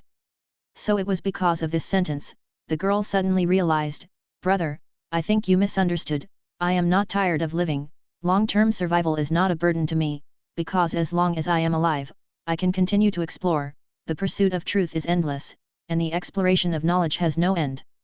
I am just tired of doing those meaningless things in a stereotyped way. Exploring secrets and swimming in the ocean of knowledge is fun, but covering up the existence of secrets is not fun at all, it can only make people bored. Now it's good, you are back, then everything is perfect. I am responsible for the pleasant exploration, and the knowledge I get will bring you enough benefits, and you are responsible for covering up for me, brother, it is very simple for you, you don't need to do anything special, just do what a lord should do. But you shouldn't be like this. I hope you can be happy. You should be like a normal person, wearing beautiful clothes, marrying a good family, having several children, and having a husband who loves you. Then just like all women, you die meaninglessly in the tears of your loved ones. You live a mediocre life. That's enough. Thanks to you, I feel like vomiting just by hearing those words. I haven't experienced this feeling in thousands of years. I don't think it's necessary to discuss this matter in depth. Whether I am happy or not, I know it myself. We were adults 9,000 years ago. I have the right to choose my own life. I don't need you to tell me what to do, even if you are my brother. Lee sighed, you're right, I really can't do this. Very good, then. Vivian was stunned for a moment, then said, okay, it seems that we have reached a consensus. Everyone is busy, so let's stop here. An inquisitor of the tribunal is entering the galaxy, and she sent a mission message. It seems that something has happened. Brother, you should do what you should do. You should be able to see the new equipment when you come back next time. I think you will like it then. Okay, I'm leaving, Lee said, don't worry. The girl pointed to her body and said, take no 74. Then the girl closed her eyes, and the tuft of erect hair on her forehead seemed to lose its strength and fell down again. When this body opened its eyes again, her red pupils had lost their luster, and her face returned to indifference again. Vivian disappeared from this body, or perhaps it should be said that she logged out of this body. Then the huge machine started to move again, and the mechanical head opened its eyes. Goodbye, brother. I still took the subway back, but there was one more person on the way. In the rumbling carriage, Lee could no longer read and rest peacefully. He looked carefully at the woman standing beside him. She was still wearing the same clothes, as if she were a real person. Your name is No 74. Yes. Why number 74? Well, I mean, why is it 74, not 1, 2, 3, or other numbers? DNA cloning technology is a very advanced and difficult technology. Even the Mechanics cannot master this cutting-edge technology now, and no scientific experiment can succeed the first time. I am the 74th sister. Then what about your previous sisters? They are failures and have been destroyed. A strange look appeared on Lee's face, dead. It was destroyed, number 74 corrected, only humans can say it is dead, and we are not humans. Because it is just an item, it was not done well, so it was easily destroyed? Vivian, you treat humans, no, this kind of thing has nothing to do with humans, what do you think of your own body? Lee gritted his teeth secretly, but he was helpless and could only sigh and say, sorry. You don't have to apologize for this, number 74 smiled and said, I won't feel sad at all. Lee looked at No 74's eyes, and the red eyes seemed like two empty holes, lifeless. Lee couldn't help shaking a little. This unnatural thing like a doll made him feel a little uncomfortable. Lee asked, since you can't feel sadness, then you can't feel joy, sadness, guilt, hatred, love, etc. Yes, human emotions, I don't have any. Number 74 explained, in fact, you can completely regard me as a mechanical slave with special purposes. As long as this body is not completely destroyed, I can work normally. Even if it is destroyed, it's just a little trouble for my mother, you don't need to care at all. It's just a doll that can be abandoned at any time, so it doesn't matter no matter what. Lee's heart trembled. What is this? Is it hinting at her past fate? Is it condemning her sins? What does she want to say? How could I be so unlucky to have such a thing happen to me? All kinds of thoughts gathered and intertwined in Lee's mind, and finally became a mess, just like throwing a basket of scattered wool balls into his brain and shaking it desperately. He patted his face, then walked to the wine cabinet and poured himself a glass of brandy. After drinking 3 glasses in a row, he exhaled the aroma of wine. Only then did Lee feel that he could think. The first thing to determine is whether he should help Vivian and whether he should stand on her side. This question got the answer almost without thinking. Of course he should help her, after all, Vivian is his only sister. But is she really his sister? Hey? Stupid question. Lee laughed at his cowardice and slapped himself hard. Of course she is Robert Lee's sister, and isn't Lee himself? It is indisputable that Vivian is his blood relative. Although it is unknown whether it is electricity or motor oil flowing in her body now, one thing will not change, that is, the 2 people have the same father. Lee asked himself what he had done. The answer is extremely clear. He did nothing. When his soul came to this world, he received a strong body, a glorious name and surname, and huge power that ordinary people could not imagine in their lifetime. It was so easy to get it without any effort, which made Lee feel a little uneasy. Things that are obtained too easily will eventually seem a bit unreal. My whole body feels light and airy, like a weightless feather. If you only think about simple acquisition, be satisfied with what you have now, and then enjoy it easily, then such a person is just a bastard. When a person acquires a lofty status, he also naturally acquires corresponding responsibilities. Although Lee is just an ordinary person with all kinds of problems such as greed for pleasure and indolence in work, he is still a man after all, and as a man, he should not have the idea of evading responsibilities. The difference between boys and men actually lies in this. Children do not need to take responsibility when they do something wrong and just apologize, while adults have to take responsibility for the faults of themselves and even their relatives. And Vivian is the responsibility on Lee's shoulders. Yes, in the final analysis, I am just an ordinary person from the earth in the 21st century. Talking about empires, emperors, human beings, etc., although noble, seemed a bit too high. Mr. Lee felt that some things were too ethereal and too far away.